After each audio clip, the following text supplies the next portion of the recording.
beat, like my CC, just pop the CC. Now I'm on. It's time for me. Show me empathy. When it ends for me, would you fend for me? When it's time for me, show me empathy. When it ends for me, would you fend for me? Live fast for the moment, keep burning on both ends.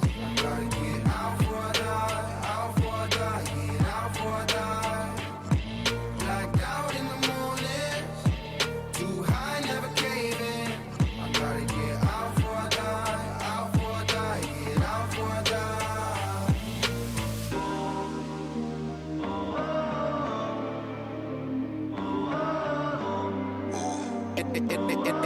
It ain't where you from, it's where you at.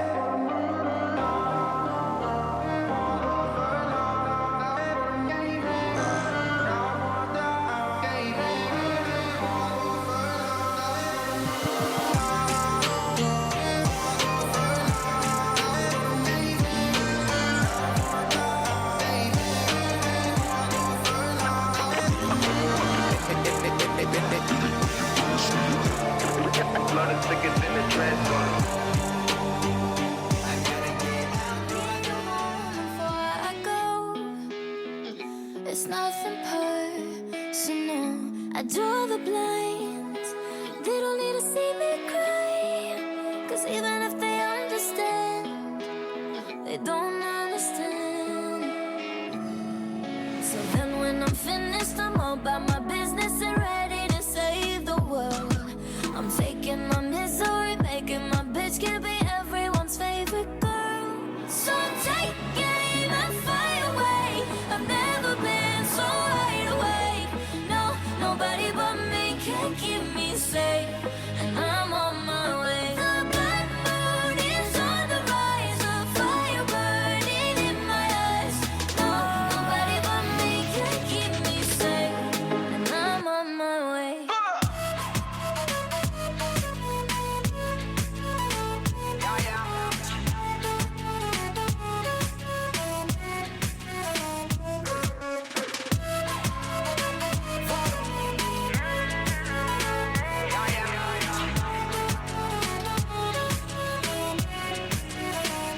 Lo siento mucho, pero me voy. Porque a tu lado me di cuenta que nada soy. Y me cansé de luchar y de guerrear en vano. De estar en la línea de fuego y de meter la mano. Acepto mis errores, también soy humano. Y tú no ves que lo hago porque te amo. Pero ya no tengo más nada que hacer aquí. Me voy, llegó la hora de partir. De mi propio camino, seguir lejos de ti. So take aim and fly away. I've never been so wide awake. No, nobody but me can keep me safe.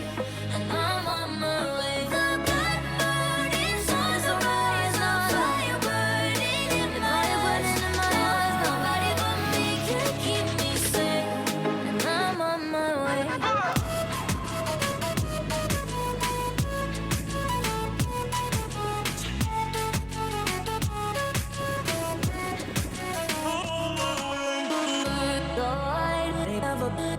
Everybody,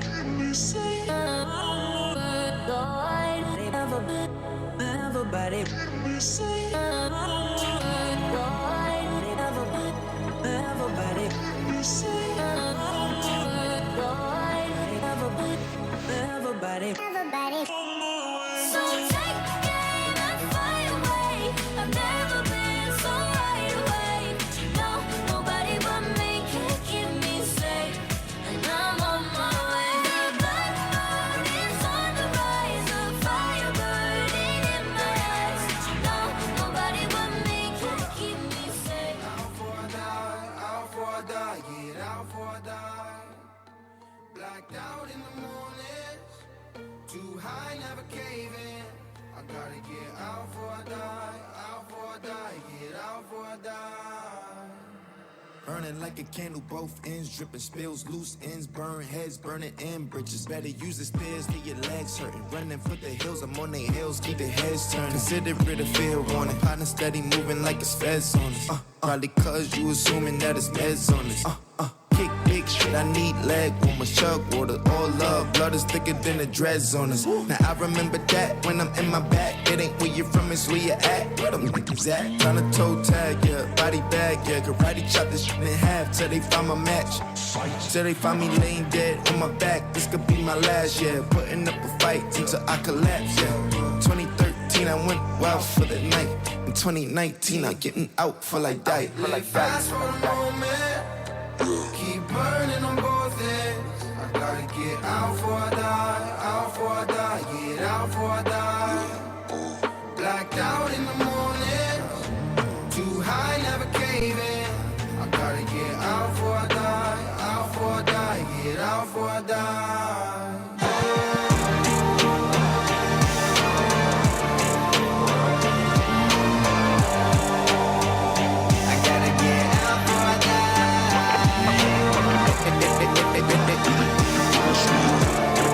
Blood is thicker than the dreads on it. I gotta get out before I die. Don't start off for the bottom, go top for it, yeah. Name like saliva, whole mouth full of, yeah. Chasing for the clout, go all out for it. Till they pull up with this toasters like a housewarming, yeah. I just need my peace, please, like a Reese's. Buttercup, is you a punk or a Powerpuff, huh? Toughen up, fuck my species, I'm the feces. Then repeat, back my CC, just pop the CC. Now I'm on this time for me. Show me and would you fan for me? When it's time for me, show me empathy. When it ends for me, would you fan for me? Live fast for the moment. Keep burning on both ends. I gotta get out before I die, out before I die, get out before I die. Blacked out in the morning, too high, never caving. I gotta get out before I die, out before I die, get out before I die.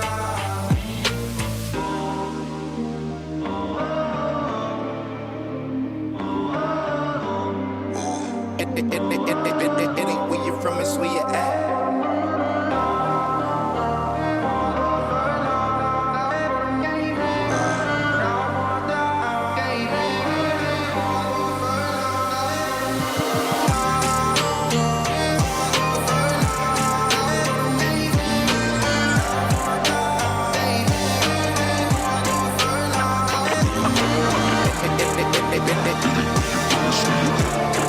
Blood is thicker than the dreads on it.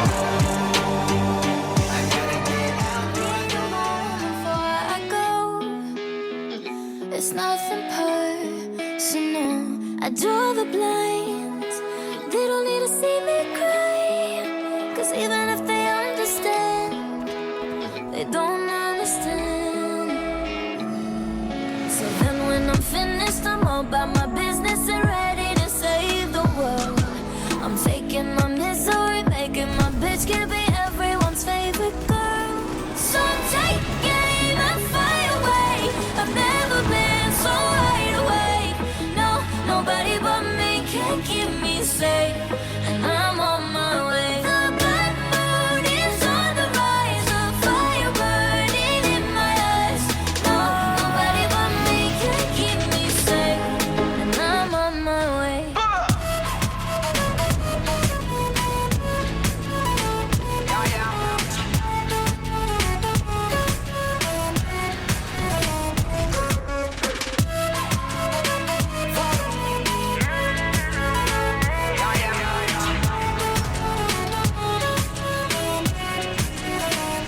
Lo siento mucho, pero me voy. Porque a tu lado me di cuenta que nada soy. Y me cansé de luchar y de guerrear en vano. De estar en la línea de fuego y de meter la mano. Acepto mis errores, también soy humano. Y tú no ves que lo hago porque te amo. Pero ya no tengo más nada que hacer aquí. Me voy, llegó la hora de partir. en mi propio camino seguiré lejos de ti. So take aim and fly away. I've never been so wide awake. No, nobody but me can keep me safe. And I'm on my way. The black moon is on the rise. No fire burning in my eyes. Nobody but me can keep me safe. And I'm on my way.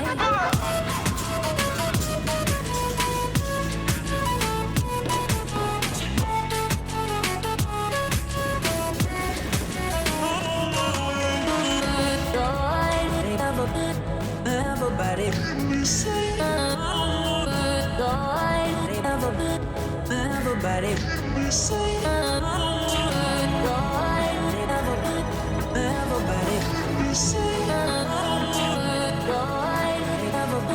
everybody, everybody. So take aim and fly away. I've never been so wide awake. No, nobody but me can keep me safe. And I'm on my way. The black moon is on the rise. A fire burning in my eyes. No, nobody but me can keep me safe.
10 ลูก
เช็ค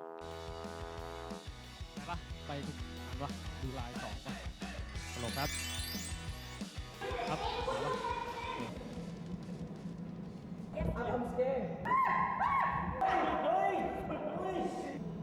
กรอกก็ได้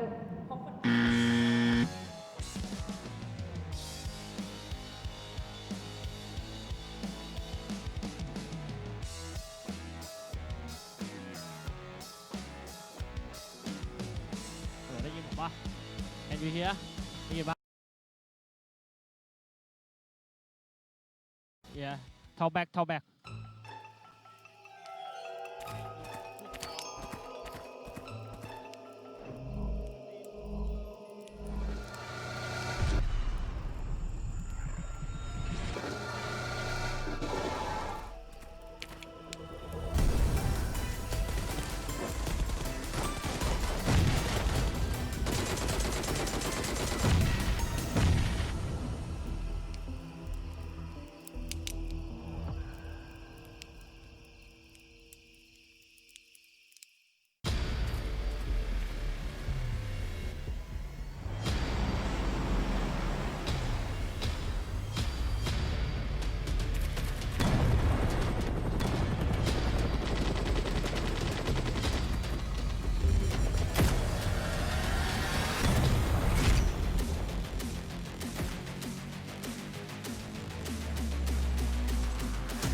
Hello Bangkok Thailand สวัสดีค่ะกรุงเทพมหานครไหนขอเสียงชาวเกมเมอร์ PUBG หน่อยแล้ว Welcome to PUBG Mobile Club Open 2019 Southeast Asia Fall Split Grand Finals ว้าวนะคะต้อนรับเกมเมอร์นะคะที่อยู่ที่นี่และที่อยู่ทางบ้านนะคะผ่านไลฟ์สตรีมทุกท่านค่ะขณะนี้นะคะท่านกำลังอยู่ที่การแข่งขันเกมยิ่งใหญ่ระดับโลกเลยนะคะนั่นคือ PUBG Mobile Club Open 2019 Southeast Asia Fall Split Grand Final We are live now from Samyan Midtown Bangkok Thailand และตอนนี้นะคะเราอยู่ที่นี่เลย3ย่านนะคะมีทาวน์ชั้น5นะคะฮอลที่ยิ่งใหญ่ที่กำลังจะเกิดการแข่งขันนี้เกิดขึ้น and I forgot welcome you to Thailand as well Thank you สวัสดีครับ my very handsome co-host flew all the way from Malaysia to be here with all of you นะคะวันนี้ทางพิธีกรหนุ่มของเรานะคะมาจากทางมาเลเซียเลย Could you please introduce yourself a bit My name is Icy Baby 12ว้าวนะคะนี่ก็คือ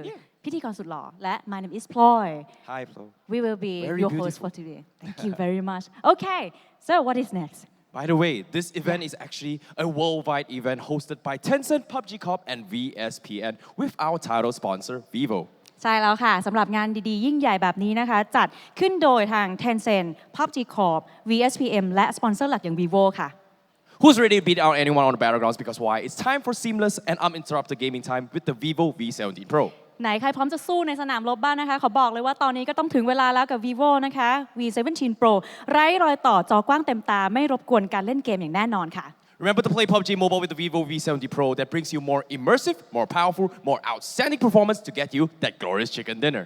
เล่น PUBG ด้วย Vivo นะคะ V17 Pro จะช่วยทำให้คุณรู้สึกดื่มด่ำชัยชนะของคุณจะอยู่ใกล้แค่เอื้อมนะคะมีประสิทธิภาพมากๆและคุณจะได้สัมผัสกับประสบการณ์แบบ winner chicken dinner อย่างแน่นอน By the way, Flo, yeah it has been a long journey for all these teams gathered here today. From the PMCO National Finals to the PMCO C League. ก่อนที่เราจะมายืนอยู่บนเวทีแบบนี้นะคะพูดได้เลยว่าเราผ่านการแข่งขันมาหลายรอบเพื่อที่จะเฟ้นหาทีมที่ดีที่สุดที่จะเข้าไปชิงแชมป์ในรอบ Grand Final และ Global Final ต่อไปนะคะไม่ว่าจะเป็นในเรื่องของทางการแข่งขันที่เกิดขึ้นนะคะมีตั้งแต่ PMCO National Final ไปจนถึง PMCO C League ค่ะWell, and now we're here at the PMCO Southeast Asia Grand Finals.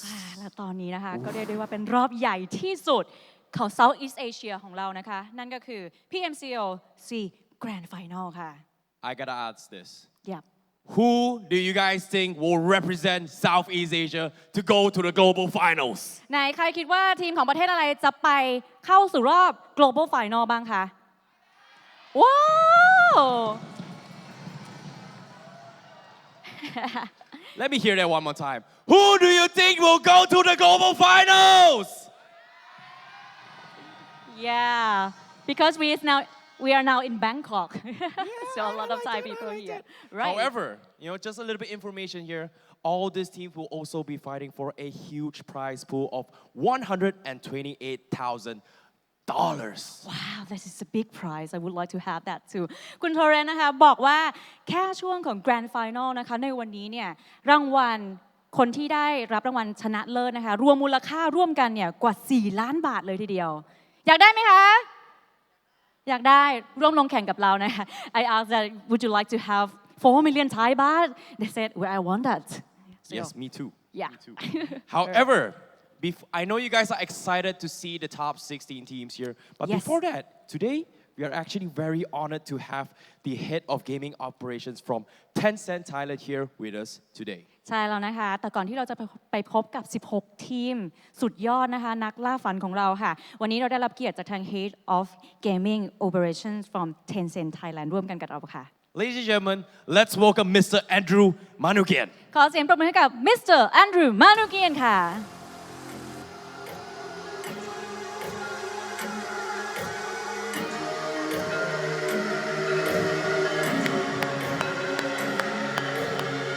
All right.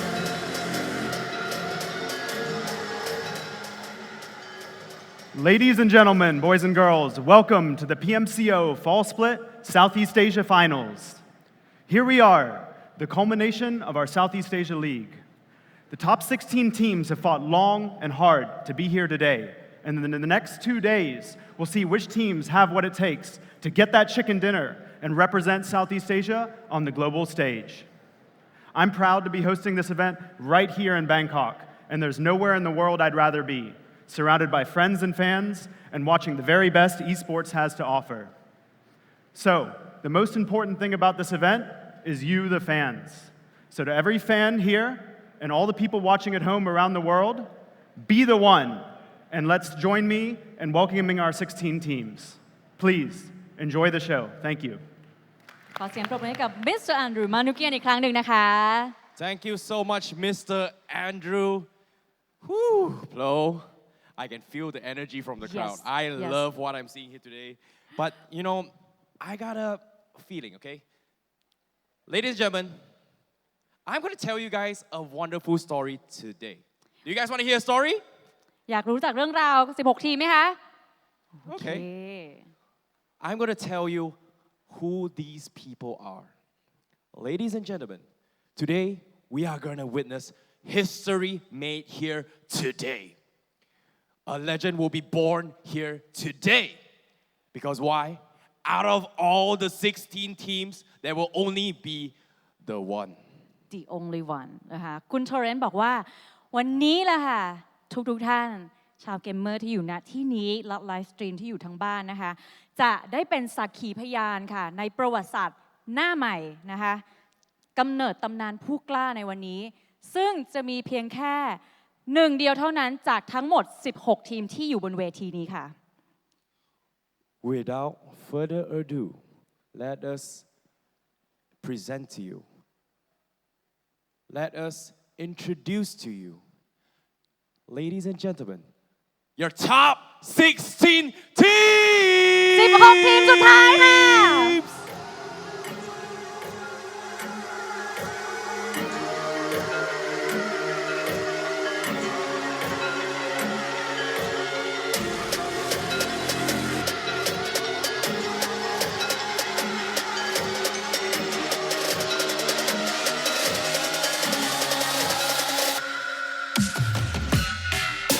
Representing Cambodia, we have Orange Esports CG.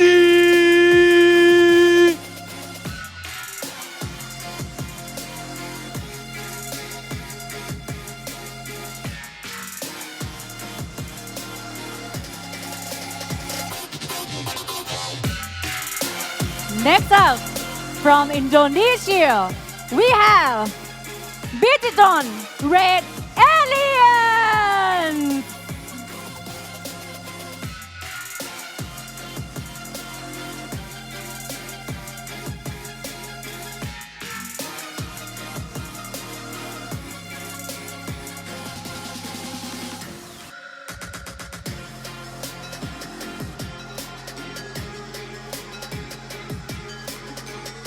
Also from Indonesia, we have Pubg Esport.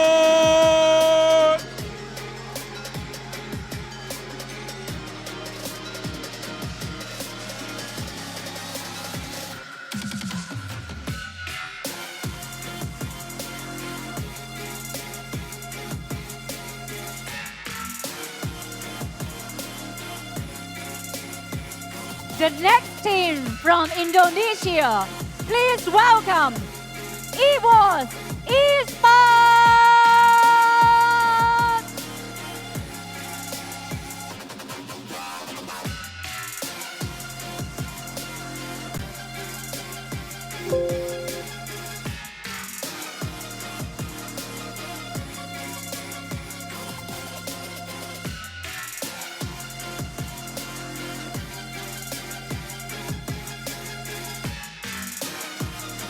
Representing Indonesia, we have NFT Esport.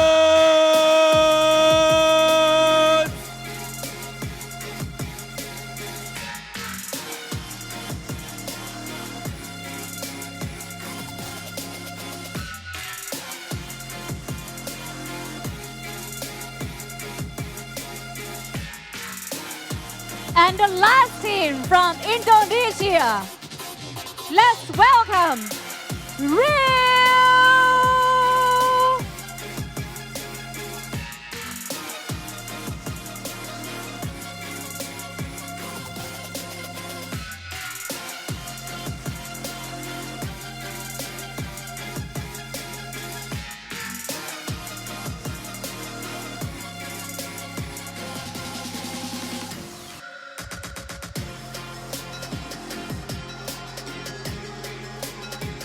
Next up, all the way from Malaysia, we have Victorious in play!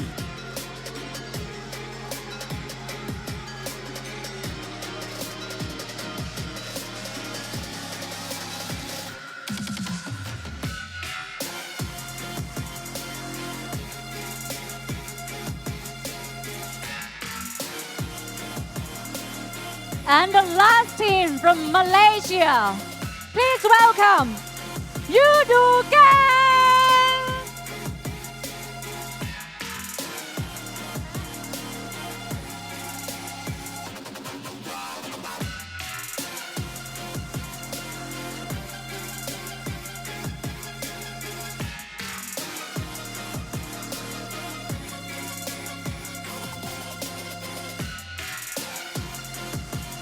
Next up, from the regions of Vietnam, we have Pubg Gaming!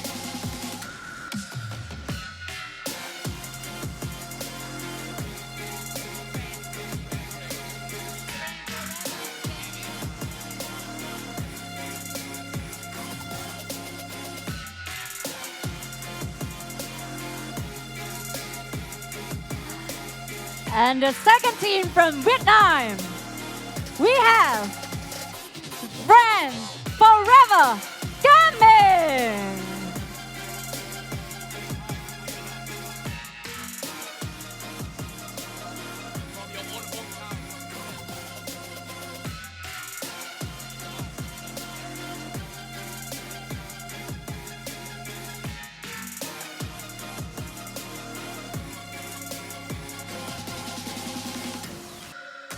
Next up, also from Vietnam, we have ReaperKiller Esports!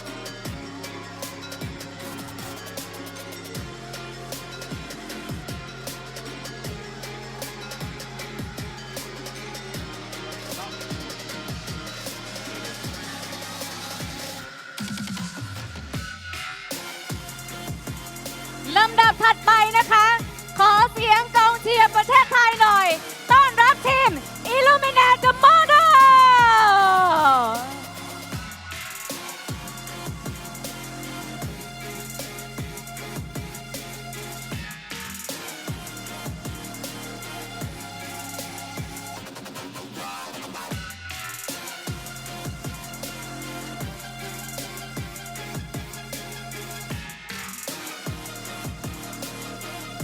Next up, also from Thailand, we have LYNX!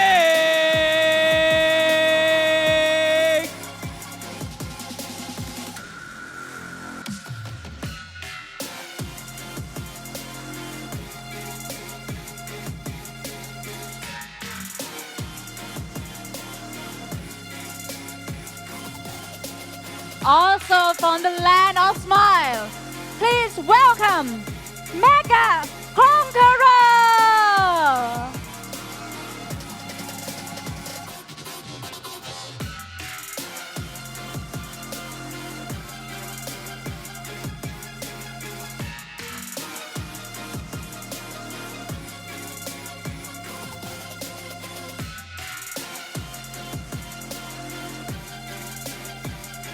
Next up, from Thailand, the team that made it to the Global Finals, we have PUBGMOBILE!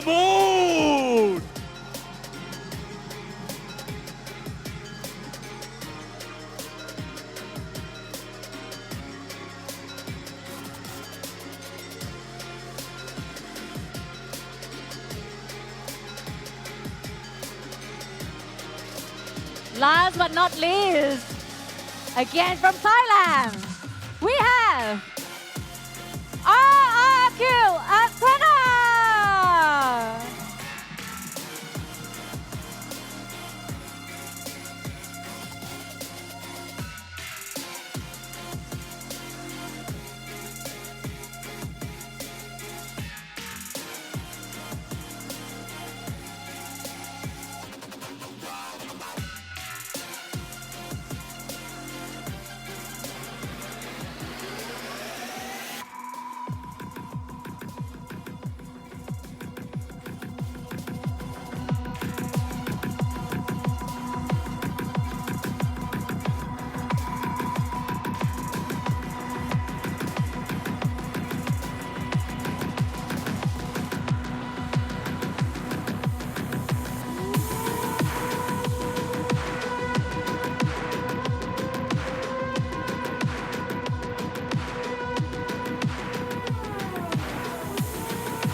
Ladies and gentlemen, these are your top 16! และนี่คือ 16 ทีมนะคะในการแข่งขันในรอบ Grand Final ค่ะ Ladies and gentlemen, one of these teams will be the one to claim the one and only the PUBG Mobile Club Open Southeast Asia Fall Split Grand Finals Trophy. ทุกท่านคะ1 ใน 16 ทีมนี้แหละค่ะจะเป็นผู้ชิงชนะนะคะผู้ที่ได้รับรางวัลในรอบของ Grand Final Southeast Asia ในครั้งนี้ค่ะ Who will be the one? ใครจะเป็นที่หนึ่ง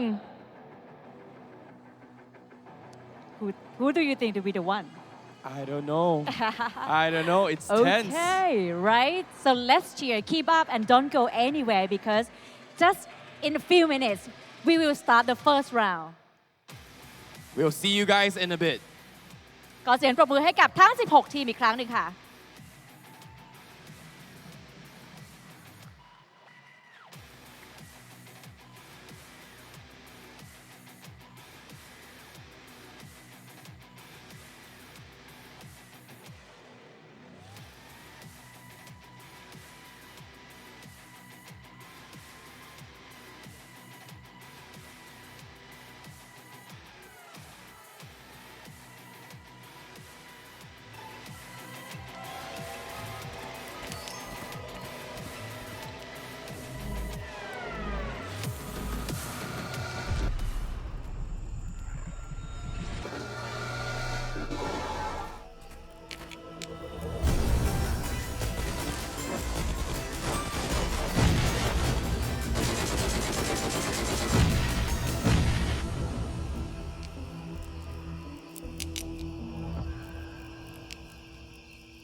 Alright, ladies and gentlemen, welcome to PUBG Mobile Club Open Southeast Asia Grand Finals.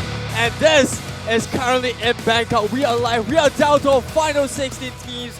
But before all of that, my name is Eric, and cussing inside me, I have the one, the only Contra. Well, it's just amazing to be here. We can feel the energy from the crowd, and we had some amazing introduction on stage earlier on, and now we're about to begin our very first match of the day. Of course, before that, 16 teams have qualified in towards the grand final rounds through the league, and that was definitely something that was pretty much intense. And now only 2 will be headed in towards the global finals, which will be happening in Malaysia. Yeah, obviously with Malaysia being the host country, we already have Yoodo Gank, who was the top seeded team coming into the regular season, to already book a spot in the global finals. That's right. And of course, speaking about that, who's ready to beat out everyone on the battleground? It's time for seamless and uninterrupted gaming time with the Vivo V17 Pro. Be sure to check out the phone, and it will bring you more powerful, more immersive performance as it gives you the edge to secure yourself that glorious chicken dinner.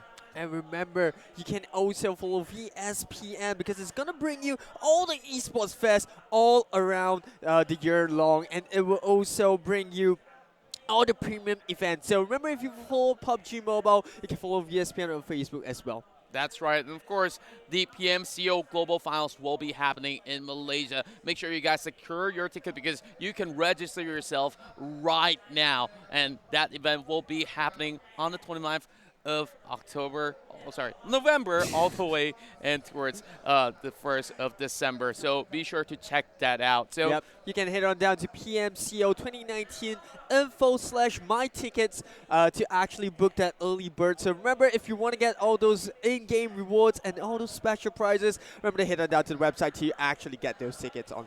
That's right. And of course, we have so many things lined up for us, and teams have been preparing weeks after weeks. And we, of course, had that sort of a hiatus for some of these teams to re-strategize on how they are supposed to actually play out the grand final round, because usually in the league they had a lot of time to prepare. They have so many games each day. Now we're only down to our final 14 games. Yep, absolutely 7 a day. And just to give a little bit of an insight, we only have one Vikendi, which will bring about a very interesting sort of games to come, because, you know, all of these teams, they have been playing in separate groups, A, B, and C in the regular season, but this time around, we're going to have all the best of the best from the Southeast Asia regions to face off one another. That's right. And of course, the total prize pool this time around for the fall split finals will be tallied up to $128,000 to be given away to all these players who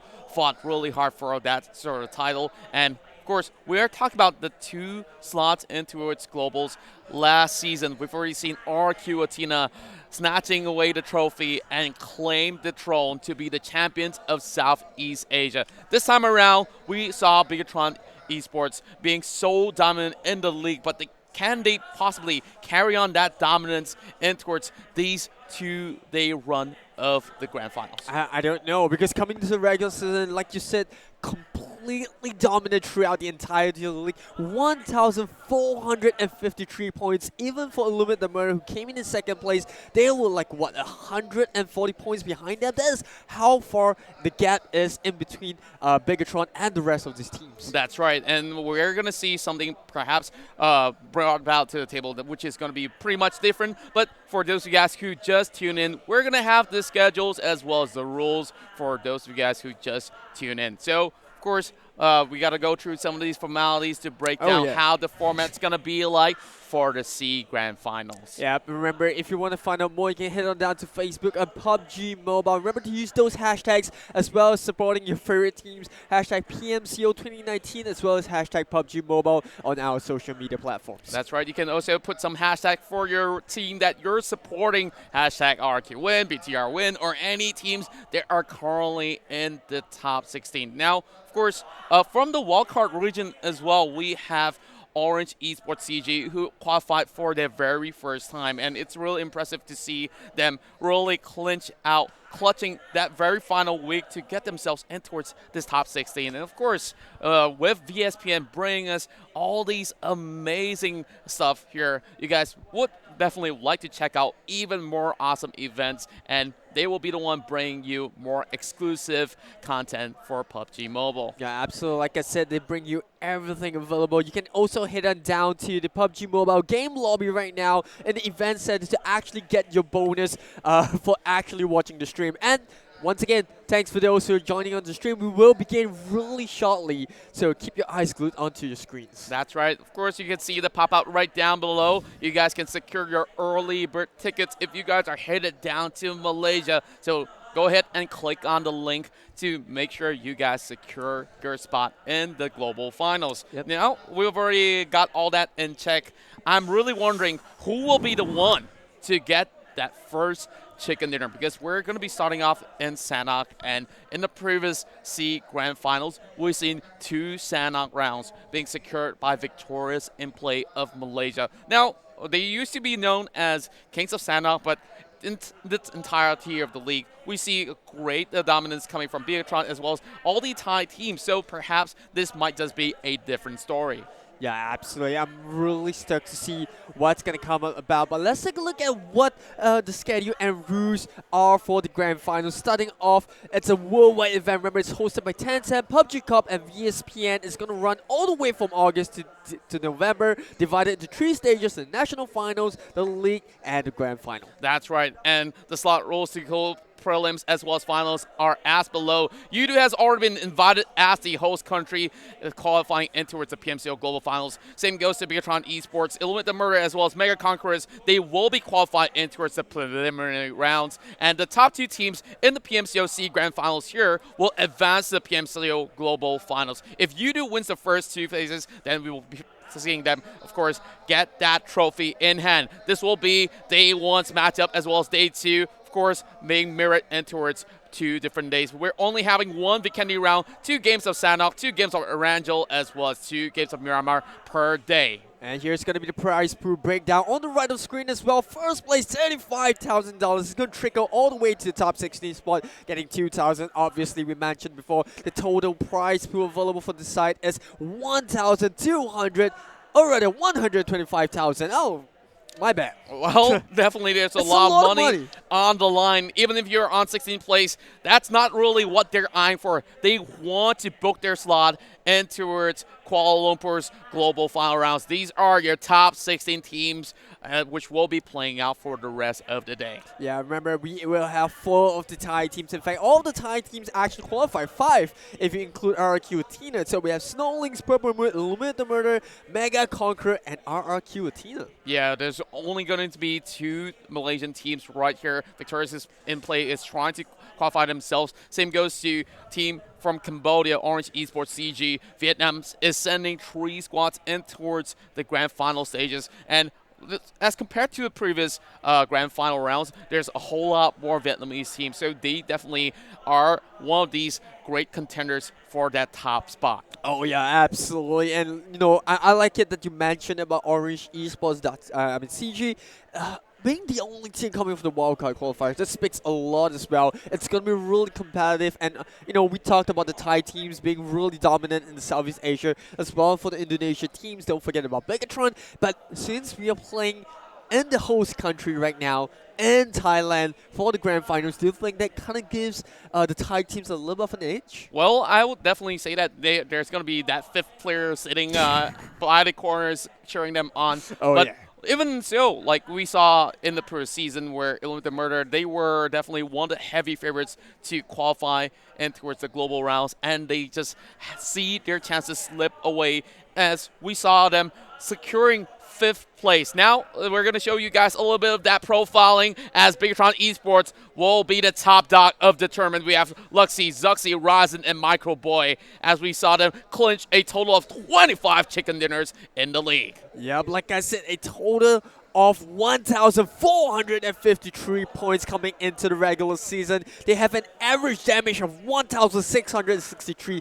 That's as good as 16 hits off the board. Oh, yes, and this is definitely one team that you don't want to face off in the first round. You know, the first one to drop is going to be pretty unfortunate, but I would say that Bigetron Esports, they're always so consistent, even on the bad day run. They're usually securing themselves in the top 5 for the very least. And remember, they won 2 Gunslingers of the Week, and for the other 2 weeks, they were only behind by very slight margins. Yeah, even for the last week, it was really close. And who better to contest those spots than ILLUMINATE the Murder, coming up on the screen right now. 2nd place in the regular season, a total of 1,498 damage, average damage done per round. Yep, and I would say that ILLUMINATE the Murder, now that they are on the home ground, they've already clinched 22 chicken dinners during the league, and you know that Martin, Goddard, Armjon, as well as Matoy here, they usually know how to pull off some great clutches.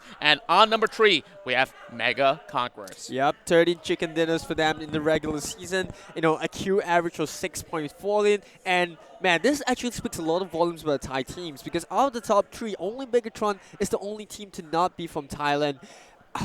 Well, I'm feeling the vibe coming in from the crowd. Yeah, I could definitely hear them chanting out their favorite teams. And now on 4th place in the league, it's going to be RRQ.ATHENA. The Kings definitely weren't on their best form during the league, but we might just see something different. They might just rise back to the top right here. They managed to still secure 12 chicken dinners and, of course, high average damage throughout each of the games and kills as well.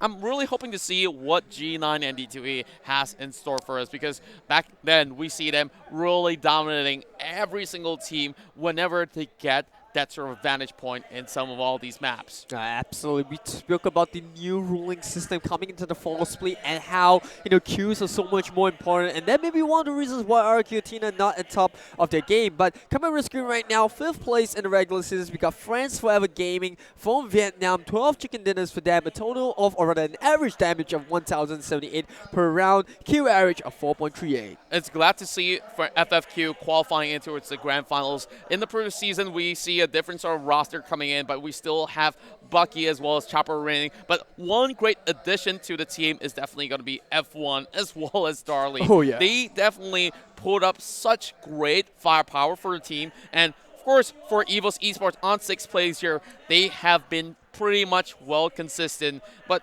they only get 5 chicken dinner during the entirety of the league, but every single time we see them get at least top 3 finish. Well, it kind of tells about how the team plays and the strategies that they put into the game. And we talked about, you know, Group A, Group B, Group C, and how different, you know, all of these teams kind of interact with one another.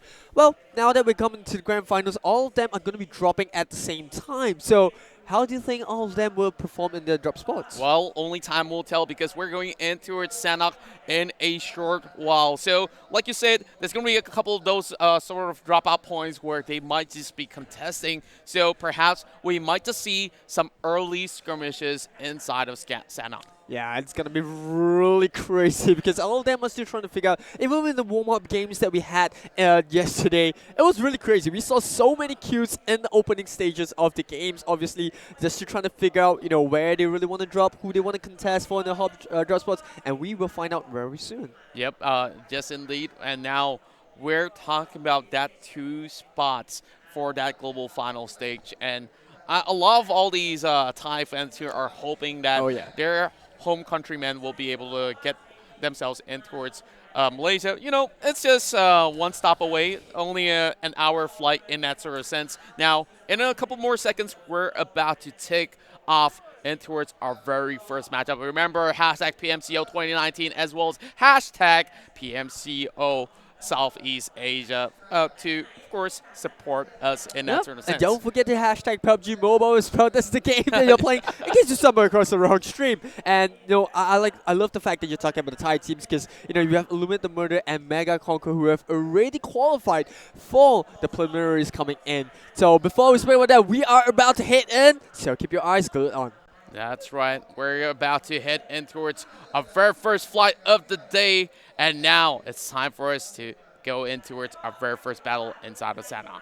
Yeah, I'm really stoked about this.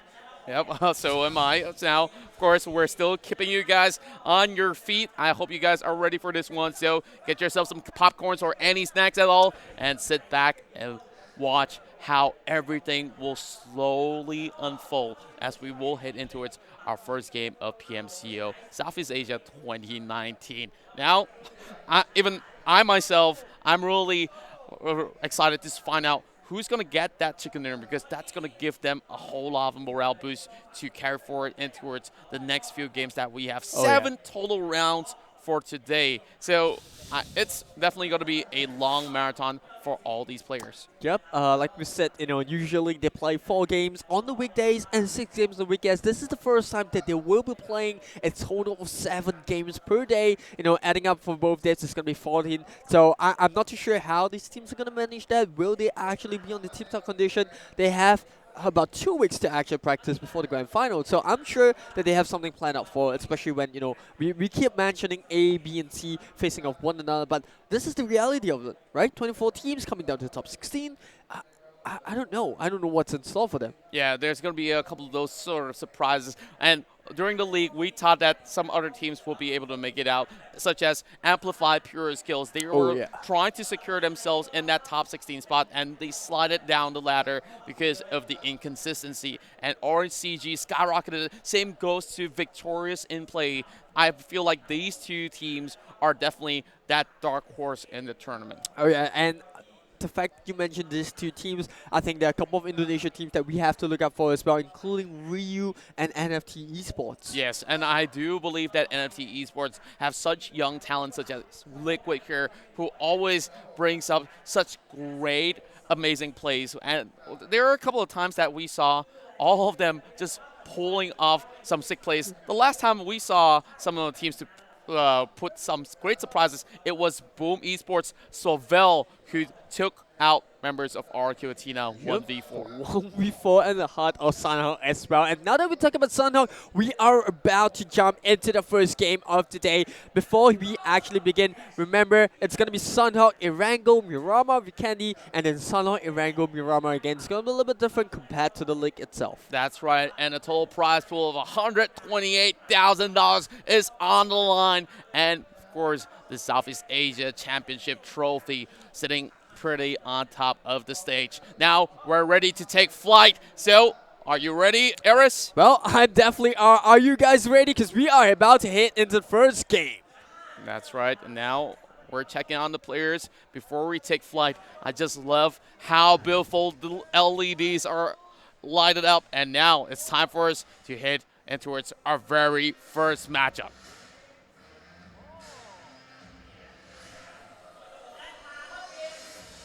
All right, ladies and gentlemen, we are about to head into the first game of the day. It's going to be none other than Sanhok. Once again, the infographics on the screen right now. 404 kilometers, a total length of 49.26. Can you share the crowd roar contra? Oh, yes, indeed. I could hear them. I could feel the energy. And now we're seeing every single point being taken by all our players. Purple Moon will be inside of Camp Alpha, RK onto Hudson, and that circle's going in towards the central southeast as well. Starting off, we have Bigetron Esports here. Ryzen only managing to get that micro Uzi, and they're taking the Ducks. I'm thinking that Bigetron Esports here is playing really differently as compared to what we saw back in the league. Yeah, it's going to be a really tough drop spot for Bigetron. We already saw Microboy being surrounded by all the members of RRQ. Oh, wow. I'm not too sure how Microboy is going to manage this. And Matoy from Illuminate the Murder is not too far away from Tapmuck as well. So this is going to be some pretty much intriguing plays for some of all these players here. Well, looking at RNCG, they do have that upper hand of 4 members intact. While we're looking in towards Kampong, where FFQ will usually drop, so they're not really changing up too much of their strategies. Yeah, I think FFQ are really happy about this because they might not know this, but they are the only ones that are dropping into Kampong. And we spoke about how AP and C are facing off one another. You always want to be the only team in that drop, so you don't want to be contesting too early into the games. And given that this is the Grand Finals, I'm sure that none of these teams want to be the first one to drop out. That's right. There's too much on the line for every single one of all these teams. But, you know, there's only going to be one victor for every single match. Yep, that's the motto of this fall split. Be the one. And now speaking about be the one, what do you think about NFT and what do you rate them? How do you rate their chances coming into the grand finals? I think they do have some great chances. For me, NFT is that sort of team where they don't really have all too much of consistency. So if they do work on that, that would be great for them. Well, one team with great consistency will be Mega Conquerors, because Mega Conquerors, they're great individual players, and we're looking at Stalker already getting knocked out. Microboy all by himself, though, not too sure how he's going to survive, and that will be Leon trading back.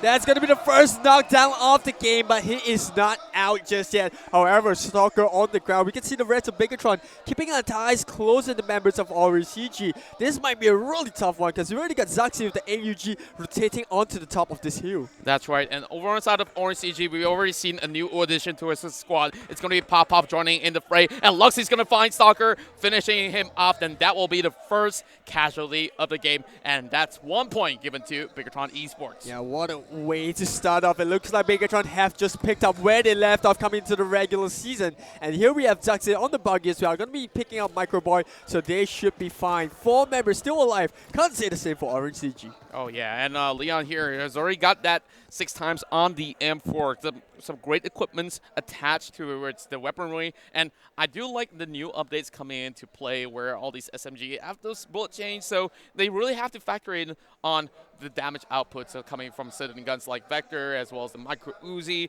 and now we're seeing Lewis taking out G9 of RRQ.ATHENA. Now they're going to lose out that scout, and Box Gaming getting that advantage. Yeah, RRQ.ATHENA definitely not hoping that their games will start this way. We spoke about the champions of the spring split having a little bit of a trouble coming into the regular season, not being as dominant as we would thought them to be. But hey, this is the reason why Southeast Asia is one of the best regions. We have so much competition throughout the entirety of the league. Oh, I definitely agree that some of these teams are definitely top tier in terms of comparing them and towards teams from other regions as well. And a team like RRQ.ATHENA is heavily respected because of their performance back in the Star Challenge as well as PMCO Spring Split, like you mentioned. But I'm pretty sure that RRQ.ATHENA, they would be able to find their way back in towards that same consistency that they had. But now we're looking at Jumper here, taking out Swalwell. I talk about that clutch, and he won't be able to pull one off. Yeah, that's going to be one important member that Boom absolutely did not want to lose, but you know, it's a little bit of an accident. Boom, we know that they can actually pull something out of the bag, but this time around losing Swalwell early into the game, not the best way to go. But now, because of Swalwell's going out, they know that VIP are nearby. You can see VIP with a couple of utilities that they have in the back. You've got Heiko with the AUG as well, or rather the QBZ, that's going to keep an eye on where Boom are. Yep, and we're seeing Heiko, the main sniper of VIP squad, already pointing the gun inside of those villages of Quarry. This is how members of VIP squad usually rotate. They will drop into its Lakawi and slowly hit into its center zone, cutting by the Quarry section. And this is where a lot of all these teams are hunting out for kills. And I would definitely say that VIP squad, now that they're taking that hilltop there, it's going to be pretty hard for Boom Esports to even do all too much. But Rio's on the lower side of the corner. If they do cut up on towards the top side of the mountain, then perhaps Book might be able to take 1 or 2 members off of the VIP squad. Yeah, Thompson is just so far away from the rest of his teammates. But let's take a look at what Yoodo Gank are up to. 4 of them still alive. You got Gig with a little bit of a vehicle drive as well. All 3 of them nearby. So I'm guessing that they're just sharing a bit of the equipment. Same goes for the rest of the teams. While Orange CG, we already saw them lost Stalker early in the game. ReaperKillers are really nearby. And what do you think about Popov coming in as the newest addition to Orange CG? Well, I think that having a little bit of that change of a roster will definitely pack a little bit of surprise for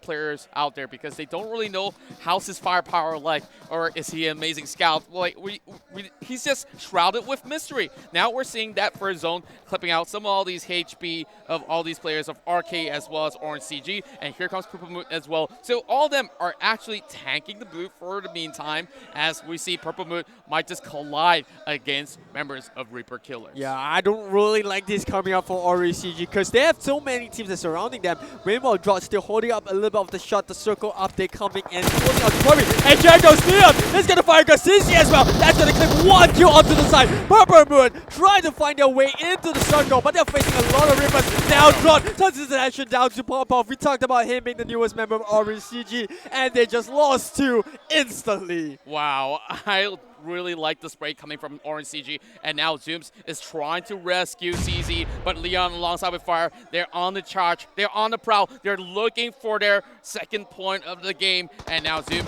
will have enough time to go in for the rival, and now Fire's gonna pop himself out, and this is gonna be Zooms taking him down instead. Over on lower cap, it's gonna be Liquid, and oh my goodness, Lewis gets knocked out by Ernie instead. Yeah, but Leon is close by. We already saw Purple Moon getting 1 member knocked out, and that's going to be Zooms on the ground one more time. But coming up from the side, Jasper, where did he come from? Wow, it's not only Purple Moon on those kill feet. We have Mega Conquerors as well as RRQ.ATHENA fighting back. And now Ernie is going to fight back, lobbing a nade towards Marco. And that will not connect. We're looking at Senior here, who's already being rescued by D2E. They've lost G9, so they're playing this one as a 3-man squad. Yeah, I mean, this is a little bit insane coming up from RRQ.ATHENA. They're a little bit on the down here as well. We got Yoodo Gank driving into the middle of Mega Conquerors, and look at that. Online 24 and Stone just pinning both of them down. They're going to take a little bit of the shots, and now we got G fired to RRQ.ATHENA. Senior trying to run into the hut. And look at Mega Conquerors as well, getting so much of those kills coming in towards the kill feed as Ernie is just staying safe inside of those compound. Well, Mega Conquerors, they're trying to cut across from the cave side, while Box Gaming, they lost way too much more than they could possibly chew, and they're falling right back. This is just in the span of 9 minutes, we're already seeing so many kills popping off the screen. And now, look at Mega, they are forcing Yoodo Gank to cut inside the cave and wait this one out. Yeah, I think Yoodo Gank, a little bit of an unfortunate drive into the zone. They already lost eye shots, but Mega Conquerors, it's a little bit weird to see them play this aggressive because coming into the regular season, we saw them play a little bit more conservatively. They are the teams that always like to take, calculated fights, making sure that all 4 of them survive throughout the entirety of the battle. And this time around, it might be something different that they want to do in the grand finals. That's right, and now we're seeing that great aggression coming from Mega Conquerors. Usually we see Mega as a really tactical team.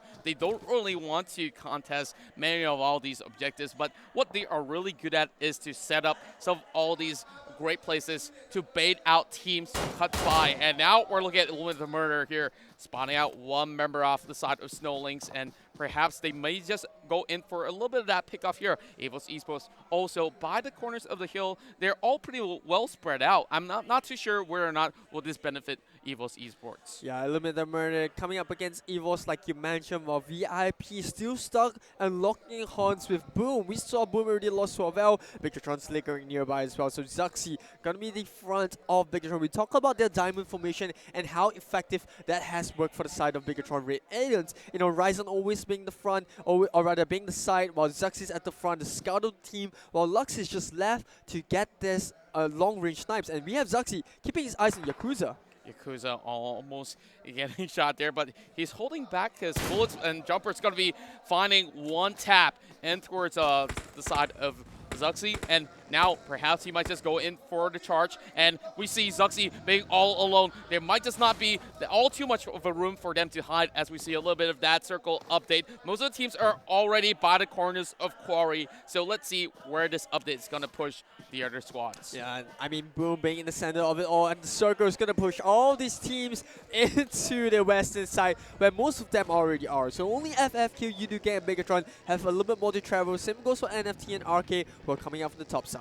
I'm more worried about Purple Moon because they're by the corners of Lakawi, one of the furthest away from that next phase. But, you know, it's still pretty much early in the phase where that's Blue Zone's going to tickle a little bit of that health, but VIP Squad, they're still trying to find a way to perhaps bring down members of Boom Esports. Now, Snowlink's right down below. This is one of that sort of cross-section of the road where they might try to go into clip any sort of team that won't be using those vehicles. But we had great conversations about, you know, using vehicles inside Sanhok. Not exactly the best of idea because that tuk-tuk's not going to give you enough speed. Same goes to that Ronnie as well. Yeah, I think RRQ.ATHENA should be doing a little bit fine, although they did have a little bit of unfortunate rides coming into the first phase of the circle. It's going to be phase 3 right now, and now FFQ. We're talking about the vehicles and Bigetron.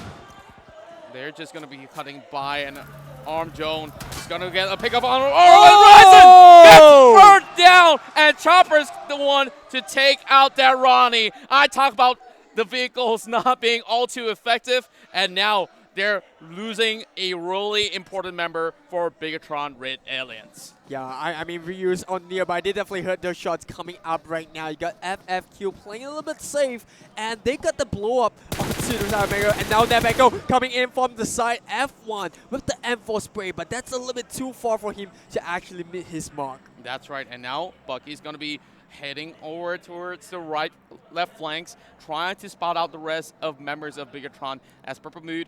We saw them getting clipped up during that rotation, and Jasper's going to be the next one on that target mark, and Zully will be able to knock him out. Yeah, Yoodo Gank playing a little bit from the end, but now we got Jasper coming in. He's trying to crawl a little bit out of range, and FFQ, they might find some third-party action because Yoodo Gank, they've got themselves pinched in between both Yoodo Gank and Purple Mood. That's right, and we're looking at Geek as well as the rest of the Yoodo gatekeeping the next phase. They could easily walk right in, so that's one more point for the side of Yoodo Gank. And I'm looking at all these teams who potentially have a chance to squeeze in towards the top 10. And like Purple Mood, they took that sort of a daring attempt. They used that vehicle to sprint right in towards the middle of those sort of hills, and they just got caught out. And look at Chopper. That's that vehicle that Ryzen was driving off to, and he just managed to nail that final blow. Yeah, we spoke about how Ryzen and Zuxi are really strong, and now Micro Boy's already on the ground. That's going to be one more member for the side of Bigetron that's on the floor. Well, just waiting for Cole to make a move while the rest of EVOS, we talked about them securing the top side of the hill, but Masgaga not really having all too much of a great spot to actually peek out, because Jughead as well as Dixie, any single time that they do peek, they're going to get caught out, and Spear getting caught out there. It's going to be Cows from the other side of the hill as they manage to take one member off from the side of NFT.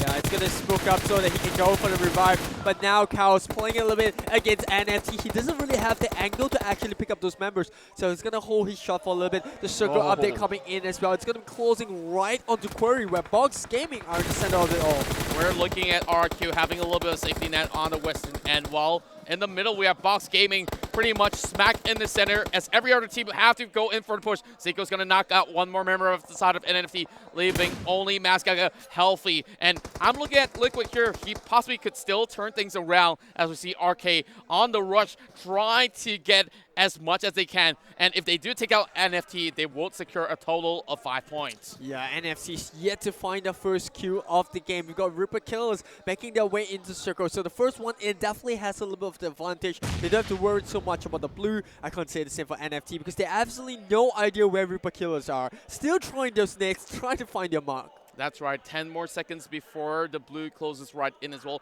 Jumper's going to be moving in from the quarry section on the north side. Well, Bigetron, Red Aliens, they're cutting by, trying to face off against Box Gaming. As we see, EVOS, Purple Mood, they are going head-to-head against VIP Squad as well as Yoodo Gank. So the Malaysian team not really having that great of a time, as Illuminate Murder is getting some action as well. Yeah, a lot of the Thai teams are getting all these kills across the map of Sanhok, while Zuxi, remember we spoke about how unfortunate they are to actually lose Ryzen on the vehicle. They had a couple of kills early into the game. They've got 1 kill on the bot, and now NFT pushing into it against ReaperKillers. But Matsuo and former far finds the headshot onto Drought. Whoa, that's definitely going to be pretty tough for the side of RK. Remember, they can't really tank all way too much. And NFT, they chose not to fight. They chose to slowly creep in towards the corners of the next phase. Now, Boom Esports also doing for a little bit more longer as Ryu gets 1 more knock over on towards the side of Yoodo. Well, Illuminate Murder, they're using the vehicle to actually cut across, and perhaps they might just challenge Box Gaming. Yeah, Box Gaming, we spoke about them being in the middle of it all, and little do they know that Bigetron is by the side. We got Ryu. They have a really huge compound to themselves, so I'm sure they will be fine. Can't say the same for EVOS, taking a little bit of shots through Jaxi, and we got Hazel taking down Gurda from Illuminate Murder. Well, we're looking at EVOS here, stuck between Bigetron as well as Boom Esports. 1 nade connects and drops Foxy down to 60%, and Jaxi's going to be possibly healing himself up. They need a couple of smokes to actually cut by, and Liquid's going to find Aro. I'm not too sure where Aro is. We can't really find him in the camera, but look at Mega Conquerors. They're securing one part of the warehouse, but Ryu's going to be having majority of that double warehouse in their hands. Yeah, we got Chaos coming into the vehicle as well. He's going to go up against Micro Boy, and here comes Zuxi. They get the shot onto him. Chaos is out here on the ground, and the rest of ReaperKillers too far away. They got Heim bleeding out as well. Man, ReaperKillers, they're getting torn apart. Well, I really like what I see coming in from Bigetron Red Aliens. Look at that position inside the circle. They are literally having one of the best spots out there to actually pick off members of VIP Squad and anyone else. And look at the new update. It's favoring RRQ.ATHENA as well as Box Gaming once again. Illuminate Murder, they need to find a push. They need to find a way to break through and perhaps eliminate Box Gaming before entering the next phase. Well, everyone on the northeast side, this is going to be some really huge commotion happening in the span of a few minutes. Yeah, we said it, right? It's important to get into circle first, and now we're going to see all the side effects of teams that are traveling late into the safe zone. You got FFQ and Quarry getting stuck out of nowhere, while the side of VIP have to play a little bit safe as well. Ryu and Mega Conquerors already on the inside, and 4 more seconds, and the circle is going to close in. All right, and now we're looking at EVOS Esports. They're trying to pop a couple of nades, perhaps buying enough time for them to rotate around. They're trying to go in for the push as well. VIP Squad already getting clipped out. We see Heiko there trying to fight against FFQ while NFC's on the top side. Well, Barry will be able to take 1 member down of VIP Squad. Well, that's going to be VIP Squad getting eliminated in 5th place, while FFQ then going up against Megatron. Fox are still trying to push in, and Hyde is in the middle of it. Oh, Zuxi is going to spot out 2 members right there. That's going to be EVO's Junkhead getting taken out, and Bucky will fall alongside him. Well, we're looking at Bigetron Red Aliens here trying to secure themselves in towards the next phase, but they get clipped out instead. FFQ Jumper shredding them out, and now FFQ secures a total of 3 points, but the fight is still not over yet. Look at NFT, they're struggling right outside, and Hein gets caught out instead. It's going to be NFT Esports here, having Maskaga right next to Bigetron Esports. That circle is causing so much mayhem. The rotations coming in for all of these teams, and Mega Conqueror is going up against Purple Moon. Both Thai teams going head to head. That's going to be a grenade coming out from Stones, and Navin, he might just find the claim. That's Navin going out. That was a huge snake coming out of them, and now Maskaga going in for the fight. Close quarter combat actually coming from the side of NFT, and Microboy trying to pop 1 nade up. Then Maskaga forced to flush over the back. Cole is just waiting for him to possibly go in for the pickup, but Suxy's hopping right through. He gets that guy instead. What in the world is going on? But he did not see that one going in, and Microboy going in for the reckless speed. He breaks out the Bigetron Red Aliens. Falls down to the ground on 9th place. NFT with the defense in the heart as well. We have absolutely no idea what Bigetron were doing there. They crawled into the house. They got taken out. Wow.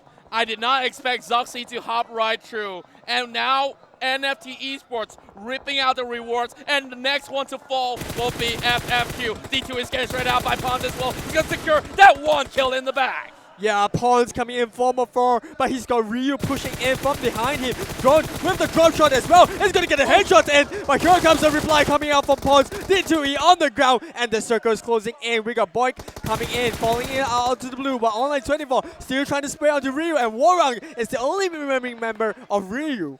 And in the blink of an eye, we see so many squads falter. Now it's our top 6. Ryu only down to 1 man. It's all up to Drone to actually pull this off. It's going to be RRQ.ATHENA taking out Mega Conquerors. 1 member out, and it's all up to Rotfiat to actually go in for the pick up there. And there goes Loki and GE trying to find Masgaga. Masgaga does not have much choice but to tank out that circle. They managed to beat Bigetron as they were pushing into the hub, but can Masgaga do these by himself? We are down to our final 5 teams. Stand still alive, and here comes Rotfight with the grenade. That's gonna remove Ryu! That grenade!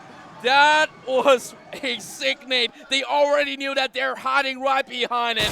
And now, here comes the shred down, and Masgaga, the next one to fall. Here comes the top 4. We still have Mega Conquerors here, tagging up on towards Ryu, and Drone is going to be the last one standing for the side of Ryu. Now, in the top 3, we have Vietnam as well as Thailand here to duke it all out. We spoke about how good Mega Conquerors are when it comes down to UTTs, and time again, we have seen the grenade plays, and they removed GE off the map. We are down to our final 2 teams, both being ties. Well, Mega Conquerors here, the new contenders, the newly promoted team in towards the league, are finding themselves in towards the top 2 situation against the C champions of Spring Split. We're seeing whether or not can this 2v2 favor the side of RRQ.ATHENA. Yeah, they have the higher ground, but the zone is actually pushing them towards Mega Conquerors. That's going to be another grenade, or rather a molly coming out from Pawns, while Senior pushing for the side. Ernie has to close up against Wildfire as well. He gets spotted out for the side of Pawns. That's going to be a crossfire for both members of RRQ.ATHENA. This is just phase 7 closing in, and now they do have a little bit more room to breathe. Pawns is well and alive, and now here comes another nade being cooked up by the side of Ernie. Senior's going to be knocked out and immediately getting wiped away. That's going to be 1 nade connecting towards the side of Pawns, which will reveal where he's at. Rotfire already on the mark, but they could not move an inch at all, because once Ernie moves, he will be caught out, and this victory might just fall in the hands of Mega Conquerors. And it doesn't really help Ernie that both members of Mega Conquerors know where it is. You can see Pawns with the pre-fire, making sure that he knows where they are. And look at that circle. Pay attention to where it is. Both Mega Conqueror players are already inside that zone, which means that Ernie has to push towards them. They are out of mats as well, so Ernie can only rely on his firepower. He is being flushed out, so he does not want to give this point away. He's just going to wait till the zone takes him off, and this will be the very first round being secured by Mega Conquerors. Absolutely fantastic and clinical finish coming in from the Thai side, and you can hear the crowd roaring behind us. Well, Mega Conquerors, I talk about them, newly promoted in towards the C League, and now they are the first one to clinch the winner chicken dinner. Mega Conquerors picking up the first win of the grand final. 16 teams, and it was Mega Conquerors that came up on top of the rest. Well, they definitely pulled off such an amazing play throughout the rest of the run. They were forcing out teams like Yoodo Gank, and in towards the middle of the scuffle inside of Quarry, we saw them being so clinical on their moves as well. And they did not even budge when it came down to that sort of moment. And wow, what a way to actually do all those plays. Well, of course, we're in the dark for a little bit, but it doesn't It looks matter. like Halloween. Well, definitely. Well, it is Halloween, so you can see the V17 Pro right there. I remember all the players are playing on the V17 Pro, so hey. Yep, of course, with the V17 Pro, you can outmaneuver all your enemies in the battlegrounds with some smooth and uninterrupted gaming time here. Yep, we got the lights on finally. And, of course, welcome back, my dear friend Erich right here. My name's Contra here. And we just witnessed some really amazing plays from all the other teams. And we did not expect all these sort of surprises like Bigetron falling out and perhaps 8th place, if I'm not mistaken. Yeah, I mean, we spoke about all these teams and how they were going to react coming into the grand finals, and we saw those early game fights. I mean, Bigetron would torn apart I thought they would have a better game than they did because, we saw them pick up a really early kill to Orange CG. And then the moment that Ryzer fell off that vehicle, already got blown up in the vehicle. And that challenge coming out from NFT, man, what a defense that was. Oh, yes, Maskaga was already hiding inside the hut. And I felt like they were rushing a little bit way too much. And that definitely didn't favor Zoxy when he just hopped in towards the window where easily you could see Maskaga just shredding him down, and Michael Boy tried to actually salvage what he can, but instead Maskaga pulled off an insane clutch. We talked about NFT, we talked about Boom Esports. They always manage to turn things around, and of course that is just our very first game of the day. There's plenty more to come as we'll slowly present to you our very next game coming up next. Yeah, I mean, did you actually expect that to actually happen coming into Sanhok? Well, I didn't really expect all these sort of team fights coming into its Phase 5. Like, usually Phase 5 would still be relatively quiet with only maybe 1 or 2 teams picking each other off. But in Phase 6, it was absolute mayhem. We could not even control how many players are actually popping out with kill feed. Well, we totally lost count on those kills. So, of course, we'll be bringing you guys these scoreboards in a short while to see who got the most points. Because, the chicken dinner is not going to be enough. But Mega Conquerors, alongside with RRQ.ATHENA, finishing on that top 2 position. Even Box Gaming pulled off some great moves as they were already inside the circle for most of the time. Now, speaking of which, the scoreboard should be ready, and it's time for us to get a little bit of update for match number 1. Yeah, let's take a look at how the teams performed coming into the first map, which was actually Sanhok. So much action happening coming into the early phase of the circle, and man, I'm really surprised to see so many of the Thai teams actually make it in the final. But here we have the rankings of match number 1. Mega Congress coming up on top with 20 points coming with the chicken dinner and 10 kills to follow it as well, a total of 30 points. That's a solid lead coming in towards the very first game. And now we're looking at the bottom half of the standings as well. 6 points for ILLUMINATE, 4 points for ReaperKillers, 3 points for EVOS as well as the Yoodo Gank, 2 points for VIP Squad as well as LYNX, and 1 for Boom ID,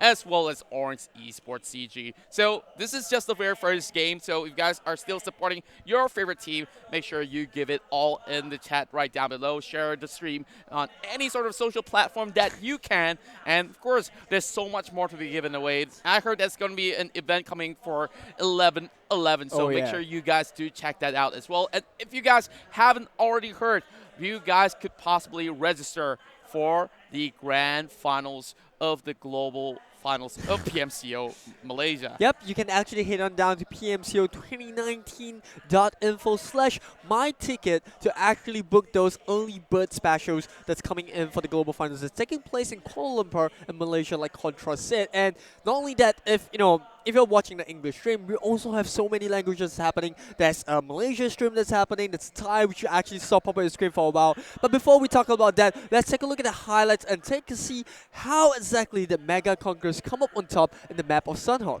Well, let's check out the highlights for match number 1 inside of Sanhok. Well, of course, we still need to talk a little bit more about that because we see that sort of circle favoring those who already booked themselves inside of that compound for perhaps the very few phases, which is how Box Gaming also made it in towards that sort of a scenario of the top 4. But at the end of it all, Mega Conquerors, they definitely outperform every one of them, cutting by Quarry, and now it's time to unveil the highlights for Game 1.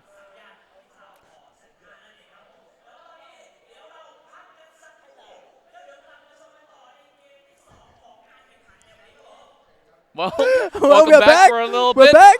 Oh, nope, highlights. There we go. Well, this is definitely going to be our match 1 highlight.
and third party and gotten himself the team white against Orange Esports. Whereas the rest of the game here as well, you can see the circle himself. A lot of teams were expecting, hey, is this going to be a quarry circle here? We see Ryu, Boom, VIP, Smack Middle Evolve, one of the few teams that has one of the best ways to actually rotate towards the circle. In normal circumstances, most of the teams would think that, hey, it's good to be smack middle of the circle, and it's easier to rotate. But the downside about being in this circle in the map here is because the quarry vicinity is kind of like a death trap for all these teams. So in the next scene, you can see a little bit more on why exactly it's a death trap for all these teams.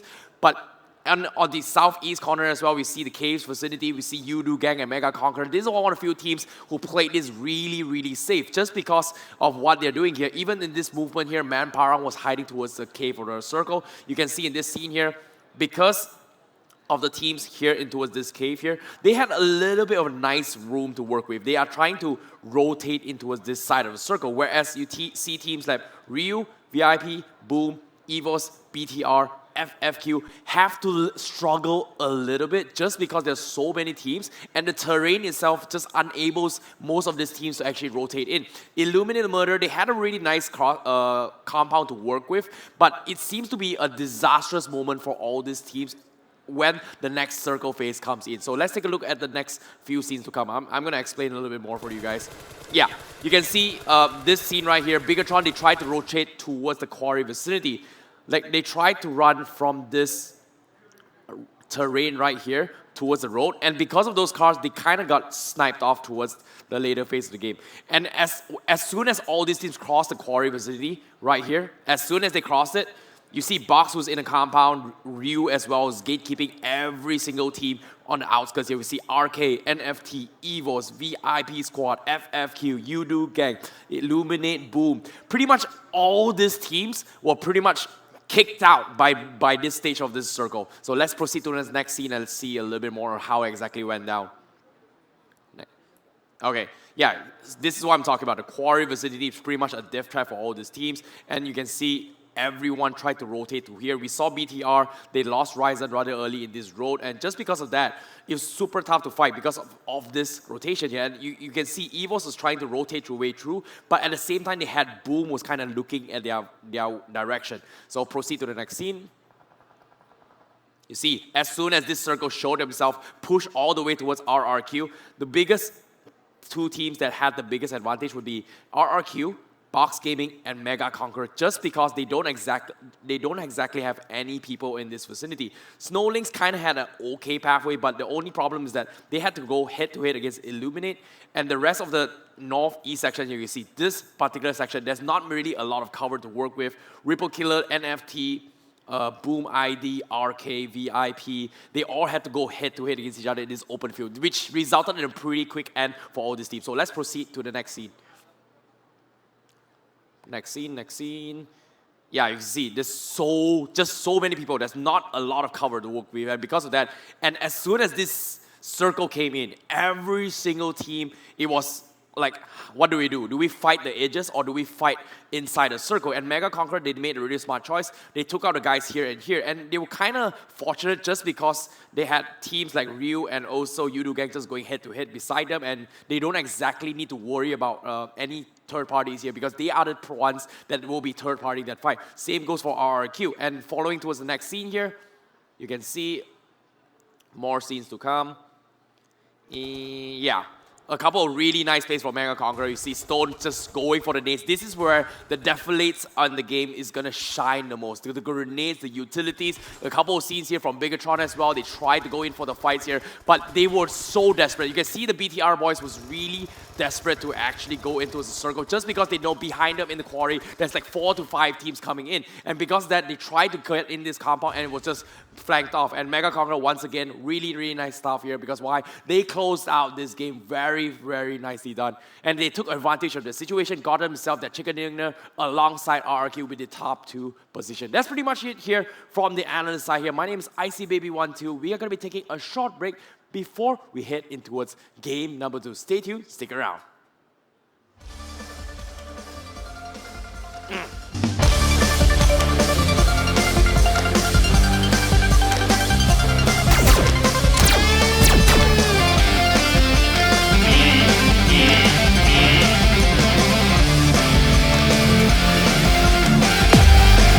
Shoot beyond limits. 6 cameras, perfect shot. B17 Pro. Vivo.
satu impian saya dan family dan kawan-kawan saya support dan sebab itulah saya berada di sini.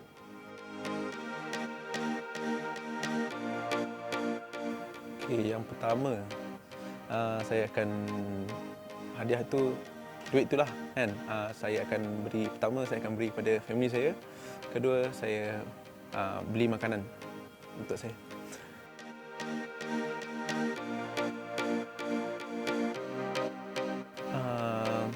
Matlamat kami untuk Grand Final, kami akan mendapatkan top 5 di Grand Final untuk peringkat seterusnya, dan kami yakin dan kami boleh buat yang terbaik di Grand Final.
The best custom I want to see in the game would be Cambodia traditional custom.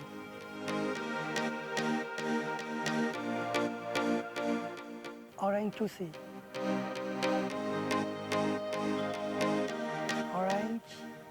Orange juice, but it is delicious.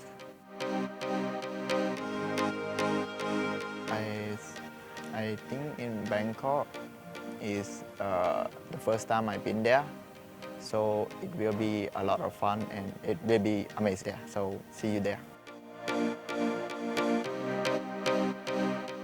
I want to say thank you everybody for support and like my team always support even my team going down, and then you guys still keep on supporting, and right now we make it. So yeah, see you in PMCO final.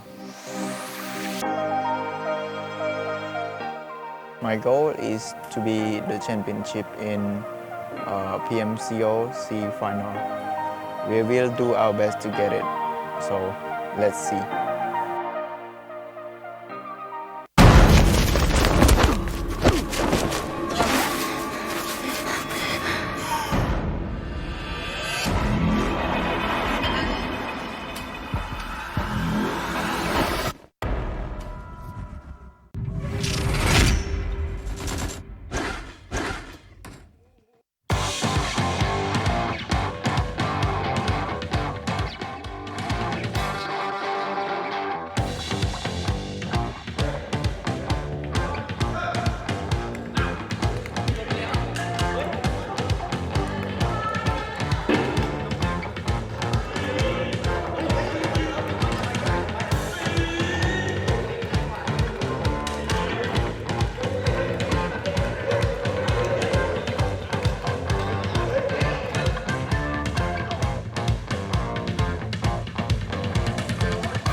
satu impian saya dan family dan kawan-kawan saya support dan sebab itulah saya berada di sini.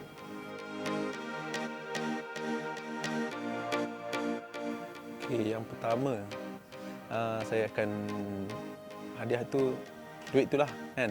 Saya akan beri, pertama saya akan beri kepada family saya. Kedua saya beli makanan untuk saya.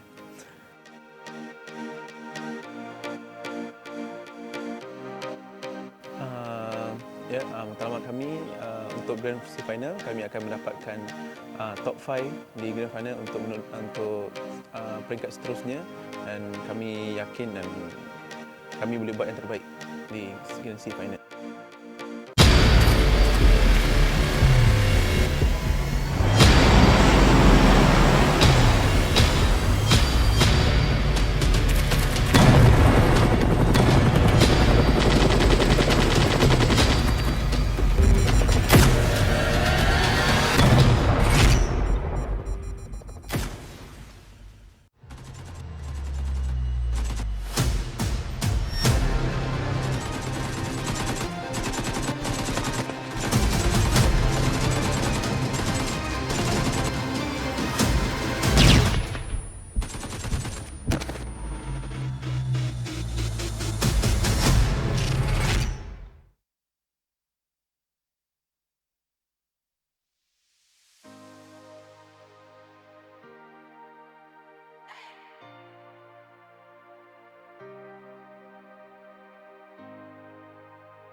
The best custom I want to see in the game would be Cambodia traditional custom.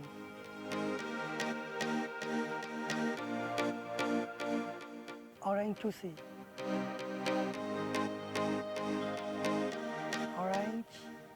Orange juice, but it is delicious.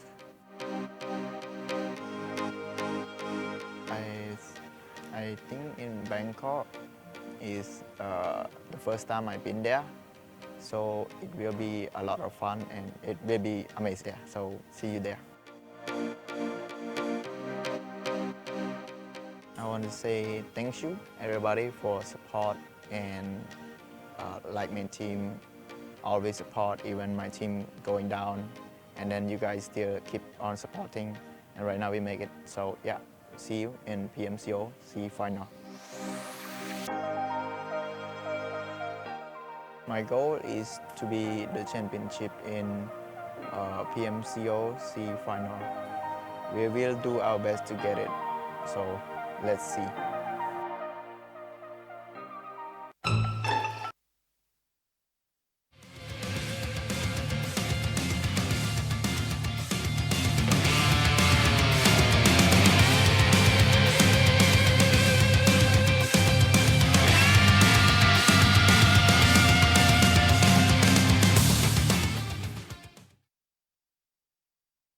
Ladies and gentlemen, to the PUBG Mobile Club Open Southeast Asia Grand Finals 2019. We're live in Bangkok. This is Aris. My name's Conqueror here. We've already concluded match number 1 in South Sanhok with Mega Conquerors taking the very first chicken dinner, and now we're headed into its Erangel. Yeah, and not only did they walk away with the chicken dinner, they got 10 kills with it as well. And that's going to be a total of 30 points. A really good start coming in from Mega Conquerors. And obviously we saw RRQ.ATHENA coming in second place to actually follow up that great performance coming in for the Thai teams. That's right. It was only down to 1 member left to actually fight off Mega Conquerors. So 2v1 and the circle not really favoring RRQ.ATHENA. They eventually dropped out without giving that 1 point away to Mega Conquerors. Imagine, that could have been 31 points for Mega right there. And now, of course, if you guys just tune in, this is going to be that final few moments for our top 16 teams to do their best to qualify themselves into the PMCO Global Finals, which will be happening in Malaysia. Yep, a total of 14 games. You already saw the first one that went past in Sanhok. Next up, it's going to be none other than Erangel. So it's going to be the OG of maps. We spoke about how comfortable teams are when it comes to the longest map available in PUBG Mobile. Same goes for the entirety of PUBG. So what are your predictions coming into the next map of the game? Well, I'm not too sure about predictions, but we got to talk a little bit more on drop points because with all the groups merging into one, back then we have Group A, B, as well as C. Now they're meeting each other every single game instead of what we had back in the league. It's going to be pretty much different points for them to actually capture. And, you know, one common topic that we had was places like Novo Repnoye, because we had Mega Conquerors dropping in there a couple of times. Same goes to Bigetron Esports, but Bigetron has already migrated in towards the farm section. Same goes to Mega Conquerors. They do have pretty much a similar strat, so I'm not too sure whether or not will they eventually collide. Same goes to teams that drop in towards Yesnaya, Pollyanna, knowing the fact that Team Secret is not going to be playing in that city, so Box Gaming might just have some great security right there. And where exactly will Orange CG land? Yeah, it's going to be really tough for all of these teams that know that the top guns are going to be sharing the same CD as them as well. We spoke about how competitive it is, but let's take a look at the man of the match of the previous game. It's going to be none other than Rob 5 for Mega Conquerors, a total of 5 kills and 670 damage dealt. That's right. Rodfia there has always been phenomenal. We always talk about him clutching off many of those moments. The best moments for all of us, we still remember that Vikendi round where he was unkillable after getting knocked 5 times. I mean, it was actually up against members of Crucial Gaming, and I keep coming up to this. If it was any other team other than Mega Conquerors, I'm pretty sure that Crucial Gaming would have won that fight. Unfortunately for them, they did not make it to the grand finals, so it's going to be really tough. In fact, Orange CG is the only team to actually make it into the grand finals. That's right, and of course, a lot of great memories were made back in the league. So that was only a couple of weeks ago. Now that we're in the grand finals, we've been headed into the hotel. We've been sharing the same floor with the Indonesian teams like EVOS Esports, Bigetron Esports, and NFT, and the rest of them as well. So I could say that everyone is in a pretty good shape, and they were not really all too stressed out because they got to keep themselves pretty much relaxed heading in towards this tournament. Like, speaking of Bigetron Esports, we saw that fight early on where Micro Boy was the only member left dealing with Masgaga, 2 Indonesian squads against each other, and I would say that Masgaga had the advantage because the Vector ran out of bullets in that crucial timing, and you know, it's really sad for Michael Boy that he had to falter right there. But even if he survived, he got to push his way out of that quarry section in towards that final circle that we saw, which of course, Mega Conquerors have already dominated that entirety of that section. Same goes to RRQ.ATHENA, which have a smooth ride coming in from the western end. It could have gone either way for both RRQ.ATHENA and Mega Conqueror. And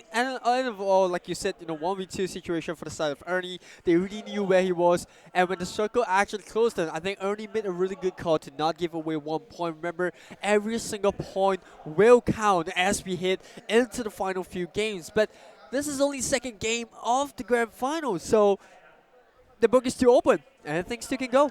That's right. Now it's time for us to take ourselves in towards the next matchup here, as we'll hit ourselves in towards Erangel. And now, let's begin.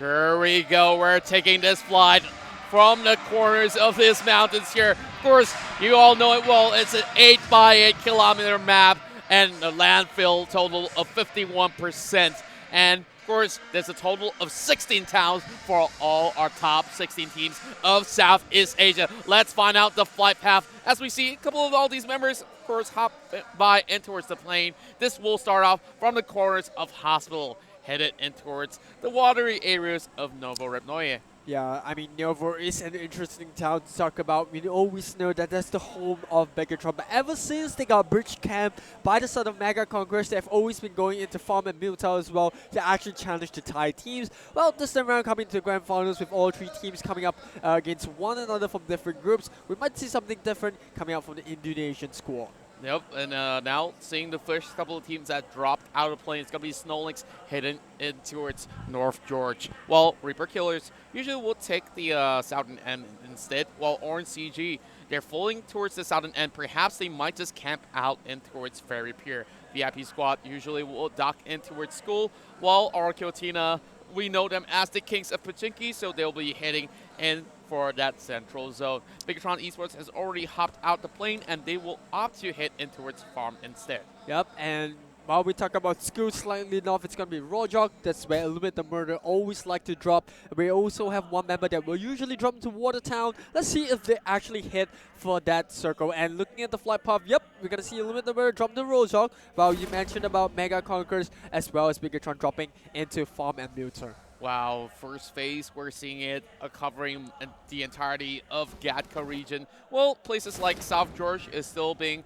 covered up as well. Same goes to Pachinki. Now we're looking at Box Gaming here, sharing the same compound with Hazel. But Hazel, all by himself, I don't think that is going to be wise. He's only got a pistol to actually attack Lewis. Well, Lewis has already got the AK as well as the S6 to actually deal with that stray member of SnowLynx. Yeah, look, he's already going to pick up that buggy as well. So Box Gaming, they got their priorities on lock. Always get a vehicle as well as a couple of loots from the houses. The moment you get those utilities going off, you can actually just travel to other huts, try to go for a little bit of a flash loot. And Hazel all by himself, what do you think about SnowLynx? Well, I think that is going to be pretty much a troublesome place for him to be. But iShot here already getting spotted by Masgaga. But the rest of Yoodo Gank are coming across, trying to salvage what they can. And of course, iShot's slowly crawling all the way back, trying not to give 1 point away to NFT. But here comes Mampar going in for a shred down. Mampar is going to be the next one to fall. Papoy breaks it down with a Milton.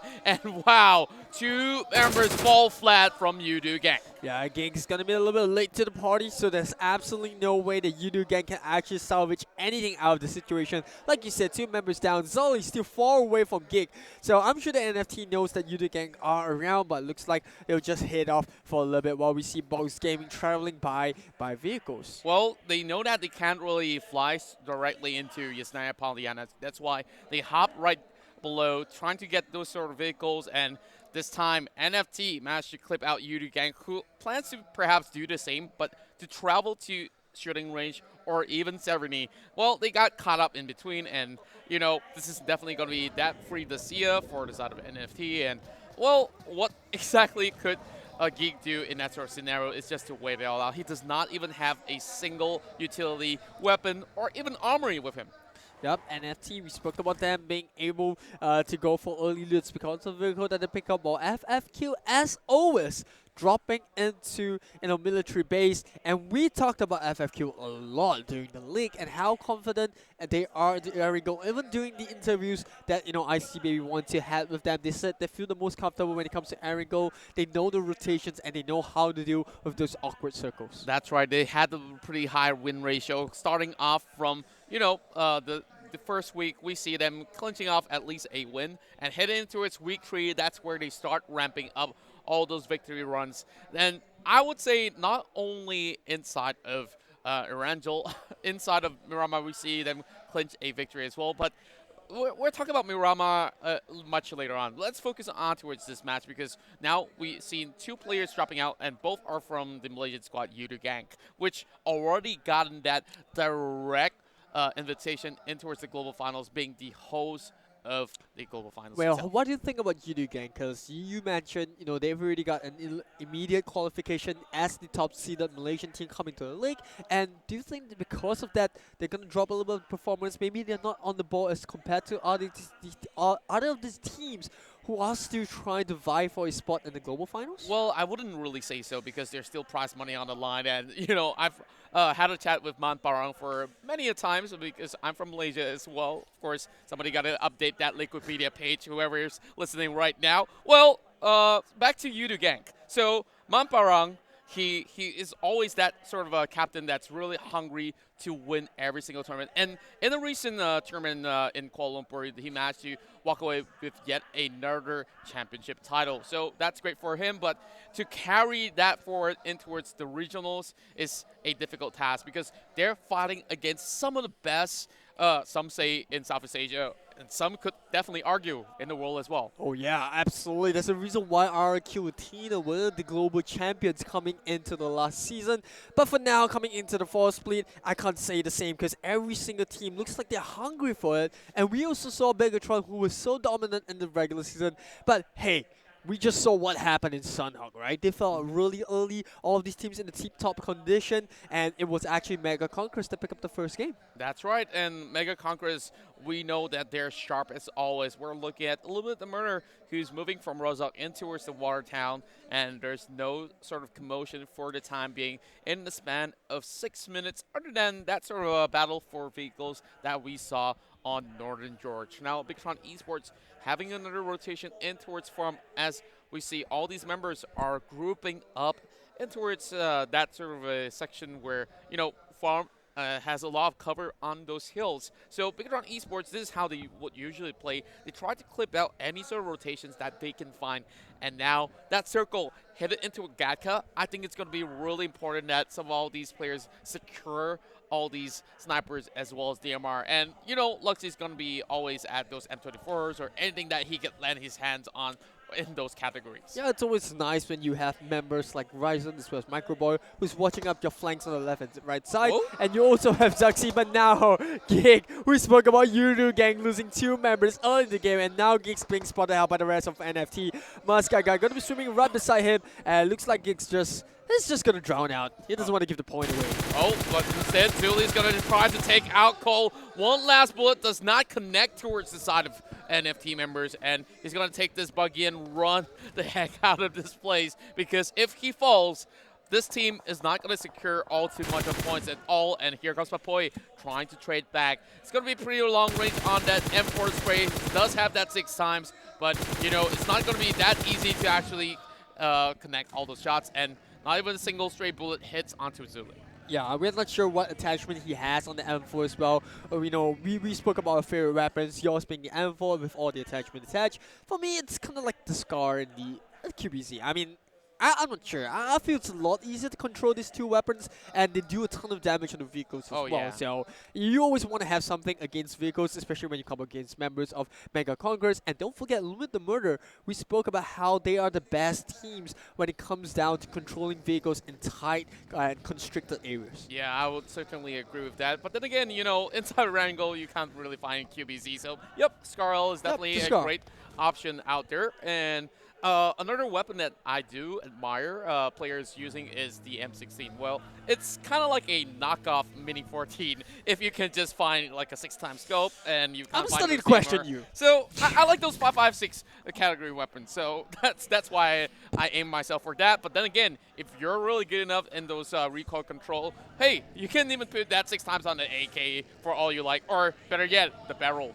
Yeah, I'm starting to question, you know, Qualitrust's choice of weapons here. But like you said, you know, end of the day, all these are professional players. They have, you know, their little quirks as well as, you know, weapons of choice. We're going to see Luxy pick up the Scar as well. Like we said, level 3 backpack. Pretty awesome loot for him. 3 medkits as well. What do you think about Bigetron's performance and how dominant they were in the league, and how that's going to affect the rest of the teams coming into the grand finals? Well, so far it's not really showing up just yet for members of Bigetron Esports. Well, they did get the very first kill of the game inside of Sanhok, but heading in towards Erangel, they really need to find a way to get themselves in towards phase 5 safely before pulling off all too much. Now, a little bit of that update of the circle, which will still cover Hospital, Quarry, as well as the entirety of Gatka.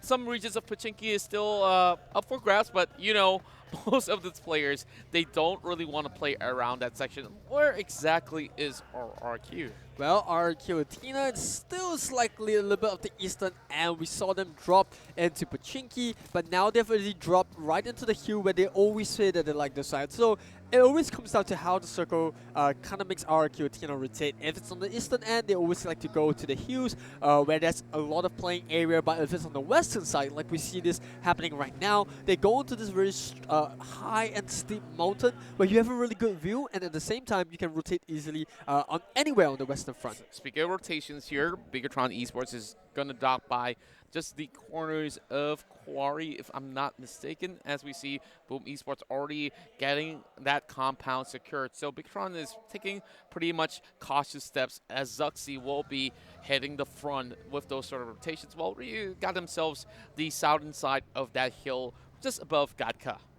Yeah, I think Ryu, they've got a really tight formation. They were one of the teams which I think performed really well coming into the regular season. You said before, if all of these teams can perform regularly, or rather on their form, on their best form, on the best days, then yeah, they can definitely get some points. And we're gonna see Boom now firing onto members of VIP. A little bit of a fire shot coming off a swallow of the M4 spray. Not gonna find any kills right there. Yeah, and VIP squad already noticing Bigetron members. Microboy just cutting by, and Jumper's going to drive right in towards that chopstick drain that we used to always discuss about. Well, of course, we're just giving names for some of these unnamed territories, so who knows? One day, developers might just put it right there, chopstick drain. Hey, yeah, I think that's really nice, right? I mean, chopstick drain really fits the description pretty well. While Bigetron gonna take up those houses on the northern end. We know how much they love to play on those hills as at the same time. Well, we got Luxy with that Scar.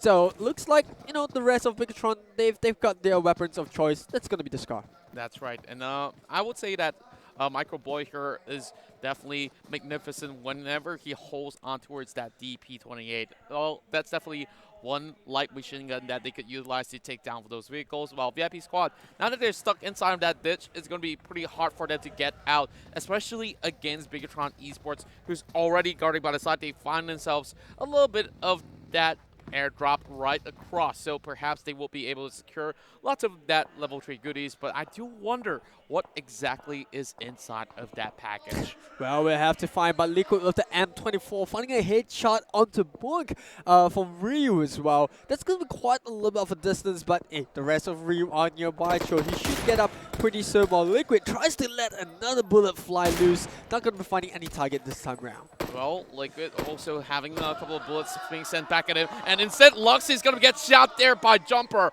arguably one of the best players of Malaysia. And time again, we see him being so consistent on the mark. But look at the rest of the VIP squad, though. They are just keeping themselves occupied by just guarding the entirety of the back, as well as the central of that drainage. But Microboy, they're trying to find a little bit of that leeway to perhaps get a little bit closer where they could easily just lob nades after nades in towards VIP squad. Yeah, I'm curious about how, Bigetron's going to take this fight, because they got Zuxi pushing in a little bit south, while the rest of Bigetron are just controlling that house. Same goes for VIP. They, like you said, they want to control that chopstick drain, and Jumper and Yakuza's just providing a little bit of that cover for the rest of the team as they try to scout out the area. While EVOS and Ryu, they're on the opposite ends of the map. They've got EVOS controlling the top side, while SnowLynx are lingering close by. Yep, the Tigers and the Lynx now just trying to climb up the mountain, while SnowLynx usually would opt to do so.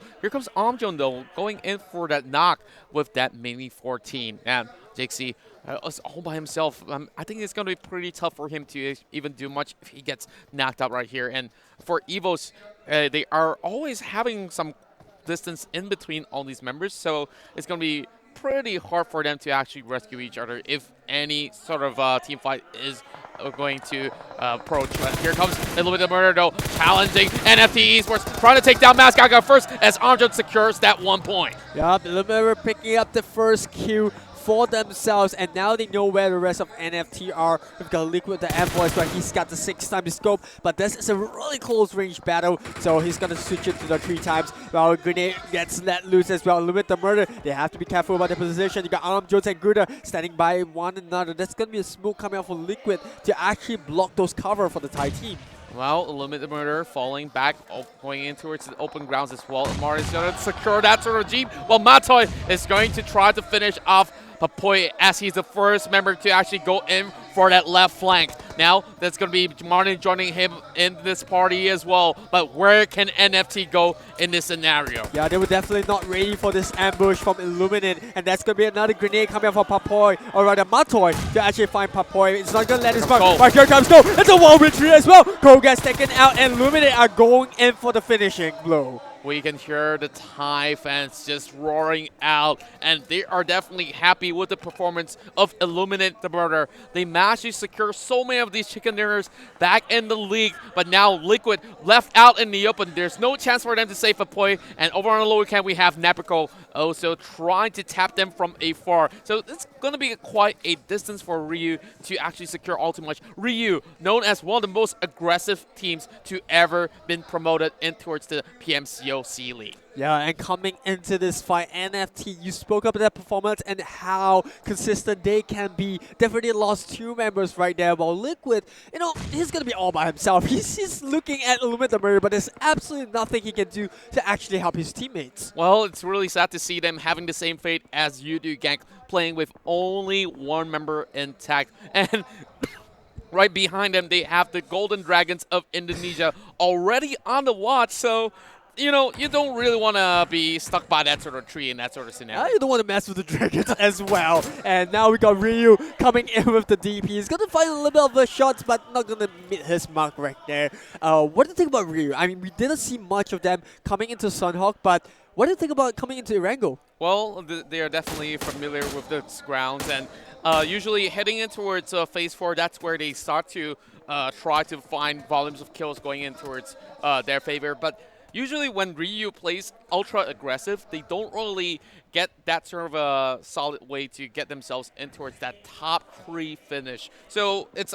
either they really want to play really safely in towards phase number 6 or so and try to get all those ranking points, or try to do their very best to secure kills like they always do. Yeah, we got Nalvin from Purple Moon as well, putting that DP to work. He's going to spray a couple of vehicles down, make sure that he limits that mobility of his opponents. While VIP and Yakuza, he's got the scar in hand, but he doesn't know where those shots are coming from. But now, Jasper, you spoke about the M16, and here comes those hit taps. He's not going to find Nalvin, but he's just going to pop those tires away. Well, we do see Yakuza just hiding by the broken wall. That's just one little pixel bit for the side of Jasper to actually pick off. But instead, he did not find a mark because he went in for the reload, and now he missed his chance to take down Yakuza. Yeah, the rest of Bigetron are nearby as well, so I'm sure they're hearing all the shots ringing in the distance. While VIP, they've already left that chopstick that we talk of, and now they're closing in onto this 3-way fight. Yeah, and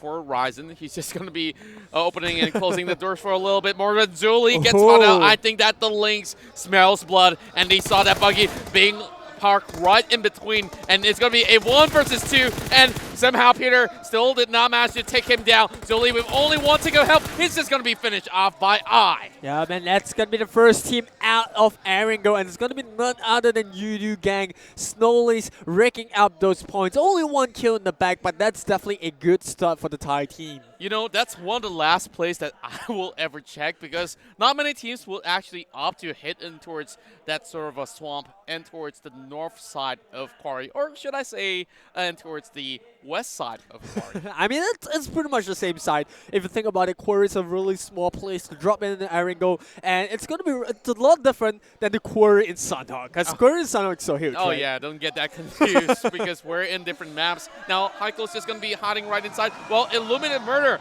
they just went inside of the ditch as well, as we hear a lot of drums as well as roar coming from the Thais. Now, here comes a little bit of an update in towards the next phase. As we see, most of the teams are already inside. Oh! How is this going to be? It's going to be Heiko there, bringing out the DP, trying to take out Matoy. So remember, Matoy holds all the supplies. He cannot falter right here. And that's going to be a card as well coming up from Bucky. And Heiko is trying to save his teammate right now. They've got VIP making sure that Illuminate the Murder cannot progress. It's a long spray with the DP. And if Illuminate the Murder actually pushes in that tight corner, it's going to be a really bad result for the Thai team. Oh, yes, indeed. And then here comes Heiko popping a little bit of pixel for Martin to go in for the mini 14 taps, as they will be forced to prone away. There's no way that they could even take a little bit peek to actually trade against Martin. But Bigetron, they know that there's going to be 2 teams right in between them. Well, over on the side of Mega, we do have a couple of company here with Friends Forever Gaming, as well as Pubg Esports. Yeah, we're gonna see them take a little bit of a drive for Orange CG, while Mega with the M4 spray through online 24. Not gonna find any of the shots landing as well as Stalker this time round. He was the first one to fall out Sanhok, and this, I'm sure they're pretty happy so far coming. Erangel not really facing too much of the obstacles. That's right, and now Orange CG is booking by the corners of the hill as well. They could possibly get in for that sort of slow push against FFQ. A couple of smokes have been expended so that they did not get picked off by members of Mega Conquerors, but I like how Mega is playing this one out. Well, that's going to be that sort of a corner of that compound being well secured, but FFQ, they're on the march. They're trying to run the cross, and perhaps FFQ will be able to go in for a couple of all that sort of pickoffs against Orange CG. And RRQ.ATHENA, they're not too far behind, and they're just slowly trolling in and towards the next phase. Yeah, Mega Conquerors trying to keep those vehicles alive at the same time. They don't want to lose out, trying to traverse across this challenging terrain. You already see Rod 5 to Scar, but here comes Illuminate the Murder. Martin going right through all his teams, and he's got a free pass, while the rest of Illuminate the Murder are trailing behind. VIP, are they really going to let him go by? Oh, Armjo's the next one to cut across, while VIP squad did not manage to actually take down that UAZ passing by. Well, they're driving in towards the region of RRQ.ATHENA as well, and now that's going to be a little bit of trouble. Oh! Will take down Illuminate the Murder's very own Armjo. D2E with that car 98 as well on the chopper when we speak. But here comes VIP. We talked about the spray as well, and Illuminate the Murder. They already lost one member on the vehicle, while Guda will make it through. But looks like Illuminate the Murder has other plans. They want to take this fight right now.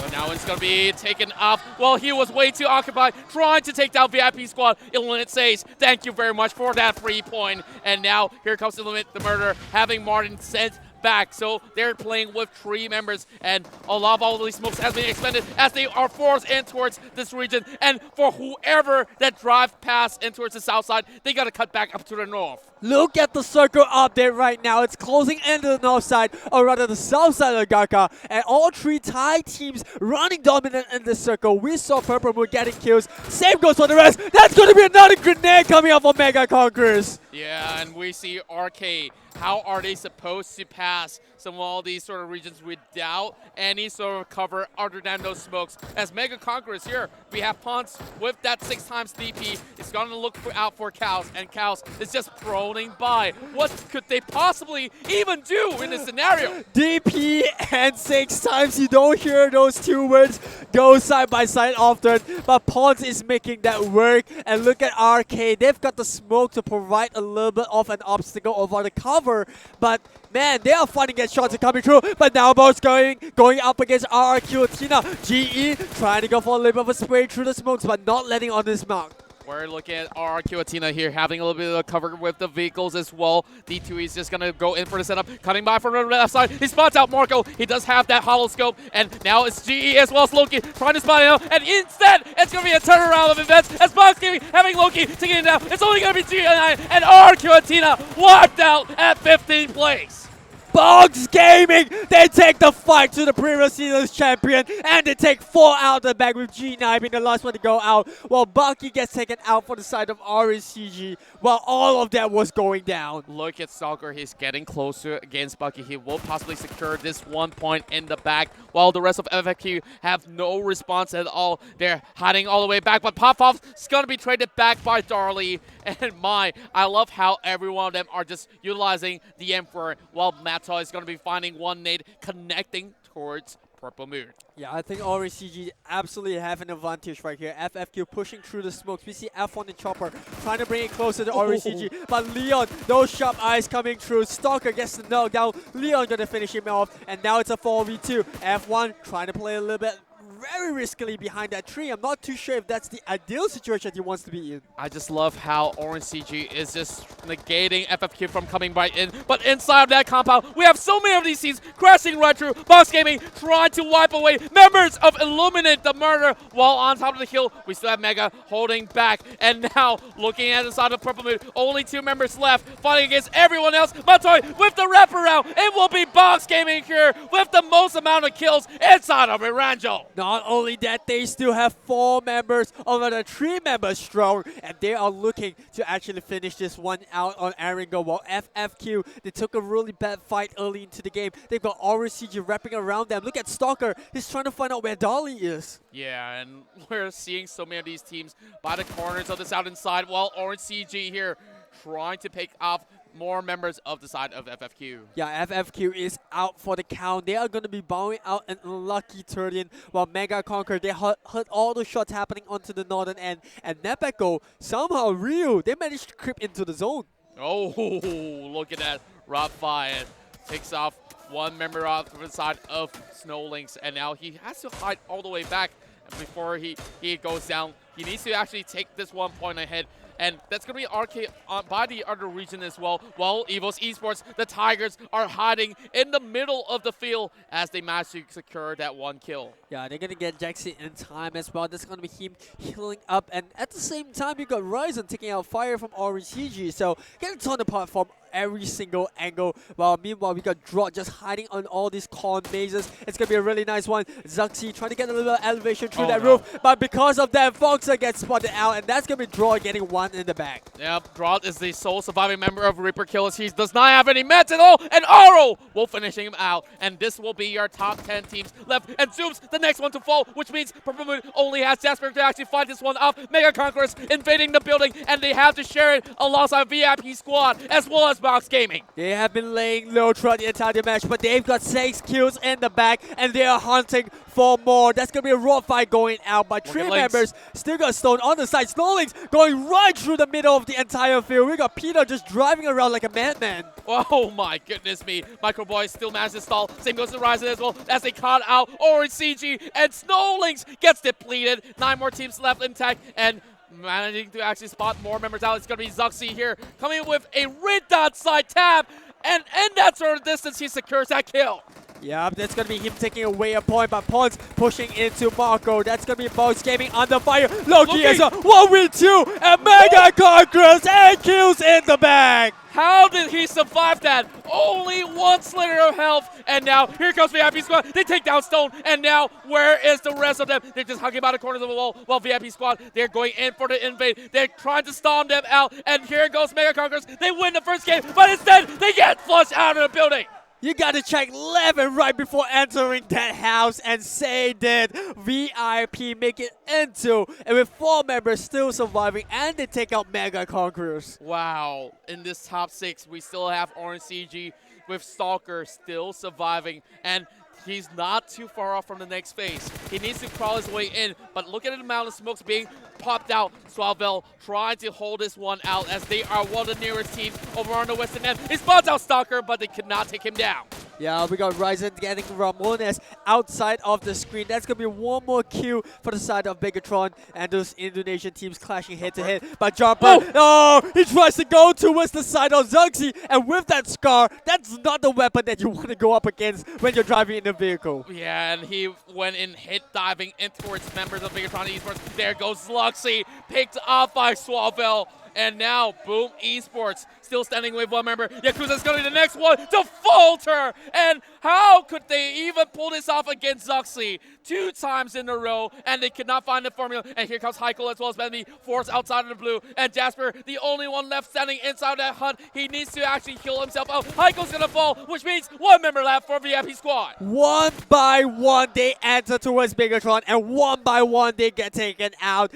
I mean, they could have just gone as a group of 4, but they played their cards really badly in that situation, and Bigetron ripped the rewards of that 4 kills in the back. I cannot deny how messy it was. They could have done exactly what you just said, and now the only one with that sort of advantage is Bigetron Esports. Purple Mood just slightly salvaging what they can, while Boom Esports, they already have 1 member left. Well, it's going to be Ryzen as well as Zuxi from Bigetron Esports to try to finish off the game. We talked about the champions of the C League, and now can they win this entire championship? They have a total of 8 kills in the back already, as we see Jasper having nades lobbed on top of that sort of smoke. Yeah, and to add on to that, you've got Bigetron with a lot of vehicles as well. The grenade coming in a little bit too close for comfort, but they are still 2 men strong. If they play this one right, Bigetron should have the second chicken dinner. Well, maybe we might just see them snatching this one away.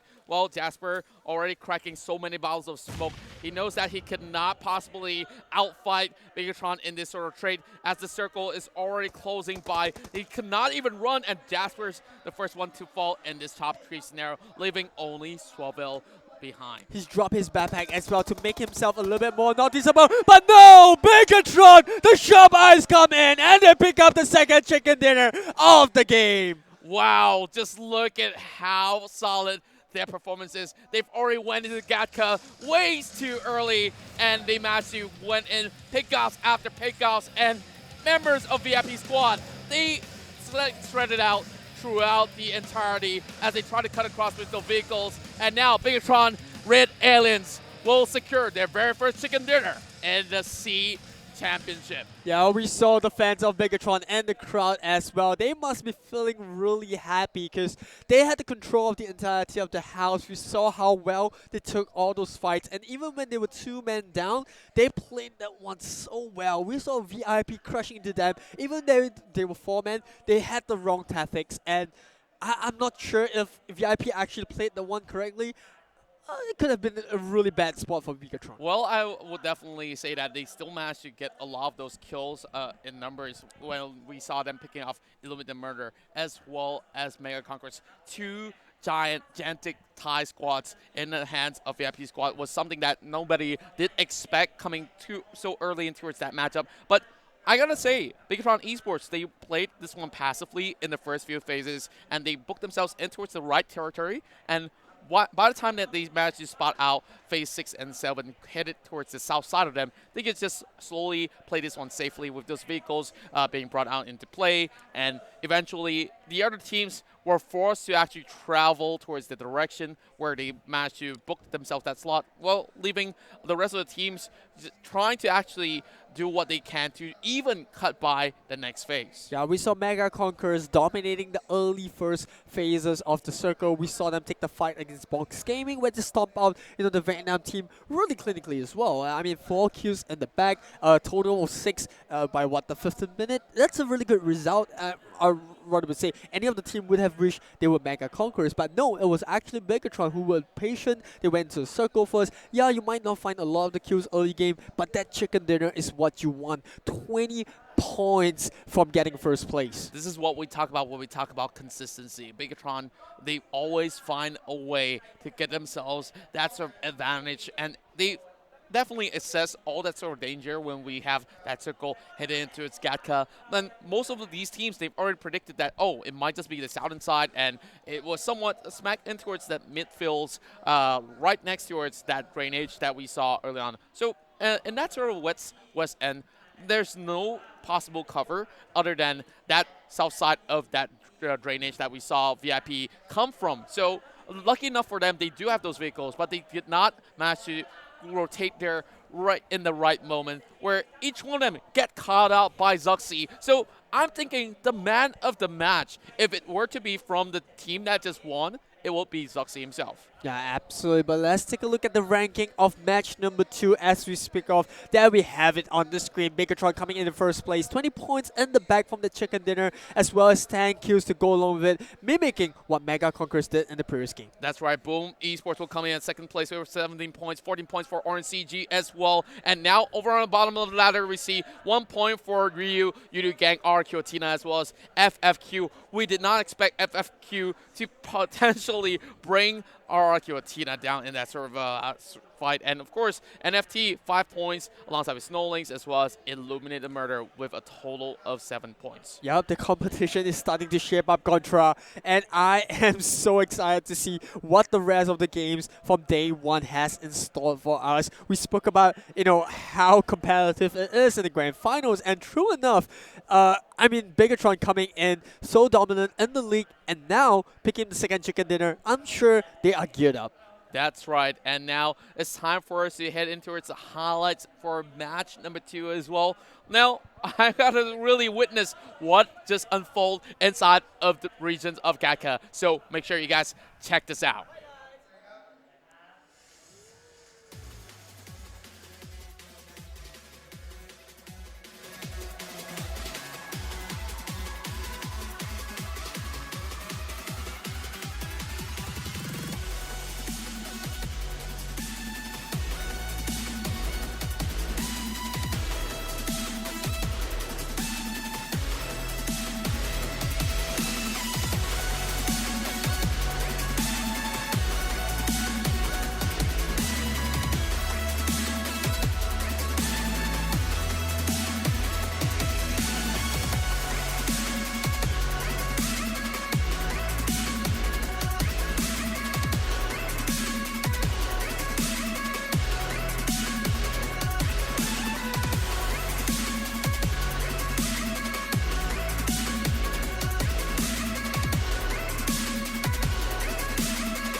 was a fantastic performance coming in from all the teams here in game number 2 here in the PUBG Mobile Club Open 2019 Southeast Asia Fall Split Grand Finals. What a spectacular performance here in the map of Erangel here. This is where we see all these teams start to shine the most. But without further ado, let's take a look at towards the game itself and how the map and all the teams dropped initially here. So let's jump in towards the map itself. You see, starting off, it was a flight path coming in from the northwest section of Georgiapol, passing towards Pochinki and towards the southeast corner of Novo. This is where a lot of teams tend to struggle a little bit, especially teams traveling in this traveling towards Yasnaya vicinity, Stauber, Kamishki, Severny, and also mentioned Lipovka. So all these teams, because of the flight path, it takes about a 2-kilometer range here for all these teams to actually rotate. So in this case, we saw actually Yoodo Gank, Box Gaming, and also several other teams actually drop towards this side of Georgiapol, where they tried to get a couple of vehicles to actually rotate their way in towards Yasnaya. Unfortunately, was taken down by a lot of these teams here. So as the game progressed, let's take a look and towards the next stage of the circle. We see all these teams kind of spread out. They had a couple of loots here. Same goes for VIP squad, who's looting towards apartments and also school. ILLUMINATE take Rozok area. And the key secret about this circle is that no one expected where the circle may or may not be here. I have to pause this scene right here, where you see all these teams here did not exactly know where to go. Is it going to be in towards Georgiapol? Is it going to be Pochinki? Is it going to be anywhere in towards the southern side of the map? But the reason why this play right here from Ryu is super important for all these teams here. The vehicles comes a major factor towards closing up the entire game, just because the circle ended towards the open fields of Gatka region. So as the game progressed, you see Ryu, they try to protect this car right here, where they position themselves in towards, in this vicinity, just because there are not many angles to work with to actually take down these cars. And later on, we see Mega Conqueror actually doing exactly that later on. So let's proceed towards the next scene.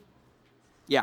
I like with this play as well from side of VIP Jumper. They make sure they protect those vehicles as they go towards the chopstick areas of Gatka, just to make sure that no one takes down all these vehicles. You see VIP, they made this barricade here as well, just to protect like any kind of vantage points, or maybe even ninjas who's hiding in towards the bush may or may not take them down. And following on to the next games here, we see ILLUMINATE rushing towards NFT. Let's take a look at this play right here. You see Matt Toy and also the rest of the team, they stack up the numbers just to go for a double peak, just to go for an aggressive play. And you can start to see the effects of how important these cars is, because why teams like Purple Moon, who's always love to go for those DP sprays here, just to focus down and make sure that all these teams don't have the covers of those vehicles. So as the game progressed, you can see a lot of these teams ended up in a lot of compound to work with. You see this circle itself, it was just pushing down south of Gatka as well. No one exactly know where it is. And this play right here in the Gatka chopsticks here is why you need those vehicles down below. Because why? A surprise Haikal going for a spray, almost taking down Matt Toy, managed to save his life at a close wave here. So having those vehicles is super important. Same goes for Mega Conqueror as well. They're doing the exact same thing here, just to play those kind of long range sprays. But as the game progresses, you see this circle. You can see this kind of long-range sprays coming from Mega Conqueror. They can tap everyone just because of all these rendering effects, because you can see through everything.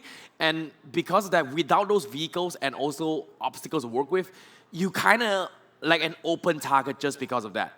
So as the game progresses, you can see every team is here. Even here as well, you can see Orange Esports, they had those compound to work with. Eventually, it ended up towards this vicinity where you see there's no cover whatsoever, except for this kind of bushes to work with, where you can actually stealth your way through towards the game. So as the game progresses, you can see it all comes down to how important those vehicles. Even rushing this compound as well, we see Purple Moon and also ILLUMINATE later on previously just rushed in towards this compound, which left a lot of vehicles to work with, which allowed a lot of all these teams to actually kind of build their way through. And because of that, BTR, they understood this mechanic and the terrain themselves. They have this compound to work with. They have this open field. They use all these obstacles and take down all this the enemy themselves. And even Zaxi here took down Yakuza just because they had those vehicles to work with, so which is fantastic, which led up into this small mini fort by BTR to just take the whole chicken dinner just because they have the cover to work with, whereas the rest of the teams had to prone their way through and just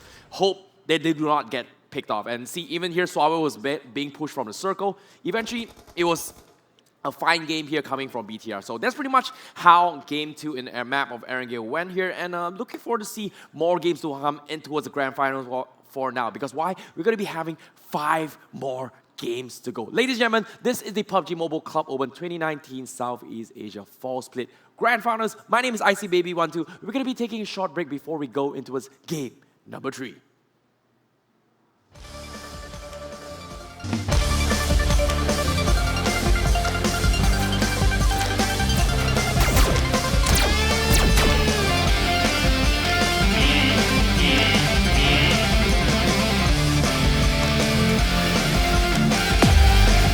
Shoot beyond limits.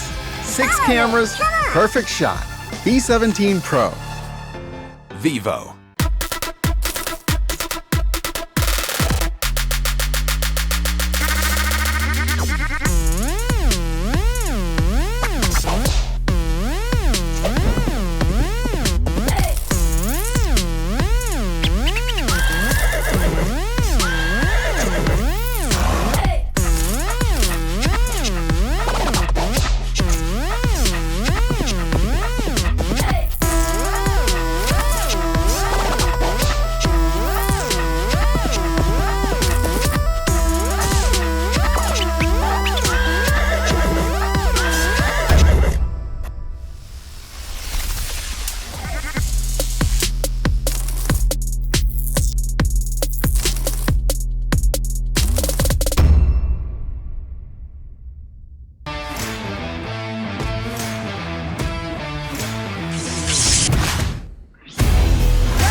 คุณสมบัติของมิสโดผมว่าเป็นความสามัคคีของทีมมากกว่าครับความสามัคคีของทีมหรือว่าความสามัคคีของทีมครับกับการวางแผนด้วยซึ่งแผนนะถ้าเรามีแผนหลายอย่างคือเราสามารถทำให้การเล่นเราง่ายขึ้น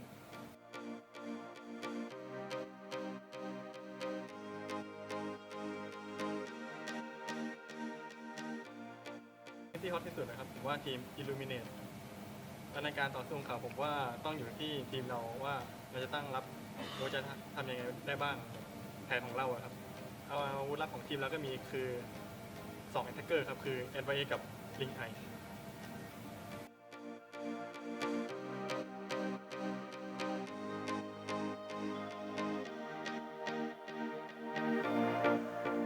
ก็จะดูวิดีโอย้อนหลังทั้งตัวเองแล้วก็คู่แข่งว่าเล่นพลาดตรงไหนบ้าง แล้วก็จะปรับแก้ตรงไหนได้บ้างครับในแต่ละวันแล้วก็ทำอย่างนี้ทุกวันครับ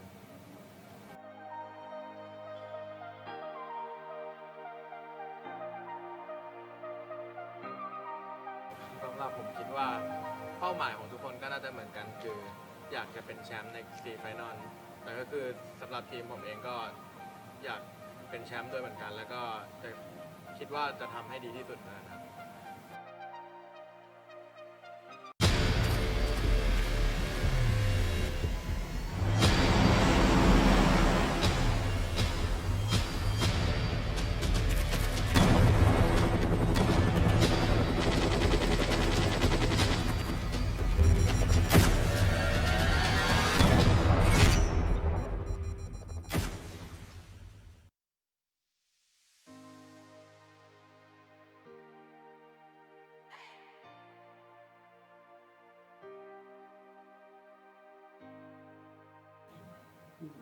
Satunya 10 lain.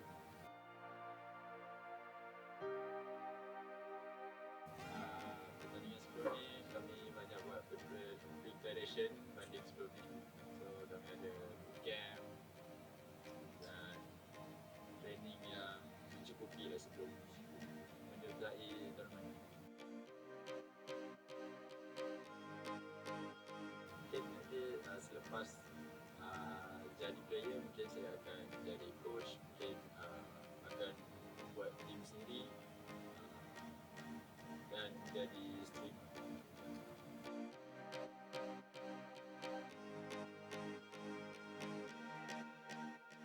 Sebelum ni pernah pergi ke Bangkok untuk menyertai pertandingan PUBG, tapi bukan PUBGMOBILE, which is PUBG PC. So Bangkok adalah negara yang bagus dan makanan-makanannya sedap.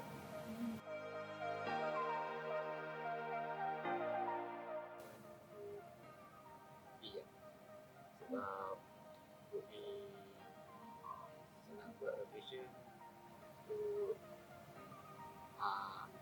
boleh belajar dari YouTube lagi.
Buat teman-teman yang dukung kita, terima kasih udah dukung kita selama ini.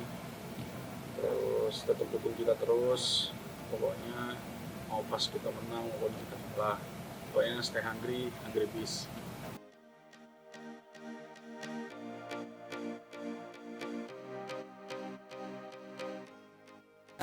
Tujuannya pertama ya pasti buat pengalaman dan kita pasti berusaha untuk menjadi terbaik dan menjadi juara di sana.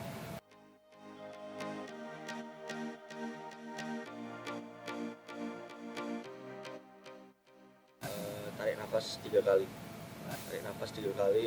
Kalau bisa habis itu nonton YouTube, hal-hal yang menyenangkan di YouTube tuh aku tonton.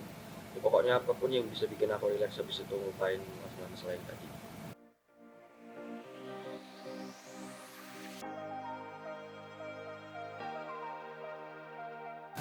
Pertama tuh untuk mengharumkan nama Indonesia, kedua itu pengen berkompetitif di luar Indonesia, pengen tahu rasanya gimana tuh saingannya, di luar Indonesia, dan ketiga itu pengen ngasih yang terbaik.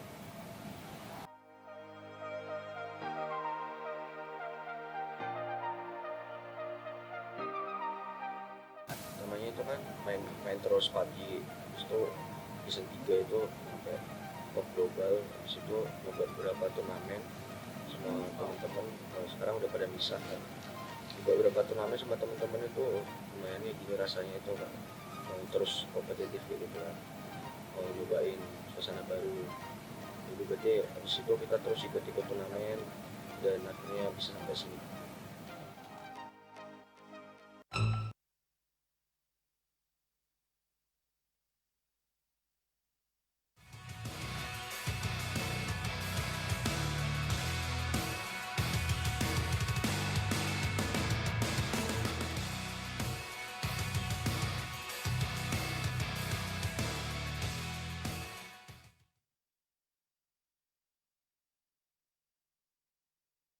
Asia full split finals. This is gonna be match number 3. But before that, my name is Harrison. Cussling inside me, the one and only Contra. Well, of course, we have some blinking lights, but all focus is on the game where we saw Bigetron Red Aliens there secure the very first chicken dinner after Mega Conquerors snatched that very first one inside Sanhok. Now we're heading in towards game number 3, which will be inside of Miramar. Oh, yeah. And remember the hashtag PMCO2019 or hashtag every single one of your favorite teams who you would like to see in the PMCO Global Finals, which will be happening in Malaysia pretty soon. But now only 2 of these teams will be able to snatch that victory to get themselves qualified and towards that global stages.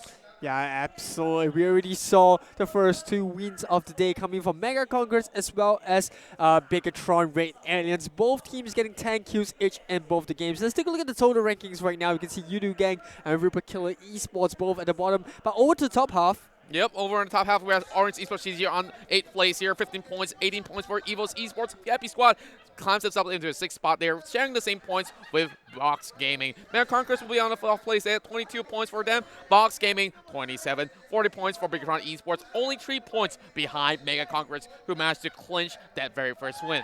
Yeah, the points are so close to one another right now. Only 3 points between Mega Conquerors who are in 1st place and Bigetron in 2nd.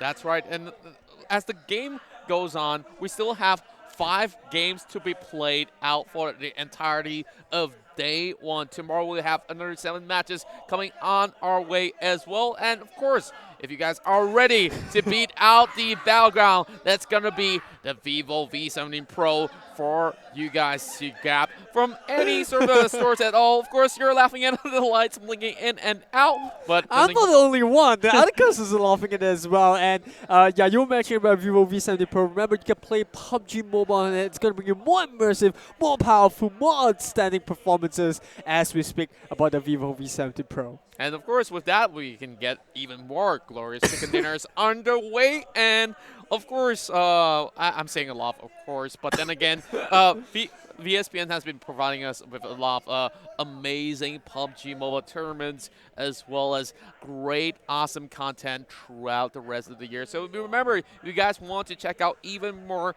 or you like to keep yourself entertained with more esports feeds, so you can definitely have a look out on what VSPN has to offer. All right, obviously, the Global Finals is going to be taking place in Kuala Lumpur, Malaysia from 29th November all the way to 1st December. And if you want to get yourselves those early bird tickets, you can head on down to PMCO2019.info/mytickets to actually book your spot, or rather, book your seats in the Global Finals. I really love how you just memorize the entirety of the link, so you can easily just pop it by and like, hey, get me like 10 tickets for my friends and family. And now, man of the match of the very second match that we saw inside Erangel will be Box Gaming's GE, because Box Gaming, they managed to team-wipe the entirety of RRQ.ATHENA with a total of 7 kills, 890 7 points in total, and in between, he managed to get 2 headshots on his way. Yep, the most kills out of any player in a single game thus far, and it's going to be none other than GE. I mean, honestly, I think Box Gaming are doing really fantastic coming to both Sanhok and Erangel. You spoke about how they will actually manage to win a lot of fights coming into the second match of the day, and I'm pretty sure that all of these teams are looking to do the same as the day, or rather, as other matches take place. That's right, and Box Gaming, they're definitely in that sort of top 4 position when we calculate all the points that they managed to rake up in that past 2 games. Miramar is going to be a different sort of ball game. We've seen so many of all these teams having such difficulty, and I know, this is your favorite map to actually watch because why? There's going to be all these players put to the test on their sniping skills, on how they control all these terrain sections, as well as book that sort of circle in the middle of nowhere most of the time. So, well, the most that we saw winning a lot of all these Miramar matches, if I'm not mistaken, it was Illuminate Murder as we go into the end of the season. Yeah, it's only 3. So we had 13 unique winners coming to Miramar, and that speaks a lot of volumes on the teams, or rather the players, and how challenging it is actually to play Miramar. Yeah, it might be easy when you're playing those casual matches, but when it comes to top competitive play, the reason why Miramar is one of the most competitive, if not the most challenging match out of the 4 other different maps is because of the randomness of the circle and the lack of coverage that, the entirety of these terrains can actually offer. That's true, and most often than not, that sort of a circle will most likely land up in landfill areas instead of the waters, but there are certain games that will push teams towards that corner of Puerto Paraíso or even those 3 islands that we do talk about from time to time, but it's very unlikely that it hits right there. Even the corners of Valdemar or even, well, I don't know. We have a lot of discussion about the prison ending. It's not going to be happening all too much. So I mean, it's 80% land in Miramar, right? Yeah. And because of that, you got to be really comfortable when it comes down to challenging terrains. We spoke about the lack of cover. So vehicles and smokes are going to be really important in the next match that all these players are going to be dropping into. That's right. And let's talk about some of these towns which let's go teams will definitely eye out for. St. Martin, usually occupied by Illuminate Murder. Purple Mood in towards Power Grip in the previous season, but this time around, they like to drop in towards Montenevo, which Orange CG will like to actually drop there every single time that we see them trying things out inside of Miramar. And inside of Chumacera, it's always going to be EVOS Esports. Yeah, I think EVOS Esports have a really good grip and rather good understanding of how Chumacera really works, because it's not exactly the most central town as compared to Picado or San Martin, but you do get a lot of cover from the southern end because of how steep the hill is. So if you can actually control Chumacera and the circle actually ends on the western end, I think it's a really nice town to have to yourself. That's true, and even Box Gaming smack right in the center of Picado. That's one great place to actually play from, as you will have less difficulty in terms of rotation. And of course, for some of the teams such as Bigetron Esports who like to play around that graveyard as well as Hacienda area, they're trying to actually secure those choke points if any sort of teams were to pass by, and that's how Bigetron Red Aliens will be able to secure all of those pickouts. Now, we're looking at our second matchup here, third matchup, which will be inside of Miramar, followed by Vikendi next, and Vikendi will only be played once for today.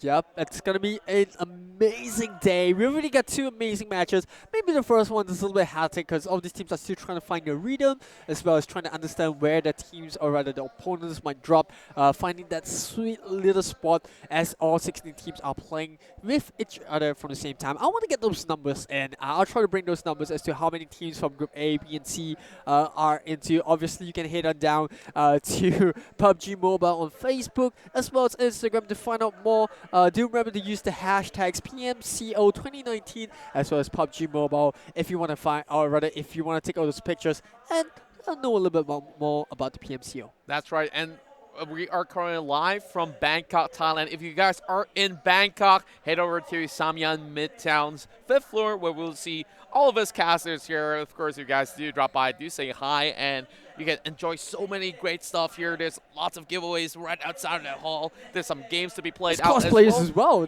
You check them out. They look fantastic. They definitely do. And as for us, we're we're having so much of this focus inside of the game where all the fun stuff is going on. So if you guys are missing this one out and you guys are in the city, shame on you. Well, of course, jokes aside, well, for the rest of the world who's currently watching the C Grand Finals here, we're starting to see a little bit of that rhythm going on for those top teams that from the league itself, Mega Conquerors as well as Bigetron Esports, showing us why they were the winners of some of the weeks that we saw. And now we got news from the producers that we are ready to take on our Miramar TPP. Yeah, I'm super stoked to see what Miramar has to offer. We already know that it gives the most amount of unique winners, especially with the randomness of the map and how, challenging it is. But, yep, I mean, we talked about it a lot of times right now. So remember to get your eyes glued onto the screen because we are about to take flight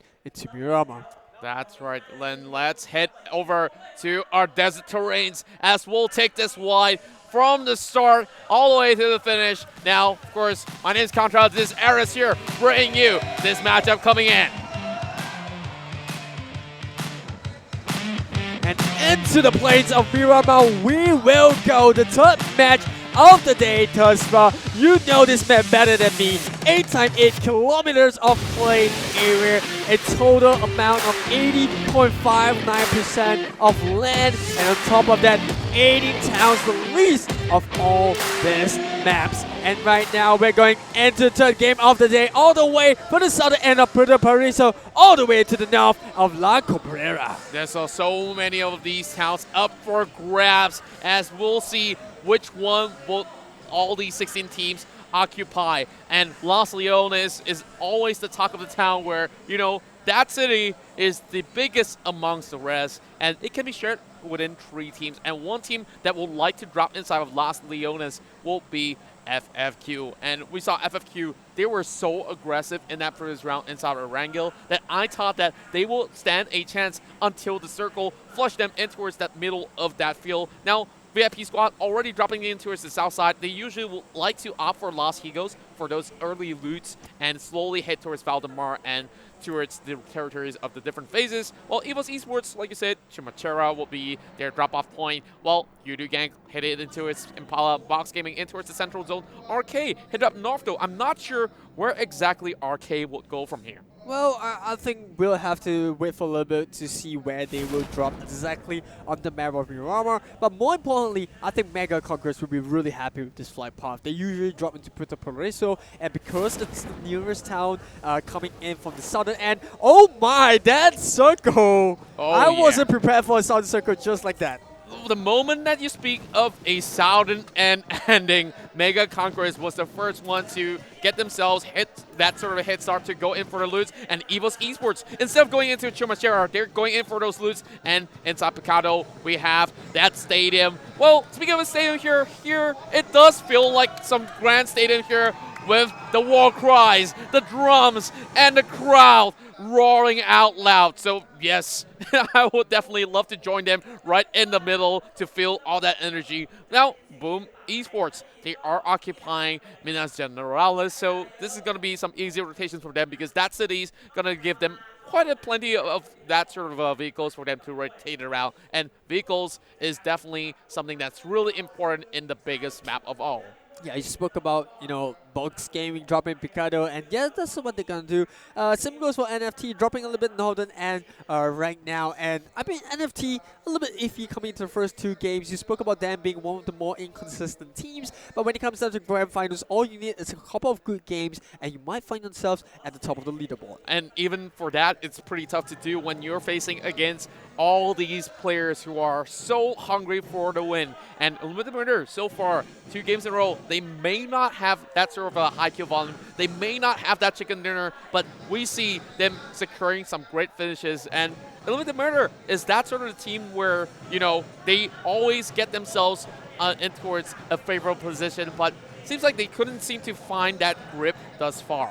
Yeah, I think it's really tough for all these teams that might take a little bit of a slow start, but Mega Conqueror is proving to be really efficient as well as clinical when it comes down to all these engagements, especially in the second map. They might not have taken up the chicken dinner, but because of the high kill volumes as well as the chicken dinner and the first game itself, they now find the team sitting on top of Bigetron by 3 points. Yeah, and Mega Conquerors here, those kill volumes will definitely help them in the long run. This is only the third game that we're talking about here in EVOS Esports. They finally find a way to actually get themselves back in towards their hometown, while VIP Squad is going to do the same over in the southern end. But, you know, VIP Squad usually complains to me and they say, hey, Contra, we are so unlucky. We don't always get the circle. But now, VIP Squad could easily just rotate towards their east side and just get themselves pretty much secured. So they have plenty of time left to loot out Valdemar as well as the prison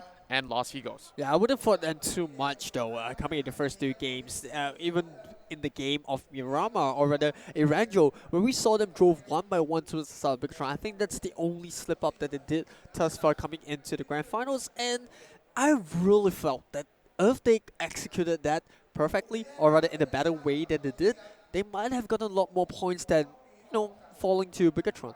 Oh, yes, indeed. And I would say that Bigetron, we know them as a really aggressive team as compared to what we saw back in that sort of first season with the addition of Microboy. There's a lot of conversation around Microboy that he is that glue that pulls everyone together in Bigetron Esports. That I agree. He just gels so well in the team as compared to Natic. No offense to Natic. Natic's a really great leader to teach them how to actually play the game strategically, but now they look so strong and fierce as compared to the rest of the league, where every single one of all these teams, they understand and respect Bigetron for their firepower. Yeah, I think they really have a really good chemistry going on, and especially you spoke about the addition of Microboy to their lineup. Let's talk a little bit about RNCG, shall we? Because when you talk about new members, I mean, Puff coming into the grand finals, not joining them in the league itself, I think he might have missed something out.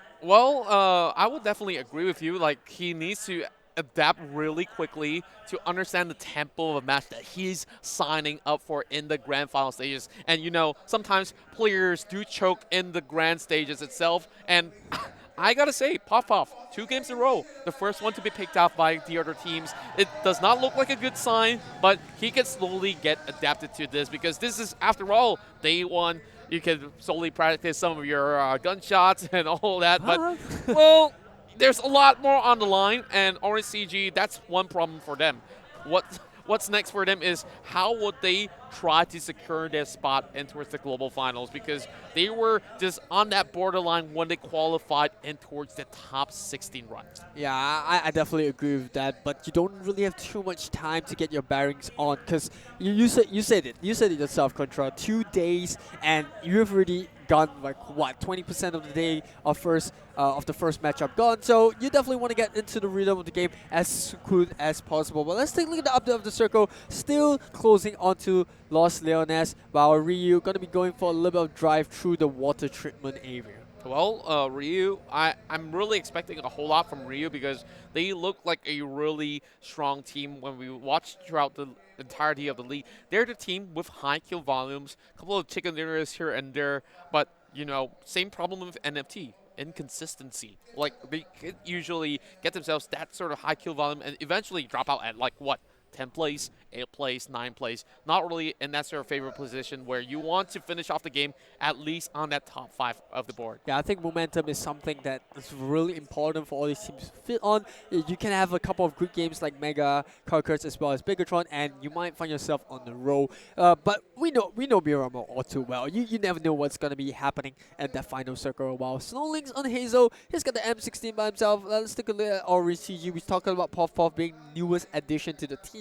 Looks like all of them have individual vehicles, and that's really good, because we saw ILLUMINATE the murder when it comes down to Miramar. Vehicle play is so crucial. Yeah, I do agree, and they're the ones talking about the corners of Torre Ahumada, one of the furthest points, and they are already tanking phase 1. We understand, of course, phase 1 usually does not actually mean anything all too much. Of course, that's going to be one airdrop right in between, and Bigetron Esports, they're regrouping by the corners of Graveyard, where they usually will try to stall out some of all the other teams. And this is where they could possibly head onto the top side of the hill, try to actually pick off a few guys running past, but Vigeton Esports have no business here as they try to get another pickup truck for themselves. Yeah, I think all of these teams are scrambling for vehicles because that's the only real source of cover that you can control when it comes down to Miramar. That's true. You don't have any, high, tall grasses that you can hide upon. Yeah, there's trees, but just look around you. It's open plains, you don't really have too much to play around with. You really want to talk about trees in the desert? Like, hey, what's I'm it supposed to I'm give? doing my best to find whatever cover I can in Miramar. That's true. Same goes to Arm Jones. Instead of cover, he wants to bring the pain, and let's see what he managed to secure. Well, of course, he managed to get a lot of those level 3 goods, and they will possibly swap things out. And I'm not too sure. Maybe he's just leaving things behind for Martin. Like, yep, they say, Captain, you take whatever you please. Yeah, I definitely do remember a time when Matoy was saying that he tried to pick up a couple of weapons from Martin, and that's going to be AWM as well. Illuminate the Murder, feeling pretty good. Yeah, I'm pretty sure that they will be pretty happy about this. While VIP Squad pretty much well spread out in towards the central zone of where the next phase is going to end up over on the south side of Los Leones. And Box Gaming already receiving a couple of taps coming in from EVOS Esports. And Purple Blood just wants a pass, and they don't want any sort of commotion at all, as we see Zooms just driving by. Lucky enough, he did not get his tires all popped up. Yeah, he's got 2 adrenaline syringes in his backpack as well. So that's going to be quite a decent amount of loot for the side of Purple Mood. Well, we've got CZ as well as Navin on their individual vehicles. I think Jasper's along with one of them. So like we said, consistency throughout the entirety of the competition. Every single one of them, they know what Miramar is about. I think this is the one map that all of them hate. Yeah, when we spoke to the Murder, Mata was saying that's the one challenging map they face. And now Bigetron with Zuxi with the SKS trying to find a couple of taps in the Gudang. Well, the SKS did not receive all too much love as compared to the SLR throughout the entirety of the C League, but you gotta take whatever you can get. And I like how Bigetron Esports usually would like to control the top hill of Picado right on towards the south side of Graveyard. And for Ryu, I'm not too sure what Warong is up to by that edge, but Boom Esports already heading in towards that first phase, just covering the corners here. Maybe they might want to gatekeep some teams coming in from the northern side. Yeah, a little bit questionable driving coming up from Swavel. A little bit tough maneuvering coming off the vehicle.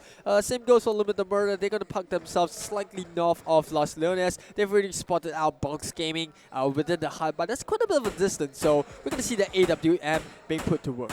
That's right, and GE was in charge of taking down RRQ.ATHENA in that previous matchup inside of Erangel, and Martin here could only keep all these bullets of that AWM. It's pretty much limited, but if you can secure the kill, you will definitely not hesitate in towards pulling that trigger. So got the 8 times intact as well, checking every single corner, while Lewis as well as GE, they are in some sort of trouble, and they will blow up that pickup truck that they saw right across. Yeah, Mato as well holding on to that Mini 14. We know that Miramar has a lot of long engagement battles, so I'm sure that every single member of the team, or rather of all 16 teams, should have at least a DMR or a sniper rifle as one of their key weapons. We're going to see GE with the M4 as well, letting those bullets fly onto Illuminate the Murder, but not going to find its mark.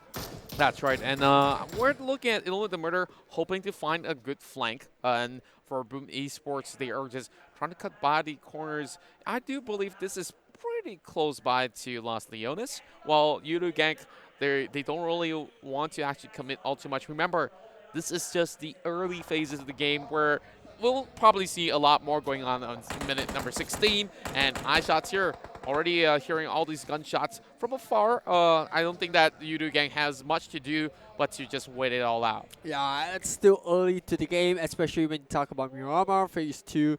It's going to be closing pretty soon, and RK, they've got eyes on NFT, and although it's still quite a little bit of distance, they can actually close onto NFT if they want to.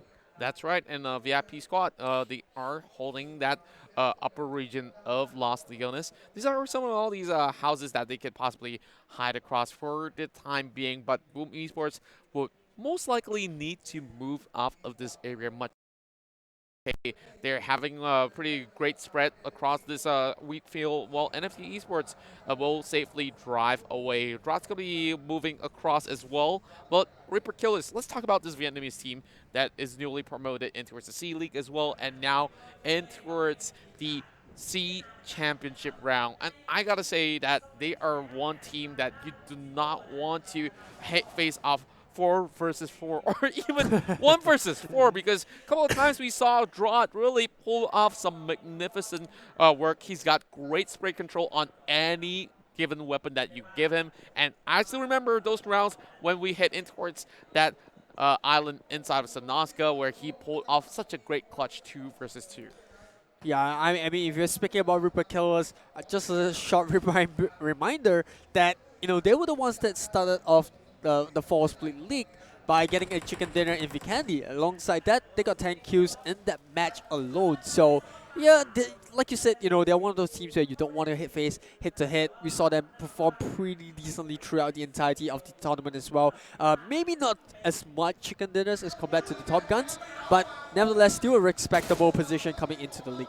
Yep, certainly agree with that. Bigetron Esports driving past in towards Los Leones, where Snowlings did not have the chance to actually take them down. Microboy with some insane driving skills. You know, usually I would get lost in the town all by myself, not knowing how to navigate, but here comes Matoy though. Microboy's going to get himself in towards an accident while Box Gaming is going to commit to this fight against Illuminate Murder. Spotting out Goddard, he's going to get clipped off for a little bit more, and Lewis already losing a little bit of that helmet.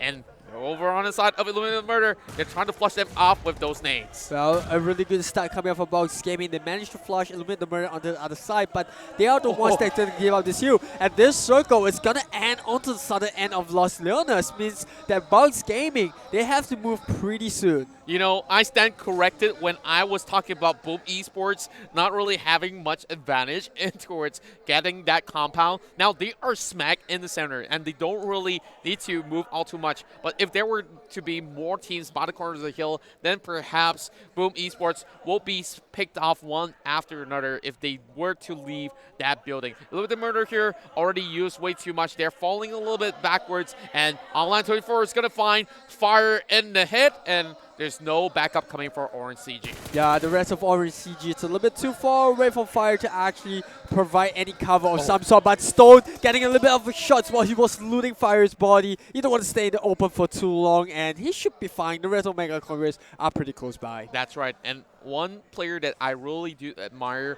from Orange CG is Stalker. Chopper's going to run over Zuxi. What exactly is going on inside Los Leones as we see FFQ driving by this member right there. Michael Boy got himself in an accident, and there's not going to be enough time. And VIP Squad, Heiko, right from top of the hill, will remove Zuxi from the game. Yeah, Chopper with that scar as well, pushing onto the members of Bigetron as they do not want to give the Indonesia team too much of a rest. And Chopper right now going to be taking a couple of painkillers just to heal up from those damage taken from Microboy. Wow, Bigetron Esports now playing with 3 men, and we have 3 different compounds for members of Bigetron. While FFQ, I would say that that's going to be a solid place for them to camp out for the time being. Heikel on the SKS, already trading back. Some shots coming from the back. Where did it exactly flew from?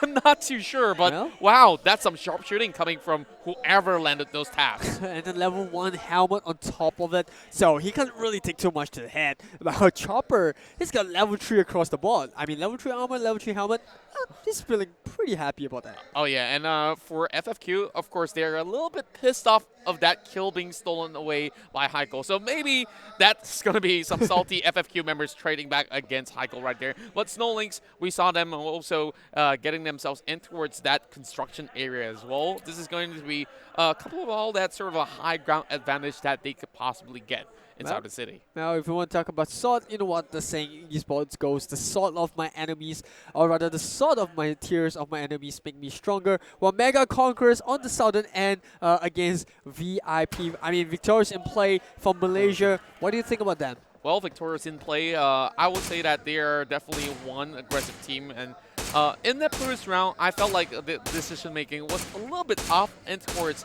that final few circles where they drove in one after another. But understanding VIP Squad, when they hit in towards that final circle, the win ratio for them is pretty much consistent. I would say that there is about slightly above 50% win rate when they do get in towards that final circle. Yep. And now Bigetron. I don't think there's too much of a rotation coming up for all these teams that's in Los Leonas. Obviously, we just saw the circle update, so we gotta wait a couple more minutes before we do see any of these major shifts in terms of the team's positioning, while VIP gonna be still holding up the hill against Mega Conquerors. Well, Mega, they are taking those sort of villages right down below. Chopper's gonna get sniped as well.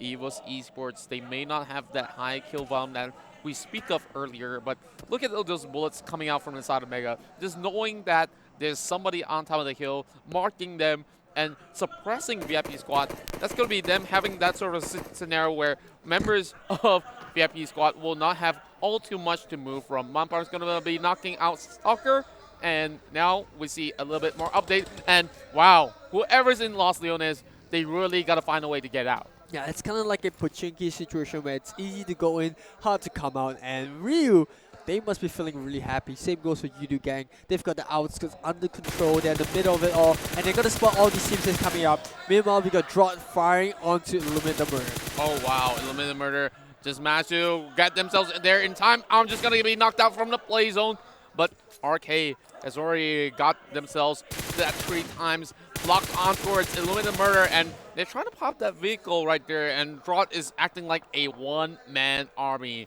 Well, RK is just going to hold that position for as long as they can, while Illuminate, they got to tank a little bit more of that damage. This phase 4 that we're talking about here in Miramar. Yeah, I think if Illuminate the Murder wants to hit the zone, they're getting gatekept by ReaperKillers, and they can actually take another approach. They have a lot of vehicles to work with. Same goes for Bigetron. Micro Boy taking a lot of hit as well. That vehicle's going to explode, and Mars Gaga will take one out from Bigetron. Everyone's going on a frenzy as we talk about Michael Boy here, not having some great opportunities. And there goes Bigetron members shredded out to pieces. Luxy gets himself blown out, and Bigetron Esports, first team out of Miramar. This is not what you would expect coming out from Indonesia champions as well. I mean, what a way to go, losing all 4 members, true vehicle plays, and NFT must be feeling really happy that they managed to pick up those kills. And now Oro, a couple of grenades, too close for comfort. Well, EVOS Esports only have him hiding behind a rock while Dixie's dealing a little bit of damage back to RRQ.ATHENA as well. Oro's going to drop, and D2E secures that kill in the favor of RRQ.ATHENA. Yeah. And we talk about Los Leones being pretty hard to exit from, and we were proven correct. Yeah, they are facing so much of these teams that's getting gatekept. I talked about Yoodo Gank and how happy they are with that circle update. Oh, but they're in a 3-way fight with both Mega Conquerors as well as EVOS. You can see Jughead pushing up while RRQ.ATHENA are really close by. We can see D2E getting a knock onto Oro as well through the vehicle. Well, they're just running past every single team, and Box Gaming is going to hop off the vehicle as well, trying to clip onto G9. G9 taking it down to 50% HP, and Marco, oh boy, he's now stuck right below, so Senior is going to trade right back as well. And over a low can we do have Snowlinks taking out RK. Cows as well as Peter out and now. Yeah, Marco is in an open, and they have no sort of cover to actually provide that. Now, he has a buggy, but it's not going to provide too much of a cover. While G9 going to be spraying down against Marco time and time again. That zone's going to clip him out. Marco crawling to safety. No way out for him. While FFQ, True Bucky, going to find one into Mars Gaga. Oh, we're not even getting ourselves to phase 5 yet. And now, speaking of that, that's going to be some updates headed into its Mega's favor as well as Purple Moon. While everyone on that south inside is going to be a little bit of that battle warfare becoming a little bit too tense. Well, Jughead, somehow he still survives, and Lewis getting clipped out here. He's going to be taken down to only 1 dot of health, while Yoodo Gank will be able to take that 1 point away. RRQ.ATHENA just playing by the edge here. They could possibly punish EVOS as well as Yoodo at the same time. This is an absolutely chaotic situation coming in for the side of Yoodo Gank. They have so much that's happening all around the entirety of the zone. You can see G9 taking control of the western end as well as for the side of the rest of RRQ.ATHENA. Oh, and this is D2E D2E going up against Gig as well. Yoodo Gank, they are getting broken out. The Thai teams are coming in, and they are coming in hot. Wow, D2E. We're talking about 1/2 of the twin birds of RRQ getting themselves that 1 kill. And I would say that Geek had that advantage, and he definitely dropped the ball. RRQ.ATHENA now having one more kill, possibly to be picked up in the form of Foxy. While we do have a little bit more action coming for Illuminate Murder as Ryu's going in for the push as well. There's going to be Boom Esports right down that ditch. They're both getting knocked out, so it's only down to Captain Remotes to save the rest of Boom Esports. Yeah, I think whoever the victor is going to face a little bit of a trouble going up against Purple Moon. Oh, that's going to be a Bug with the Ryu? grenade as well. Boom ID. They're trying to make it a little bit of the play, but Boom Esports Whoa! to get out of it. Boom gets the kill onto Swalwell, and now Ryu, they've got the upper hand.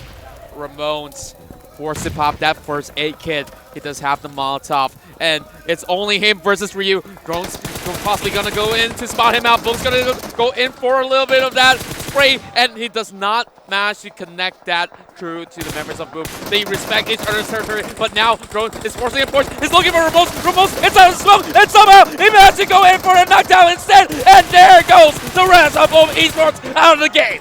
Ryu will take that one in the back. 4 kills, but they have no time to breathe. Illuminate the Murder and Purple Moon got them locked down in between them. This is bad for the side of Ryu, but they've got a little while to heal up the rest of members. While RRQ.ATHENA coming in from the eastern front, they've got one more hit. Dolly going up against G9, and can FFQ come out of this alive? They were late to the party. Chopper's going to be the next one to fall, while Ernie managed to find him by the edge of the wall. Look at the circle update as well. That's going to force them all the way in towards the corner of the Purple Moon, Illuminate Murder. But look at RRQ.ATHENA. They're raking kills after kills after kills. 5 kills in the back, and they've got the upper hand in terms of terrain control. I can say the same for Mega Conquerors, because they've got a very good dish to work with. Orange CG coming in for the back, but Illuminate the Murder with the grenade. They find 1 kill onto Ryu. Bucky's gonna find that back goal, and Guda taking drone. Whoa. Ryu then gonna get ripped apart by all of these Thai teams. Oh, look at Arjun taking down one more member of the side of Ryu. He's gonna lob one nade. Might just connect in towards Neprico as well as Warren. Mega's shooting back as well. So this might just be a perfect one. Blowing right in front of Boom. Only one member standing. And God's gonna take out the rest of Ryu. 10 kills in the back for Illuminate the Murder, and they are looking unstoppable. Purple Moon going up against them. VIP coming in for the northern front. They spot up Matoy on Illuminate the Murder, but can they actually find any kills? Bullets flying up in the air as we see VIP squad. They are slowly pushing in as well. And I would say 2 teams from Malaysia still standing in this top 7. And my circle favoring the Thais in this sort of scenario. How are they supposed to get in? Well, it really depends on how the teams in Southern End will react. We got G9 coming up against as well. He spots a rough fight from the end, and he has absolutely no idea where that's coming from. But G9, a little bit of a misplay coming in, but it doesn't matter because Ernie is there to protect the Tweens. It's going to be an M4 spray coming up for RRQ.ATHENA, and now it comes down to these 2 teams while Yoodo Gank is turned right off into the distance. And Ernie, the only member standing from the side of... Oh my goodness! Another big blow going into the vehicles as we see Benvi tanking the circle already. Yakuza does not have any hope to survive at all. So the last one member left is going to be Benvi, but Jasper is going to be able to take them down. While RRQ.ATHENA forced to play outside of blue as well. Same goes to Mega Conqueror. And inside of that zone, we still have Stalker as well as Leon from Orange CG. Yeah, they're definitely getting a lot of points from positioning, but can they take this fight against Yoodo Gank? You've got Purple Moon on the side, while Illuminate the Murder, they are so happy with this terrain. They've got a lot of vehicles to play around with, and they got Purple Moon, who's actually sort of gunning their northern end. Oh yes, indeed. And now we're seeing members falling out of the zone, which will be Mega Conquerors. And I just love how Yoodo Gank, in that decisive moment, they managed to go in for that drive-by and got themselves in towards Phase 7, which will close in less than a minute. Yeah, I think Martin is doing a really good job at providing cover for the side of Illuminate, while iShot's going to be spraying against Leon.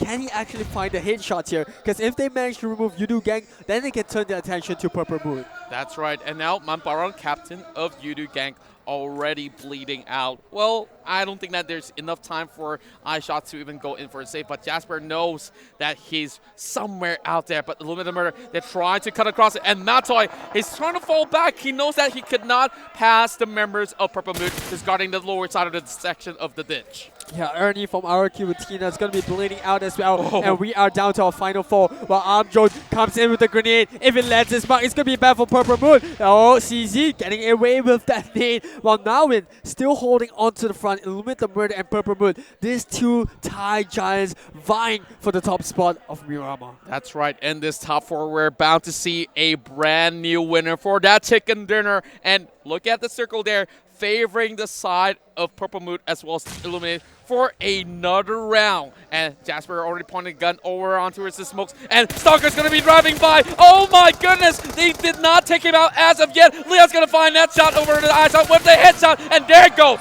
Yoodo Gank.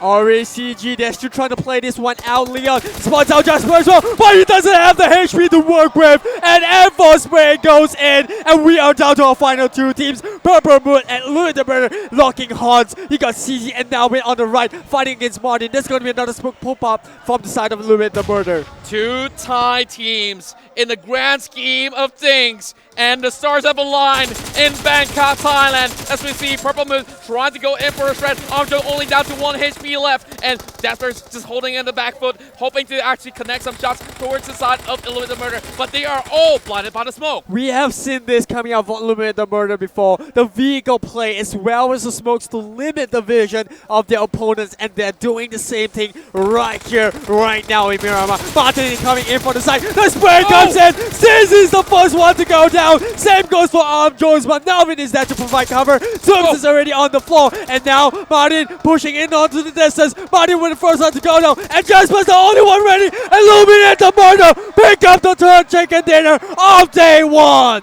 Illuminate the Murder had such a clean finish. All 4 members are still left intact, and they found a way to trample upon their fellow Thai enemies, Purple Moon. And look at the crowd just celebrating that victory, just knowing the fact that that top 2 team was from Thailand brings them so much joy. And this third chicken dinner will soon solidify that Illuminate the Murder might just be, after all, the kings of Miramar. We talked about the vehicle play as well as how you're going to use those utilities in that final fight. And true enough, Illuminate the Murder coming up victorious in that fight against Purple Moon. They dropped the smokes, they limited the vision, and at the final moment, you saw Martin coming in from the right, flanking Purple Moon just when they didn't expect that. Oh yes, and I would say that some of these members of Purple Moon a little bit far spread it out, but I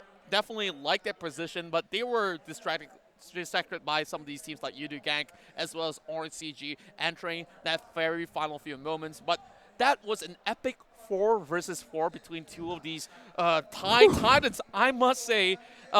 It was really difficult to even secure that sort of a push coming from Illuminated Murder if they don't have the smokes. Just like that. Oh, yep. And of course, shining bright in towards the smoke for a little bit. Like, we are in shrouds, just like how Illuminated Murder was.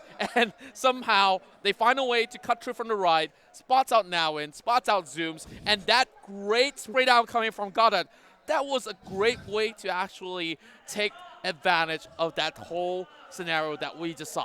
Absolutely, and that's what you're looking on screen right now is what happened to Purple Moon. Flashes in, flashes out, getting blinded by the smokes, and at the end of it all, Illuminate the Murder going in for the final kill. I mean, what a way to end the map of Miramar. Yes, indeed, and it's always exciting to see how players actually navigate their way through, and one way that Yoodo Gank found it was that they took those buggies, they took some of these vehicles, hit it over the lower side, and it was in between that scuffle where RRQ.ATHENA as well as Mega Conquerors were fighting each other, and at the end of it all, they could not even get themselves inside of the zone, and they have to just wrap themselves with first aid kits and try to just stall for time, hoping for better positioning.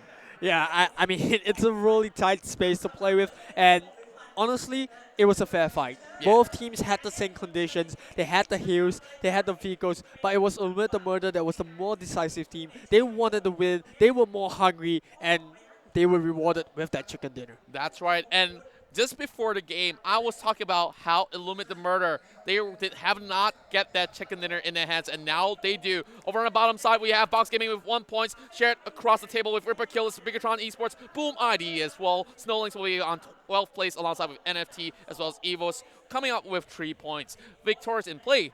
On the other hand, they managed to take 5 kills and 8 points. And over to the top half of the leaderboard, to go Ryu with 8 points. Same goes for FFQ, while Yoodo Gank and Orange Siege with 11. And look at that, 4 Thai teams at the top with Illuminate the Murder absolutely crushing Miramar.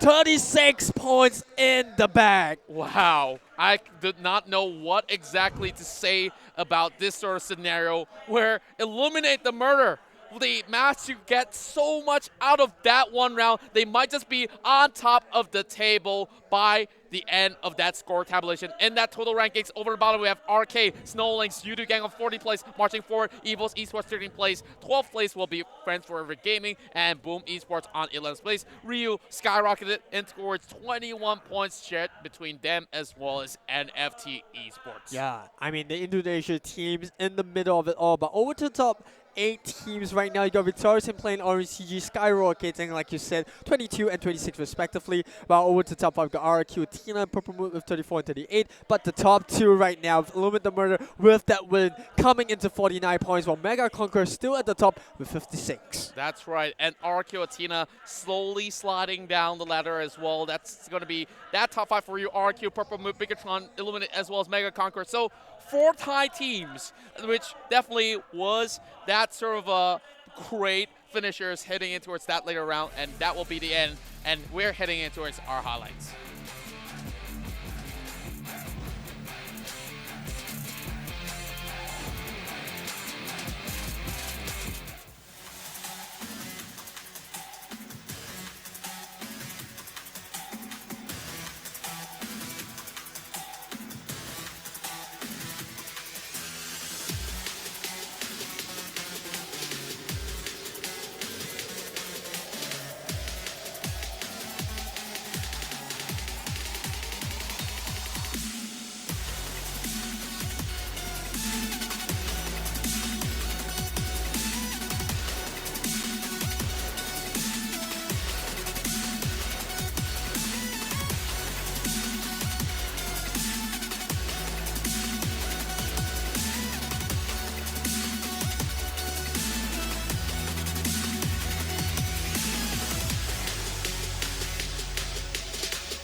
Segment here for the game 3 of the grand finals here in day number 1. In the map of Miramar, fantastic performance. Illuminate the Murder, 16 total kills in that game himself.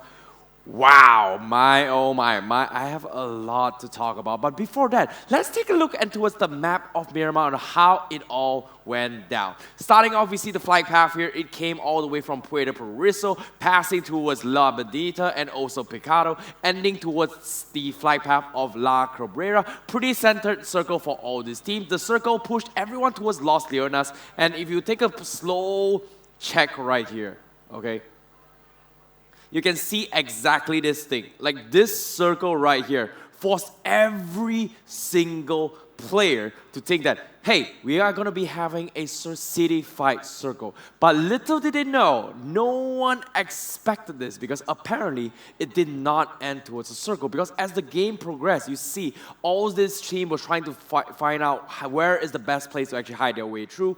And as the game progressed, you see RRQ.ATHENA, one of the teams, one of the furthest away from the circle. We see RK and also NFT was from towards the northeast corner. And also you can see a lot of teams tend to actually be clumped up into towards the middle of the circle. So all this team eventually, they try to actually gatekeep most of the team here. But as the game progressed, let's take a look at the next scene. Yeah, you can see everyone was just in this compound, trying to figure out what's the best way. But eventually, let's take a pause right here. The circle forced everybody out from this town. Because of that, you see teams like NFT Esports, LYNX, FFQ, EVOS, Box, VIP Squad, Mega, Purple Moon, RRQ. They all had to force themselves into this circle where they will eventually clash out with every single team from this facility. So as the game progressed, let's see the next slide. I'll show you how important and how Illuminate the Murder won this fight. Okay, let's take a pause right here. Illuminate the Murder, they were the only teams from the eastern side.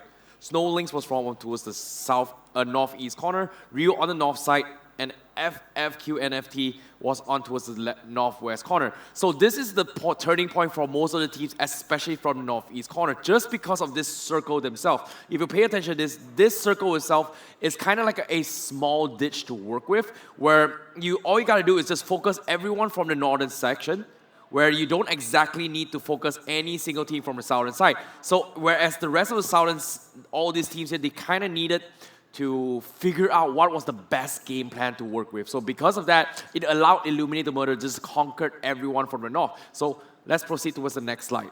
Yeah, you can see this ditch as well. You can see Ryu and Boom knew how important this ditch was, and because of that, they committed into this fight against Ryu versus Boom. And eventually, it was one of these teams who actually got taken down, and Illuminate the Murder eventually found out like, hey, we know that ditch is super important. They know that Ryu was kind of weak as well. They were contested from FFQ as well. And because of that, they made that unanimous decision to flush them out, clean this place, and take this exact spot to fight the rest of the teams who's going to be coming from the town area. As the game progressed, you know Mega Conqueror was also fighting on the other end of the circle. Same goes for Purple Moon, who eventually took how important this ditch is, because this ditch, look at this. This ditch is where you're going to be able to have any cover to fight anyone from each other. So they can't exactly commit into each other, and because of that, it was just a fantastic performance coming in from Illuminate and Purple Moon, making sure that this terrain is how they want to end this game. So congratulations to Illuminate the Murder. Looking forward to see more games to come here in the Grand Final themselves. Once again, this is the PUBG Mobile Club Open 2019 Southeast Asia Fall Split Grand Finals. My name is ICBaby12. We're going to be taking a short break before we go into its game number 4. See you in a bit.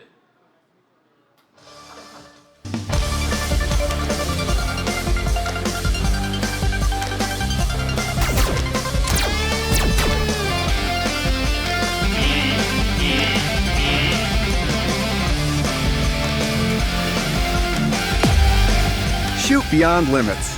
6 cameras, perfect shot. B17 Pro. Vivo.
Liquid yang paling sering knock karena dia emang kalau latihan emang liar orangnya.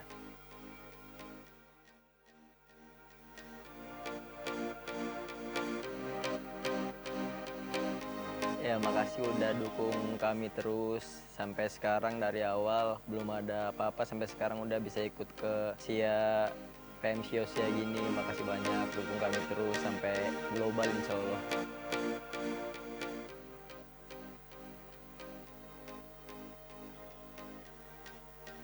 Ya yang tim kuat ada banyak lah ya kayak ILLUMINATE, BTR. Yang menurut gue sih yang paling keras itu S2 sih. Terus senjata rahasianya nggak ada rahasianya pokoknya main-main aja.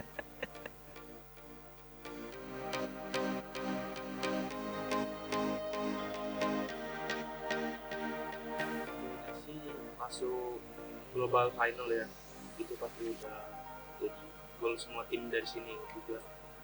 Terus positif aja kita bisa masuk lolos ke global final dan juara.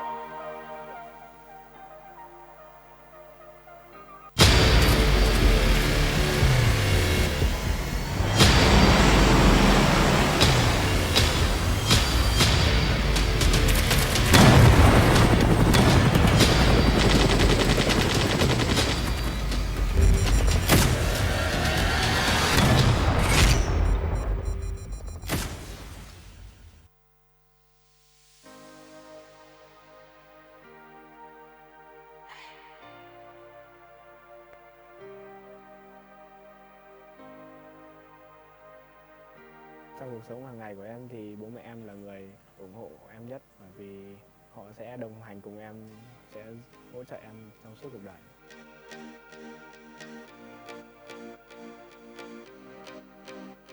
Mục tiêu của em trong vòng C Final này là sẽ giành một tấm vé đến Global Final và bọn em sẽ đủ tự tin để giành được tấm vé đó.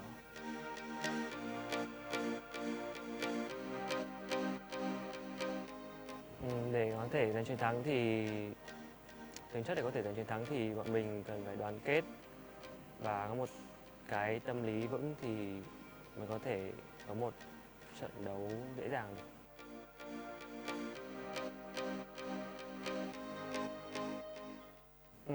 Có lẽ đối với bọn em thì bọn em đã gặp nhiều đội và cũng đánh bại rồi và chỉ có đối với bọn em thì mạnh nhất vẫn là Mecha Conqueror và em nghĩ cái cách đánh bại họ thì có lẽ là bọn em chỉ cần đoàn kết và có một cái tâm lý thật là tốt và bình tĩnh thì bất cứ đối thủ nào bọn em cũng không sợ.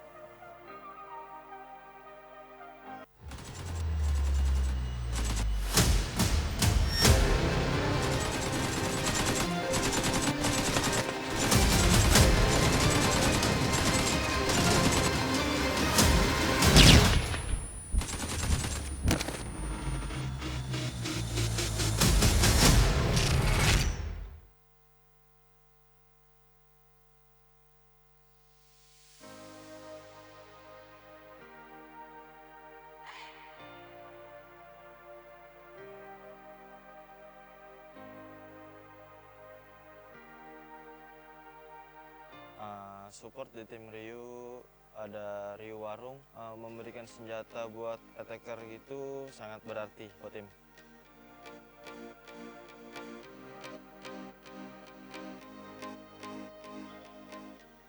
Ya, tujuan kami satu tim sangat yakin buat bisa juara di Grand Final.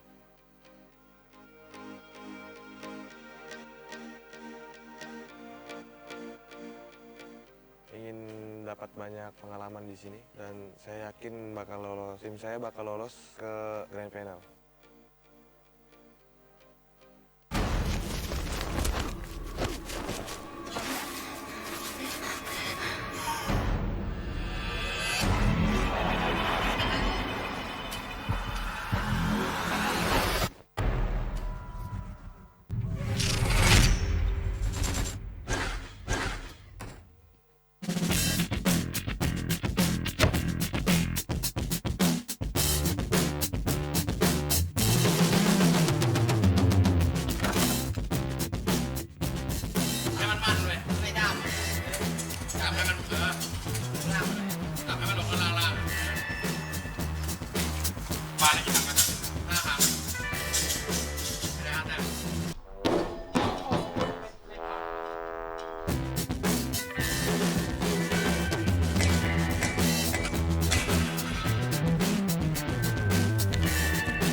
Welcome back to the PUBG Mobile Club Open 2019 Southeast Asia Fall Split Grand Finals. My name is Contra. This is Eris. You heard that epic music at the background. That signifies that we're going into match 4 in a little short while. And in the first game, we saw Illuminated Murder clinch their very first chicken dinner. Yeah, absolutely. 16 kills on top of that chicken dinner, which amounts to a total of 36 kills in just one game. Yep, and that's definitely one high kill volume that they could definitely be proud of. Going into this competition, and the previous time that we went into the C Grand Finals in the previous split, the highest kills in one game was being set by RRQ.ATHENA with a total of 26 kills right outside the region of Pochinki. Yeah, I mean, honestly, coming into the map of Miramar, we saw them have an absolute amount of control, and who better to be the man of the match than Martin from Illuminate the Murder. 5 kills, a total of 510 damage, on top of it, 2 headshots. That's right, and Martin, the captain of the team, have been pretty much well and consistent into deciding whether or not should they take up a fight or otherwise. So in that sort of a final battle, they went in for the rush, cracked up so many bottles of that smoke. Same goes to Purple Mood, but Purple Mood, of course, was pretty well scattered, but you saw both Goddard as well as Martin. They went in rushing towards their enemies and clinch that chicken dinner. Now we're going to go in towards our next match, which will be inside of Vikendi, and this will be the only Vikendi match for today. Yeah, I think the way that, Illuminate the Mirror took the last fight against Purple Moon was the most intriguing one.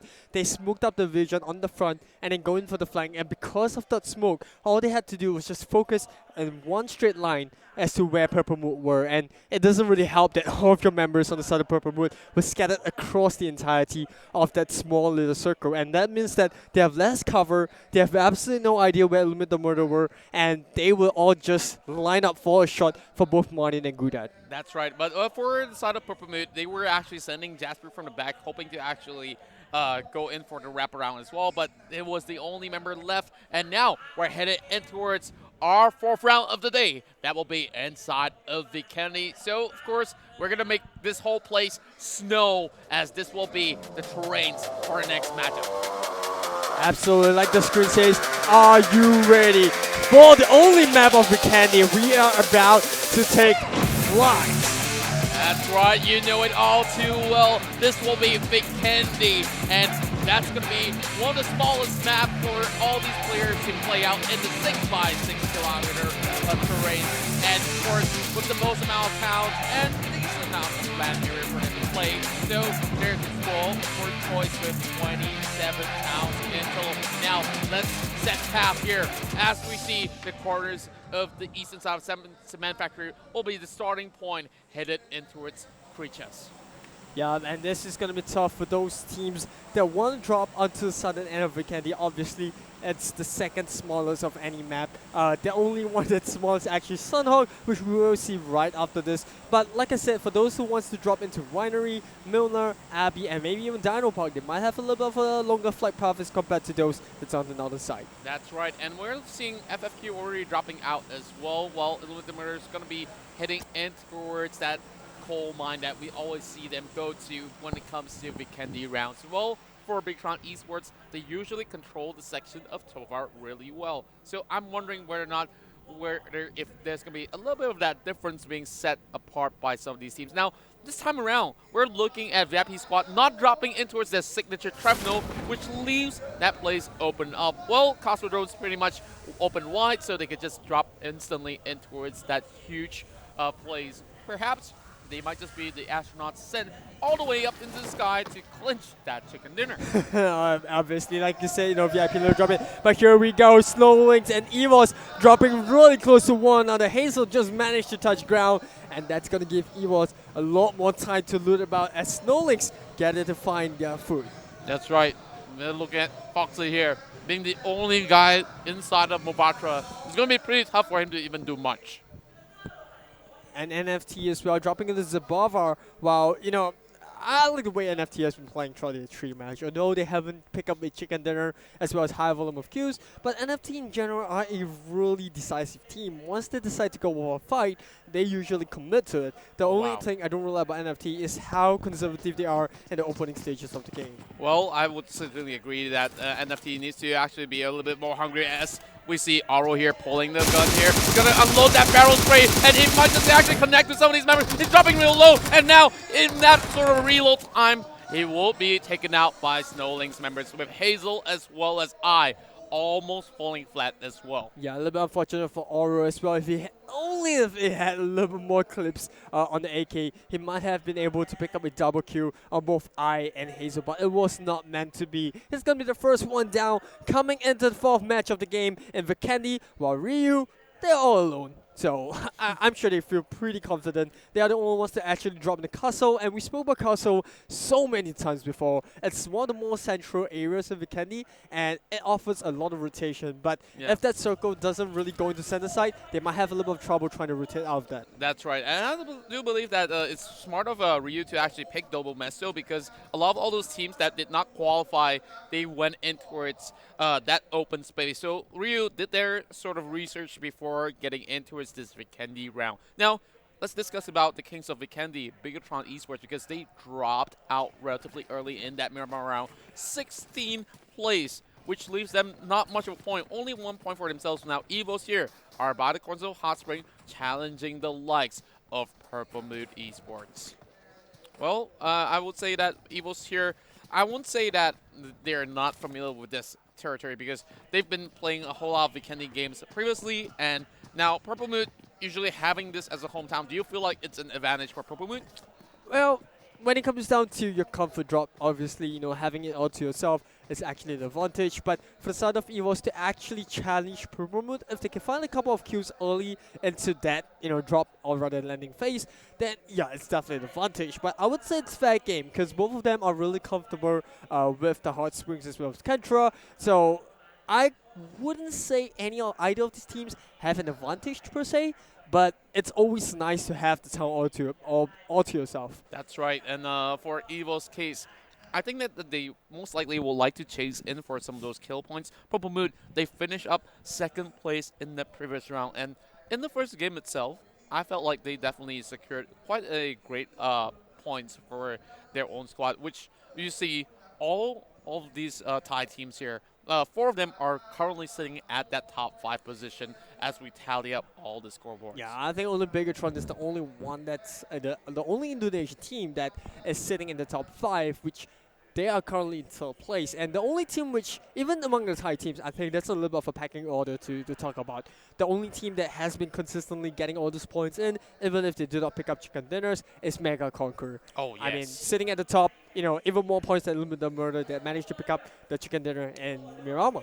Yeah, and as for Bigetron Esports, though they only secure 1 point, they are still in that top 5. That is a huge statement coming from champions of the C League. But now, look at VIP Squad. I really do like how they were playing inside of that corners of the mountains of Los Leones, and unfortunately for them, they did not make the cut in towards that top 5 position where we saw a lot of all those teams battling out by the corners of those ridges. And now inside of Vikendi, well, Bigetron Esports, this is definitely their terrain, as we know them as the kings of Vikendi. But, you know, the kings have only one map to play each of these Vikendi rounds. So could this be a sort of trouble for Bigetron Esports in the long run? Well, in all honesty, even during the C-League, during the interviews where we saw Bigetron, you know, or rather we claim them to be the kings of Vikendi, even during the interview, they also mentioned that, you know, they are not exactly the strongest in this map. We have seen other seasons perform pretty well, and now RRQ, they're under fire coming up for NFT. You can see Cole taking a couple of shots to the head, and RRQ just gonna right into the distance. That's right, and NFT Esports here, they're just holding in towards that sort of corner of the road. And RRQ, we talk about them having better survival rates as before. And these teams, they may not have that crazy firepower as the likes of ILLUMINATE Murder or RRQ.ATHENA or so, but you know that they know how to get themselves in towards their desired survival point rates in that sort of sense. Now, Bigetron Esports, they've already moved out and about, and they're currently camping in this pretty much uncharted territory, which we hardly see them secure this compound. Usually they would like to take those hills and slowly snipe people away. I guess it's due to that fact that that circle was headed in towards a different path that they should play around. And look at the murder. They have not even moved out of that coal mine for the longest time. Yeah, I think Koma has a lot to offer, not only loot, but in terms of rotation. We know Illuminate the Murder, once they are finished up with the looting phase, they like to travel a little bit to the southeastern end, where they have control, or the total control, if I put it that way, of the entire road. So similar rotation as compared to what we saw in C-League.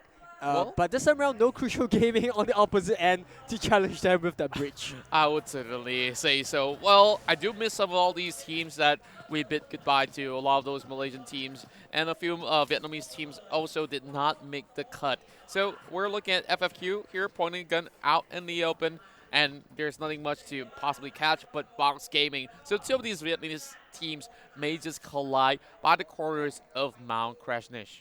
Yeah, there's a small little gap in between the members of Box Gaming, and that's only gonna offer more vantage point. I don't think FFQ can exactly combat with Box Gaming. There's a little bit of a distance for them to cover, and they're stuck so close to one another. So even if any of the members fall, they should be able to get them up and running really quick.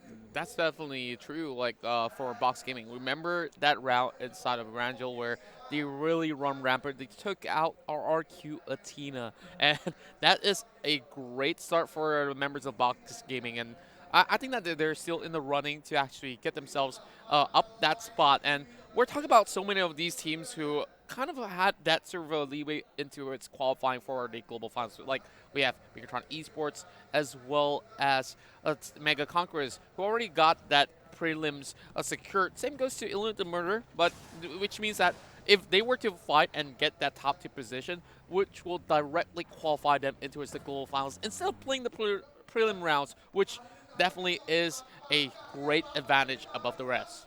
But here comes Bigetron, Ryzen, and Microboy gonna be leading the way as well. And once again, in between FFQ and Box, but they're caught up in a 5-hit chopper, taking a little bit of a hit coming from the upper side of the road. Same goes for Ryzen, taking a little bit of a damage from that drive-by, but he's got himself a little hard to work with. He's just gonna heal up with the med kit. Well, he did manage to spot out a level 2 helmet for himself to swap out for that broken one as well. So as for himself, he could possibly get himself back to 100% and regroup with the rest of his members. Well, EVOS Esports, what are they doing right in the middle of the road? That's definitely not safe. So Box Gaming, of course, have a little bit of that back and forth going on. FFQs did the same to any sort of team that cuts by as well. Now, I'm wondering, and towards the 10-minute mark, will there be any sort of casualties? Speaking of which, what happened to Hazel? SnowLynx, I mean, they already lost one member, and now Hazel is going to be getting knocked down for the Vico as well. Could be a little bit of a driving accident. Don't want too much of that into the early game because you don't want to waste too much on your mag kits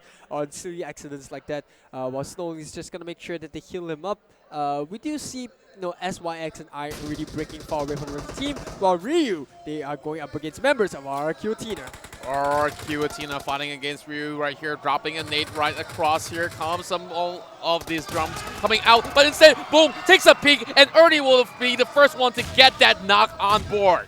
Yeah, we got Nap Echo nearby of Boink, so to make sure that RRQ.ATHENA can't push too well. Oh, Ernie and wide open. He gets the first spread onto Warang, comes onto the side, but Nightbreaker is there to cover the angle. Now he's on the ground, and boom, he still has to heal up before taking the fight. Well, Senior is gonna revive Ernie. Well, that's going to be a little bit of wraparound coming from D2E as well. He's getting chased by drone, and instead D2E goes down on the ground, which means only Senior is left. This is going to be pretty much a tough fight for him to fight off, and only one more member of RRQ.ATHENA stands as Ryu. I talk about them being so great at close quarter combat, and now Ernie trying to survive. He's the one member left intact to survive for RRQ.ATHENA. Now Bunk's gonna find himself a little bit of trouble pushing right in. He's gonna pop that energy drink as they are trying to get themselves healed up. Now a little bit of wraparound coming in from Ravon, and Ernie almost gets killed by that drone, and more members coming in from the side of Ryu. He's trying to fight for his life, and this will be the first team to fall. RRQ.ATHENA is down and out. Yup, and Ryu, a really good fight just now. We saw them take up against RRQ.ATHENA, and while Gina was actually trying to push onto Warang, they had absolutely no window of opportunity to take the fight to Ryu. That's right, and we're looking at Orange CG as well, having a little bit of that, and Fox is going to be right across that region. Yoodo Gank's going to secure that 1 point without any sort of a commotion coming out from the rest of the members. Juk is going to be taken out as well. Oh my goodness, that's going to be pretty tough for EVOS, losing 2 members. Well, or should I say 3 members at the get-go. Yeah, I mean, Fox is not out just yet, but just the moment where I said the eye shot's going to take that kill away. Yoodo Gank with that snipe off, and that's going to be EVOS only left with Jaxi. Not the way you want to start a Vikendi, but the best they can ask for is to hopefully Jaxi can get into the top 5 by trying to creep his way silently, but there's still a lot of luck to be factored in. Well, they definitely could count on luck for a little bit. This is still early stages of the game, phase 2, closing in the span of 20 seconds. And, well, I do hope that Hazel is lucky enough because we saw him getting knocked earlier on. That's going to be an iron sight spring on that AK for F1, but Hazel's still on that bike. And you know, it's pretty hard to actually control it if you were to drive in the snowy regions. Yeah, the snow sled is really the only one that it's easy to maneuver in Vikendi, but you gotta work well with what you have. And now Jaxer gonna be all by himself. Mega Conquerors, they spot him out, but they're trying to figure out which team he's from. And Ponce at Online 12 are gonna let that one slide away.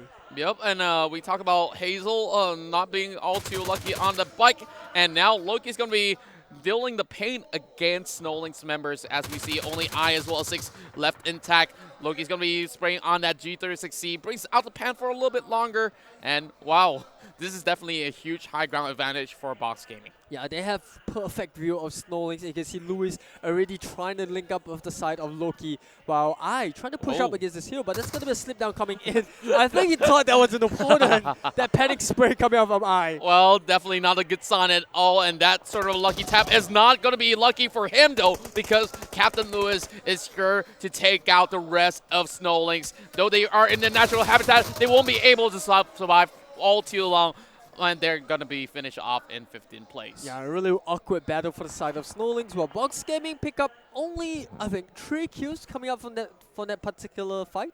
Yeah, I guess like that's definitely 2 kills perhaps getting secured, because I saw Hazel getting knocked out pretty far away. I'm not too sure whether or not did Box Gaming secure that 1 kill, but let's see where this next update will take us. Yeah, it's probably going to land somewhere into Cosmodrome, I hope. And yep, it's going to be up on the north side where Postvosto, as well as a little bit of Peshkova, is being covered by the circle. But most of it on Cosmodrome, where Orange are going to find themselves, you know, sort of putting themselves in the middle of Cosmodrome. Oh yeah, and Ryu's pretty much far away on the west side as well, while over north we have Orange CG pretty much safe inside of Cosmodrome, like you mentioned. And the next team that possibly has a great place to actually camp out will be Mega Conquerors, which is smacked over on the southeast side. Now Zux is going to find Matt Toy on the head, and Luxy instantly gets that kill in their favor. Well, that's how Bigetron usually would move around, taking 2 sides of the frozen river. got Illuminate the Murder watching onto the northern end while Bigetron's taking the south, and VIP is really close by. And I really think Bigetron has a good fight here. If they can actually pincer down both Arm Jones and the side of Martin, is that Martin? Yeah, if Martin and Jones both get pincered down by Bigetron, they can actually take this fight pretty well. You've got a Vivo, which is kind of frozen, so they can actually traverse on it. Not too much to worry about, although for the Murder, it really comes down to who makes the first move and how they're going to take this fight. Oh, that's pretty much true, and I think that Illuminate the Murder could still buy enough time. They don't really have to commit all too much, but Bigetron Esports, they really want to make sure that they get as much kills as they can because they lose too much of that advantage as they finish off with that one chicken dinner. Now we're looking at the AUG with it 8 times inside the bag. Purple Moon might be able to get it off the corners of Cosmodrome, but like I mentioned, Bigetron Red Aliens right there, they only get 1 point from the previous round, so more kills, the better. Absolutely. And now we're going to see FFQ as well as Yoodo Gank playing a little bit on the hill, and Mega Conquerors are nearby, but we don't see too much of the action coming from Mega Conquerors. Same goes for the rest of the maps where we saw them pick up the win on the first map of Sanhok, and I think surprisingly enough, even though we don't see too much of an action from them, they still get those points in the last few circles. They get high volumes of Q from team wipes, they get high positionings, and on top of it, they're looking to be really comfortable coming to the 4th game. Oh, that's right. And I would say in that previous round inside Miramar, they were just unlucky that they were caught in that sort of crossfire where they could not actually move too much off of where RRQ was actually challenging them from. And RRQ as well as Mega Conquerors, they were just stuck right there healing themselves off. Well, now that we're inside of Vikendi, I think that it is unlikely that we're getting that sort of a heal-off battle outside of the zone, unless if that sort of team take too much time to actually rotate in. And I'm looking at Ryu because Ryu is going to be taking their sweet time by the edge now over on the south side. And we saw them pretty much far on the west earlier on. Yep, same goes for NFT as well. They're currently all the way on the northern end, a little bit north of Cosmodrome, where we saw Orange Sea base themselves in. And I think you're absolutely right. They don't have to make too much of a rotation. It all comes down to the next phase of circle, which is going to be phase 4. Wherever that circle is, it's going to decide how these teams rotate. Same goes for VIP and Illuminate, a little bit more centric as compared to the rest of the teams, which means, lesser rotations to make, and they can focus on just, making the right entry, especially towards the side of Peshkova. Oh my, look at that go. Like you mentioned a lot about Cosmodrome as well. Now this is going to go in towards the open grounds between Cosmo, Trevno, as well as Peshkova. Look at who's smack right in the middle. It's Purple Mood once again. Well, let's talk about Purple Mood because Purple Mood, they are always in their circle for the right reasons. I think they have a really good understanding of, how the circle is going to be. And even if they don't end up in the circle, they always find the right timing to rotate. And this time around, they're going to reap the rewards. Well, I maybe be speaking too soon. They haven't exactly ripped the rewards, but True. They are looking really, really comfortable, especially coming into this update of this phase number 4. We already saw them perform really well in the map of Miramar, where they came in 2nd place, only 2nd to Illuminate the Murder. That's right, and now we're seeing Ryu taking another rotation right here. Luxie's going to catch out Draught, and RK not having the best of time. They are currently at the bottom of the table, while Mega Conquerors are sharing this place alongside Ryu. Ryu does have that higher ground on top of that hill, but we've seen all too much of this action before, especially the ones by the corners of Double Metro, but Mega Conquerors here will still be able to hold out this position, but they do know that some of these members of Ryu is right up on top. On lane 24, just trying to find an angle to work with in this hut. And with all this hills surrounding the side of Mega Conquerors, I don't think there's much you can actually see. Roadfire is going to be the first one. Always the scout of the team, pushing those boundaries for Mega Conquerors and trying to gain ground for the Thai side. Well, Mega Conquerors here are definitely one of the heavy favorites. And now, speaking of the heavy favorites here, it's going to be Rob-Fire, the unkillable. Instead, gets knocked out in this battle here. Ryu possibly trying to get into position. A lot of smokes needs to be expended for them to go in for a rescue, while RK, look at what they have. It's FFQ stopping them on their tracks. Cow is getting blown up by the side of Chopper as well, while F1's got the flank onto Draught and Zico, and that's going to be 3 kills in the back for the side of FFQ. We've got Hein, the only remaining member of ReaperKillers, and he's just gonna wait this one out. He's already lost 3 members of his team, and there's not much that he can really do with, especially when you're all by yourself. Well, I felt like he might as well have just backed himself in towards the other region of that zone, and now he's trying to tank the circle all by himself, but FFQ is going to do the same just to secure that 1 point mark. Mega Conqueror is further committing in towards this battle against Ryu, and that circle is definitely not going to be helping them, but they got to make themselves across. And Ryu, some of these members are opting to back away because they understand they're not inside. And speaking of the zone, Chopper's going to be taken out by the blue. We got EVOS taking a little bit of a shots towards the members of Ryu. You spoke about them trying to make the rotation in the circle, and I don't think Jexy's going to find anything here. Just trying to hope that he can find one, but there's none there. We just talked about NFT being on the northern end of Cosmodrome, and now they are the ones that are inside. I think RCG might have lingered a little bit too long into Cosmodrome, and they might have a little bit of a difficulty trying to rotate out. Yeah, and speaking of rotation here in Bigetron Esports, they're trying to move across the map. Zully's going to bring out that micro Uzi, taking out Barry. Now, I'm really interested to see what's really going on between Yoodo Gank as well as Boom Esports, as we see VIP Squad already inside the region of the forest as iShots goes in to take out Captain Thompson of Boom Esports. Yeah, that's going to be a little bit of spray coming in from Yoodo Gank, and they managed to find Boom Esports. Suaville out in the open trying to save Ramones, and that's going to be their vehicles blown up. So if Boom ID, or rather Boom Esports this summer as they're known, if they don't have any more transportation, how exactly are they going to get out of that particular side of the map? Oh yeah, it's definitely going to be pretty tough for them. Well, there's more battle at the back. Mega Conquerors will find Darley as Rockfire is already up on his feet, and that leaves only F1 at the back. There's going to be bullets things pulled from the back though, so I'm not too sure what's really going on. Well, for sure, FFQ getting taken out, and just in the blink of an eye, suddenly the Vietnam team gets taken out in 14th place, while Bigetron, they spot up members of Bugs Gaming just on the side, while Bugs Gaming, they're too occupied with Mega Conquerors to even be bothered with Bigetron. Oh yes, Mascot is going to be finding Pop, and now Boss the next one to fall. Yoodo Gank holding perfect position in this sort of battle, and Online 21 is going to take down the captain of Yoodo Gank. Yup, and that's not gonna be all. We got Stones trying to find High right here. We spoke about how ReaperKillers are the only remaining member left, and now Bigetron getting taken out. Rise is gonna be the first one on the ground, while Yoodo Gank, they have yet to finish their business with Mega Conquerors. Well, I was wrong. I thought Mount Barang was the one to fall, but instead he turned tides, and now Mega Conquerors having members hugging by the corners of the wall. Stone could not have much of a business to possibly deal, and this is going to be such a bad circle for Mega Conquerors. Look at that southwest. We have VIP Squad as well as Bigetron, and the only team that's set foot in towards the next phase is NFT Esports. Yeah, Mega Conquerors, they've got to push on the Yoodo Gank, and just on their flanks, we also have Bugs Gaming, who have that perfect vision, while Bigetron sitting pretty comfortable in that circle, or in that hut. But they have to leave it pretty soon, because that compound is going to be swallowed by the zone in just under 1 minute.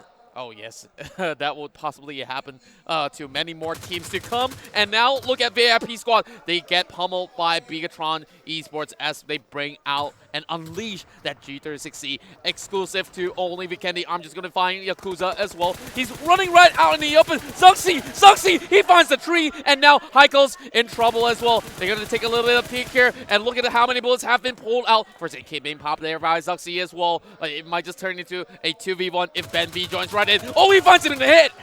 Yeah, Zuxi is not too afraid to take a fight against members of Victorious in play. That's going to be 2 men knocked down, and Benvi is the only one left. He's hiding among the smokes, but Zuxi, he wants to finish his business. He spots out the back of Benvi, and that's going to be Victorious in play, knocked out in 12th place. That is insane! I could not fathom how did Zuxi just went in as a one-man army, takes out Victorious in play, and they get themselves in towards that top 11. Orange CG going for the push, NFT holding them back as well. Can Orange win this trade? That's what you get when you put one of the best scouts to work, and Zuxi getting 3 points in the bag for the side of Bigetron, while NFT fighting against Orange CG. That's going to be a molly to actually zone them out. But Bugs Gaming, they push against Purple Moon. That's going to be Novin out as well, while Lewis taking a bit of damage from CZ. We're seeing that Gillicid over on the side of Jasper as well. And Boss Gaming only tucked by the corners of that small little rock that they have. But here comes Bigetron Esports getting spotted out as well. Micro is going to take out members of ILLUMINATE the murder.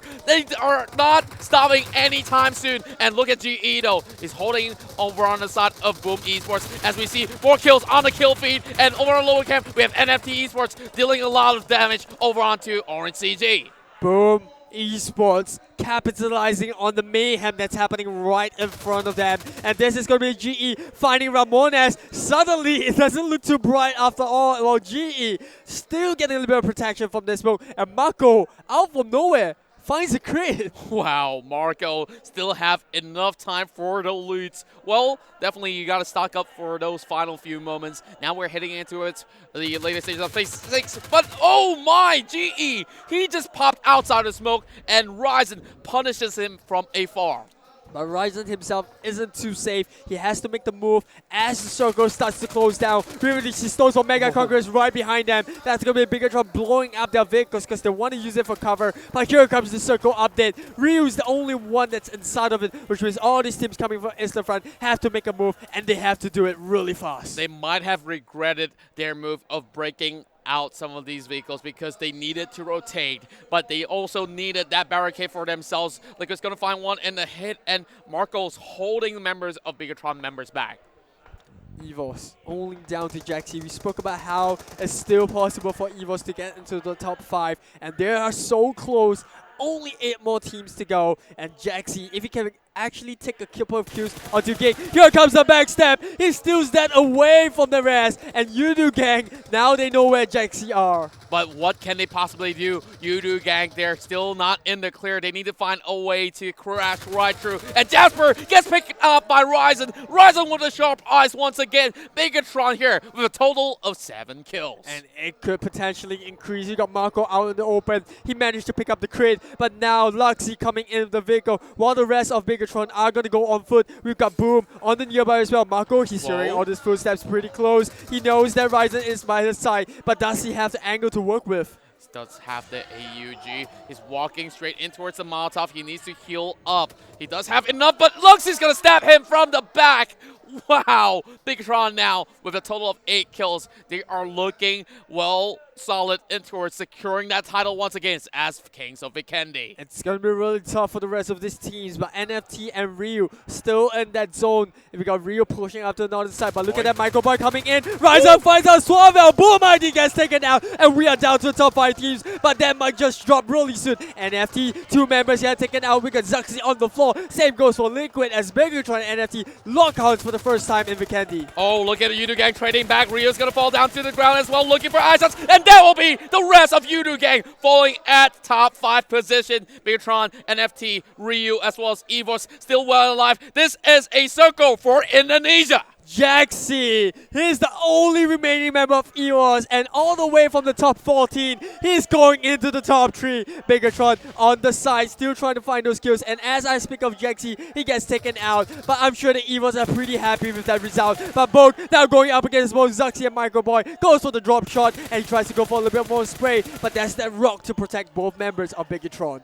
Ryu, we see 3 members still left intact. What the ones with the numbers advantage will definitely be Bigetron Esports. NFT still trying to defend. Maskaga crawling, bleeding out. He needs help from Papoy. He managed to walk right in towards that shade of the smoke. And Ryzen just by the corner. They do have that circle right upon it, which means the ball's on their court. The ball's on their court for Ryu to perhaps go in for the flush, but they need to walk through the entirety of that stretch, which will prove vital and pretty much lethal to Ryu. Speak about having luck. Bigetron right now having that favorite circle, while the rest of Ryu and NFT, you spoke about them have to go through in this open spot. Luxy, he spots out the legs of Papoy. That's what you get when you put the best sniper in the world to work, and that's going to be M16 spray, getting a little bit of taps on the members of NFT, while Ryu, they still got a little bit more to work with. Well, Ryu's going to drive by, and Drone's going to distract them for a little bit more. He might just get taken out from the vehicle, and Luxy will finish the job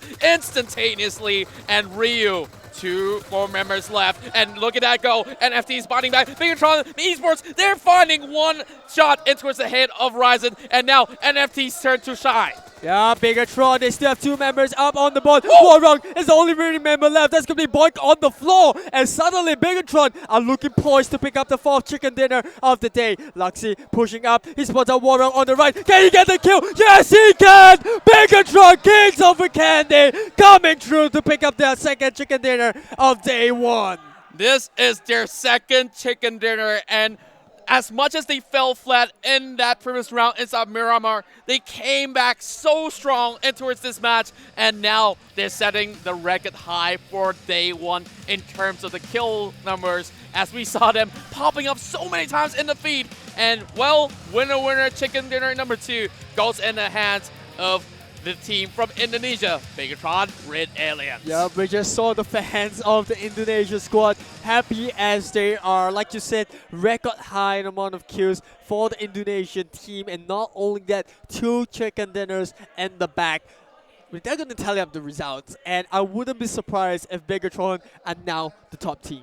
Well, I would certainly say that they have risen, not from the ashes, from perhaps 3rd place or so. Well, they do have risen in their team. So. Well, okay, to be fair, I love that pun. After this it's not sort a of pun. match. It's true. Literally, they have risen yes, in they their do. team. Yes, they do. You don't have to emphasize that, my friend. But, well, speaking of rising there, look at how sharp he is. Every corner he turns, he finds a kill. And it's all up to that very last stand where he was right in the middle. Of course, he gets punished by Ryu. But that sort of three-way fight between all these 3 Indonesian teams goes to show that they are great tactically and they're really solid on the offense. But you know, Bigetron, if they do have 4-man advantage and towards that final circle, they usually will secure that sort of win 100%. Yeah, I think if you're talking about Ryzen, then you got to speak about Zux as well. These 2 are one of the more aggressive ones out. Bigetron, obviously, we do see Ryzen as well as the side of Microboy that's always babysitting Luxy. But we saw in the fight how important it is to have that scout, that potent scout in Zuxi, who's just pushing in the front, getting so many kills of the kills, and getting those grounds covered for the side of Bigetron. That's right. And of course, if you guys are currently watching the PUBG Mobile Club Open Fall Split Southeast Asia Championship, and what's better than the V17 Pro, as it brings you more immersive, more powerful performance, which gives you the edge to walk away with that glorious chicken dinner, just like how Bigetron Esports did. Yeah, and if you want to catch out more premier esports events, you can follow VSPM, bring you PUBG Mobile action all year long. And remember, you can head on down into the PUBG Mobile Game Lobby event on 11th of November, that is, to actually get your bonuses. That's right, that's coming pretty soon. And not forgetting, we do have our global finals happening in Kuala Lumpur, Malaysia, my hometown, which will be from 29th November all the way to December the 1st. So make sure you guys head over onto this link down below to get yourselves those early bird tickets, so you don't want to miss out this historic event. Yeah, for those who actually missed out the link, it's actually PMCO2019.info/myticket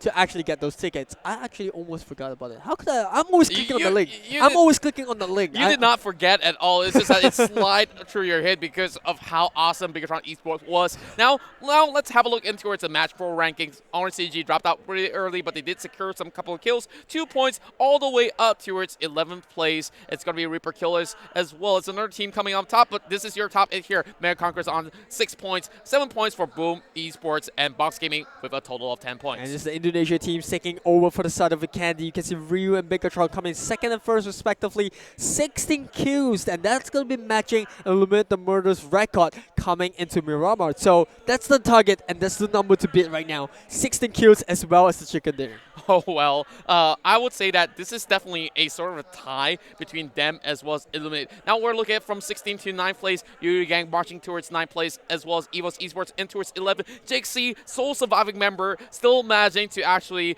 move so much higher in towards the standings. And now in towards the top 8, we have RRQ.ATHENA now sliding in towards 8 spots, sharing the same points with NFT. I would say Box Gaming still consistent on 6th place. Ryu moving forward to top 5, and look at them go. Bigetron, Red Aliens, 2 chicken dinners, 77 points. Mega Conquerors just right down below, only having a little bit of deficit right there. Absolutely, 60 points coming in for the side of Bigetron Red Aliens, or rather not 60, but 40 points from the placements alone from the 2 chicken dinners. Well, that's 2 chicken dinners. There's definitely going to be more to come. And now let's get ready for some of these highlights coming in for that match inside of Vikendi. So keep your eyes wide open for some of these stuff coming out from Bigetron. Well, it's not going. well, we're still here, but the highlights are coming pretty soon. But so before that, what do you think about the next match? Well, I do believe that we're going to see another epic battle coming real soon. And, yep, Director says that there's still going to be the highlights for those of you guys. Well, we get bamboozled from time to time, but, well, we got to get used to that, my friend. Oh, yeah. I mean, honestly, we're having a little bit of fun coming to Grand Finals. And remember, we are currently in Bangkok, Thailand. So remember to catch those highlights as they're coming up on your screen right now.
Well, what a fantastic performance from all these teams here. 4 games has passed in day 1 in the grand finals here at the PUBG Mobile Club Open 2019 Southeast Asia Fall Split. My name is ICBaby12 and I'm going to be breaking down the games of Vikendi for you. So let's jump straight into the game themselves. So starting off into the map here, we see it in the map of Vikendi. It's flying from towards the eastern section, heading towards the northwest section, where you can see the circle light somewhere into the northeast section. So as the circle progresses, you can see all these teams eventually head towards the vicinities of Cosmodrome. So I'm going to be taking a little bit of pause here. So if you pay attention towards this ridge here, you can see this river, where a lot of teams need to actually cross this river before they actually take towards the next further fight here. Where I like what BTR was doing here, they actually set up a couple of the bridge camps there to try and pick off any of these teams and also delay movements coming from the western shoreline.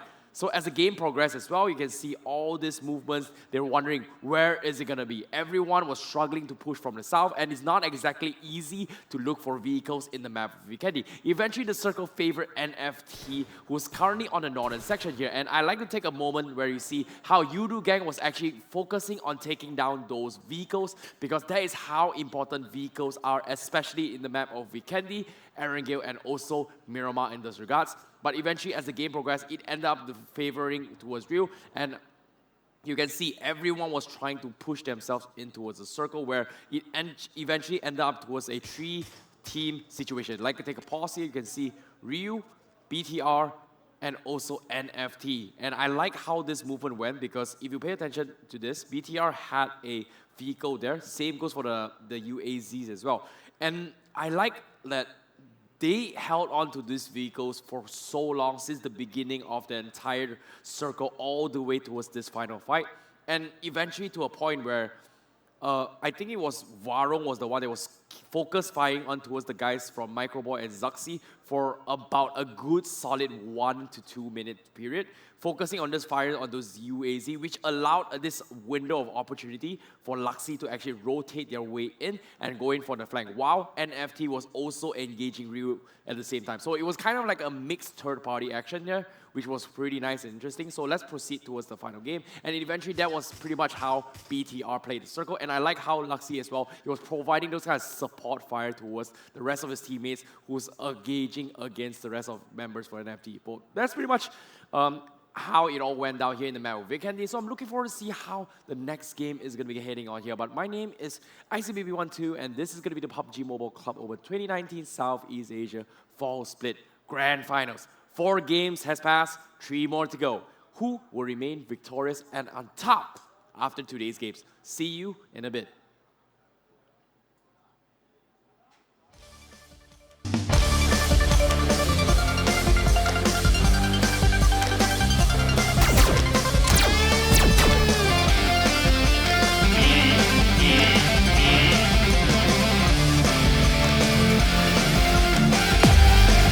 Shoot beyond limits.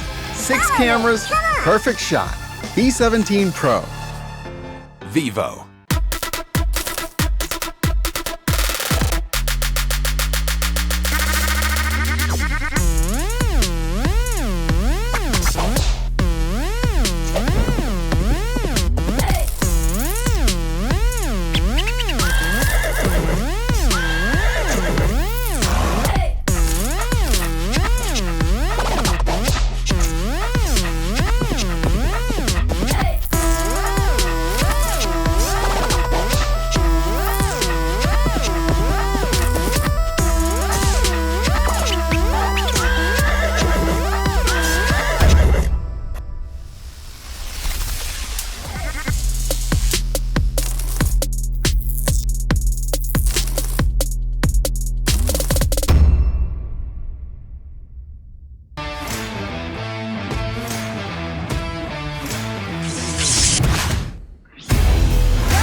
team thì luyện tập cũng ít nhất là từ 4 đến 8 tiếng.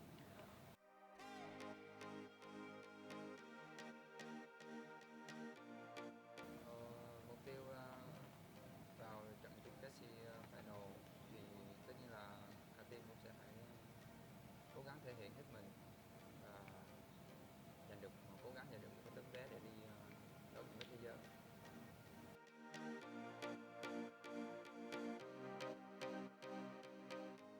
Tự tin chắc chắn là sẽ phải có rồi, bởi vì với những kinh nghiệm và với những gì đã trải qua thì cái sự tự tin sẽ phải có để giúp team giành chiến thắng nhiều hơn.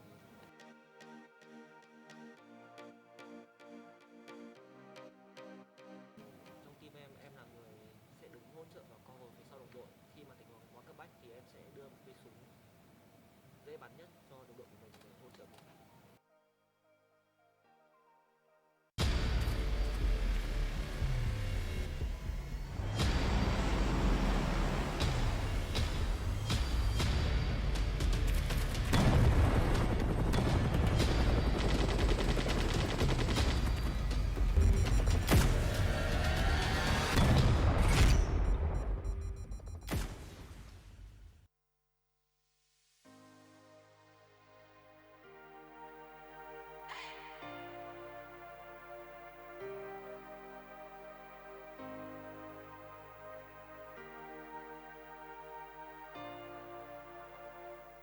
จากประสบการณ์รอบที่แล้วที่ได้มาแข่งก็ได้ประสบการณ์ก็คือพวกเกี่ยวกับรูปแบบการเล่นเพิ่มมากขึ้นครับส่วนที่มีอะไรเปลี่ยนแปลงก็น่าจะเป็นทีมที่เข้าแข่งขันมาใหม่เพราะว่าทุกทีมแข็งแกร่งขึ้นกว่าเดิมเยอะ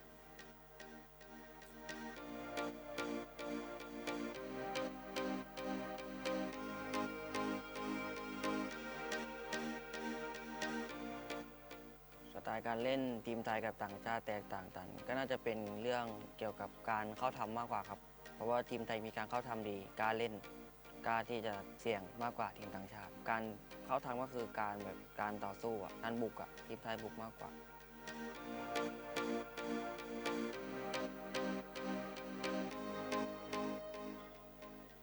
การเล่นเป็นทีมเวิร์กมากกว่าครับ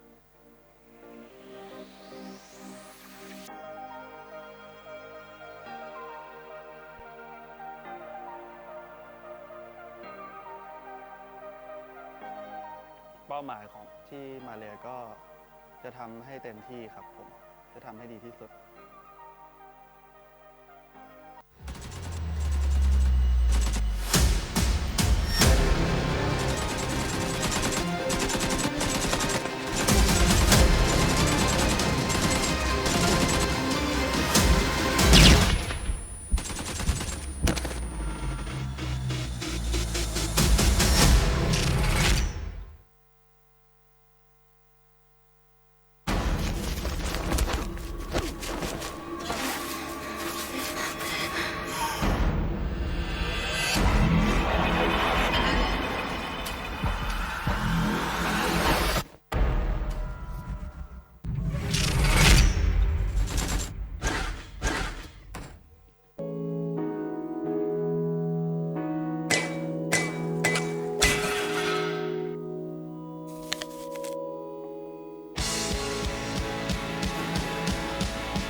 Crocodile.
Ladies and gentlemen, to the PMCO Grand Finals of Southeast Asia 2019 full split. My name is Contra. This is going to be Eric joining me throughout the rest of day 1 as well as day 2. While we have IC Baby 1-2 on the hosting segment as well as the analyst desk. Now, of course, we've already got 2 chicken dinners in the hands of Bigetron Esports, and you remember how dominant they were in the league. They're showing the same form of control coming into day 1 of the Grand Finals. Yeah, it looks like they finally found the rhythm and they are getting back to where they left off from the regular season. But remember, we have 7 games for both days, and that's going to be a total of 14 games. And, Bigetron already starting off to a really good start. 2 chicken dinners in the bag. So let's take a look at the kill rankings for the players thus far. Coming in all the way at the top, it's going to be GE from Box Gaming. Not only does he have the highest skills, he has the highest damage as well. Just about 9 points of damage behind is going to be Microboy on 2nd place, Luxy,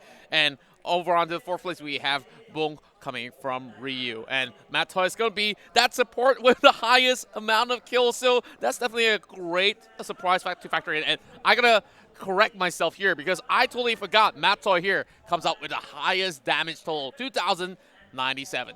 Yeah, absolutely. But I think that's actually a small error. It should be 1,097. If not, he should have been ranked number 2. So we'll let the producers get to that. But first off, what has surprised you thus far coming into this? Because we see so many teams going head-to-head. Obviously, it's no surprise that Bigetron has already 2 chicken dinners back. We know how good they were in the regular season, and now they're showing that consistency coming into the Grand Finals. Well, to my surprise is that RRQ.ATHENA, we know them as the champions of the spring split. Now, they're not really having that consistent run that we talk about. Consistency matters in PUBG Mobile, and like it or not, they need to find their grip. They're going to find their ground to get as much kills as they can. And for Bigetron, just look at how they actually rotated.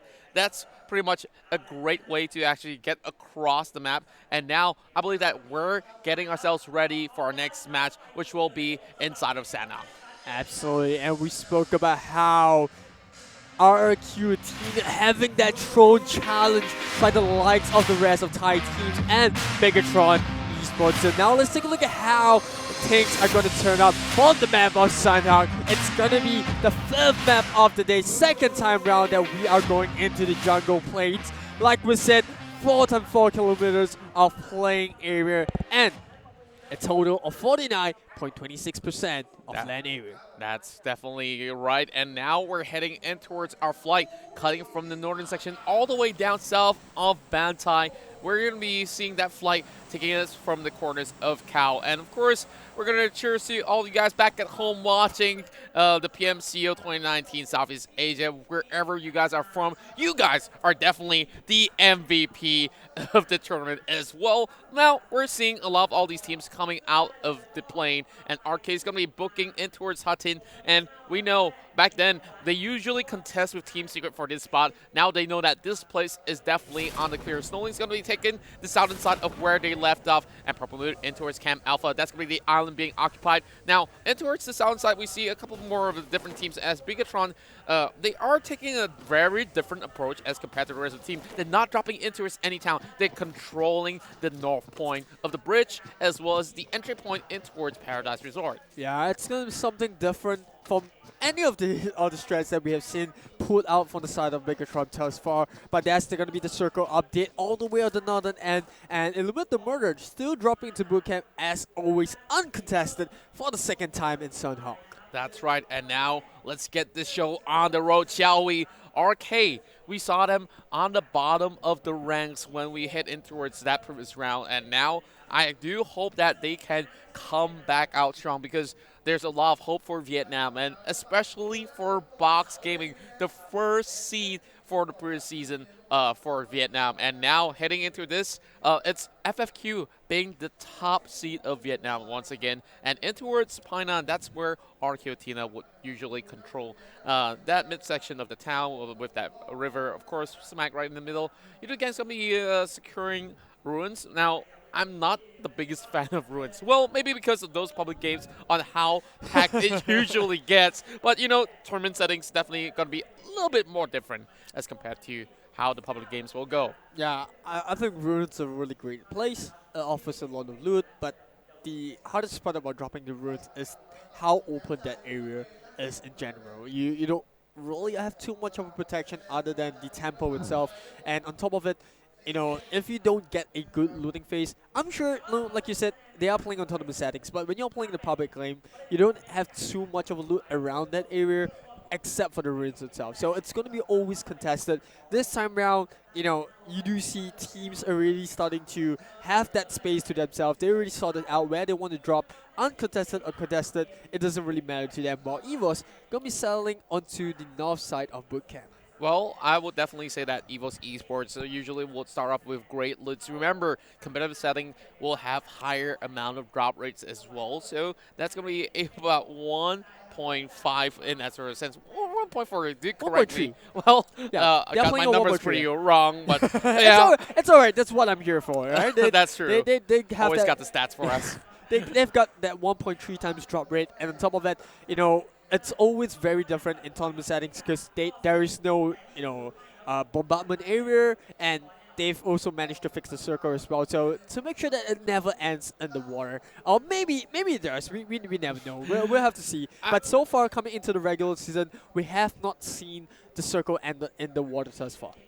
Well, there was once inside Sanhok, remember? It was really close. Yeah, it was almost, really close. Almost closing in towards the water, where it was in between that section where, you know, those villages from that Alpha Island as well as the one on the right. So that's smack right in between. But then again, you know, there's those sort of tiny little islands right in the middle of the water. Well, exactly where we're just talking about here. This is where SnowLynx is swimming across. But you know, SnowLynx usually, they have some interesting approaches heading in towards both of all these matchups. And I don't really see that much of that sort of a high firepower rate coming from the side of SnowLynx, other than from the likes of Peter as well as Six. I remember which circle you're talking about now. That was the one that Mega Conquerors actually managed to pick up the fight. That's and right. It was none other than Arof that was the last member. They had Jenny that was on the opposite end, and Mega Conquerors played that one so well. Unfortunately, we do not have Arof with us because, you know, we really wish that we can bring all 24 teams into Grand Finals, but then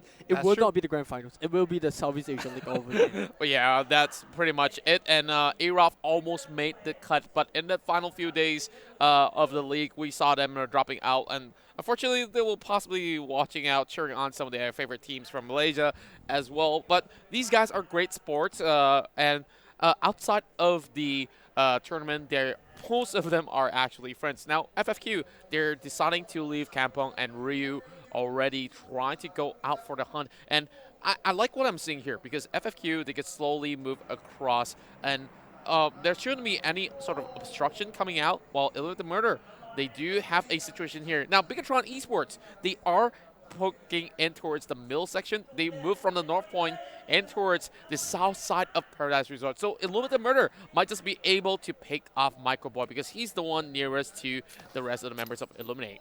Yeah, we got Martin on that car 98, as always, trying to be the forefront member for the side of ILLUMINATE Murder, trying to get a little bit of his snipes in, and we spoke about them dropping into Paradise Resort as well. EVOS already left bootcamp, just slightly south of Paradise Resort. Obviously, with the circle pushing on the northern end, all these teams from the southern side will have a little bit of a traveling to do. That's right, and of course, for ILLUMINATE Murder, they usually have some interesting sort of positions for their own squad. Like, sometimes you see Martin on the front line, and usually, most often than not, he will be the one carrying the sniper for the team. Now, we're seeing Purple Mood doing Purple Mood things, just driving in the middle of the ocean, and that's going to be that boat pretty much safe. But, you know, the last time we saw those sort of wreckage by the waters, it was Team Superstars, if I'm not mistaken. That it was Freaking Zoo yes. that actually won the chicken dinner. But of course, that's one more team that did not make the cut in towards the top 16. RK is going to be pretty much well secured inside of the first phase, inside of Hotten. Well, speaking about a lot of inside, do you have any inside information that you would like to share? Well, okay, so when it comes down to Sanhok, it's one of those maps where it's not exactly, I wouldn't say any of the teams are controlling Sanhok. I think the only team that has won the most so far is ILLUMINATE the Murder. They actually managed to win 5 or 6 times. I don't want to get my stats wrong, so I'm just going to check up with that. But yeah, ILLUMINATE the Murder, one of the more prominent teams coming into Sanhok itself. We're going to see the circle push up on the top side. And interestingly enough, Mega Conquerors are the furthest away from the safety of the circle. Yeah, they like to actually play from the southern end and then slowly hit upwards. And Mega Conquerors in that previous Sanhok round, they managed to get themselves that chicken dinner. And Purple Mood this time have a clear passage to drive by the waters in towards either Khao or Mong Nai. Those are some of those regions that they can slowly play from. And there's still a lot of options on the table. And I'm not too sure where exactly the next phase will possibly close up. And Stones is on that scooter, already riding by himself. Well, I'm not too sure about how Bigetron's going to be coping, because the last time we saw them rotate across using those vehicles, they get caught out by FFQ. Yeah, absolutely. We can see Bigetron go up against members of ILLUMINATE the Murder as well. And speaking about Mega Conquerors, they were actually the ones that won the most amount of times coming to Sanhok, and now we got FFQ with the QBZ. Well, I talked about my love for the gun, and now we can see Chopper put that to work. He's gonna spot out Stone, who's hiding inside the hut, and he's gonna get a little bit of the gap being closed down. We're gonna see Stones heal up before he takes the fight against FFQ. Whoa, Stone just climbed up towards that first floor, and the Chopper here already trying to hunt him down. He's all alone. I talk about moving in those scooter, not really the best of speed to actually get by, but F1, he pops his head out, and it will be members of Rio punishing him from above the mountains of Lakawi. Well, it's still a hill, not exactly a mountain. It's still, after all, a tropical island. Well, we're seeing FFQ. We thought that they have the advantage, but now balls on the court for our RYU, Ryu. Stones getting a shot down against Chopper as well. That's going to be 1 kill in the back for the side of Mega Conquerors. FFQ getting torn apart by both Mega Conquerors and Ryu. And you can see Ryu already combing that area. They already managed to spot out Drone and Napako, who's at the top of this hill. He's going to spot out Dali and Baki. Oh, wow. They thought that there's more members from the side of FFQ right outside, but it's going to be the bike from Stone, who will be pretty much depleted in terms of health. But look at FFQ. They're all stuck by the corners of the wall, and Ryu just let them escape. So I guess members of Rio are being a little bit more gracious in that sort of sense. Well, I would say it's still pretty much fair, because 2 of these team members here from Mega as well as FFQ, they are still stalling for a little bit more time, and these are the final 2 members for Friends Forever Gaming. Yep, and Stone for Mega Conquerors, he has so much to work with. 7 mad kits as well as a couple of bandages to actually outlast that circle. Not that it really hurts so much, it's only phase 2,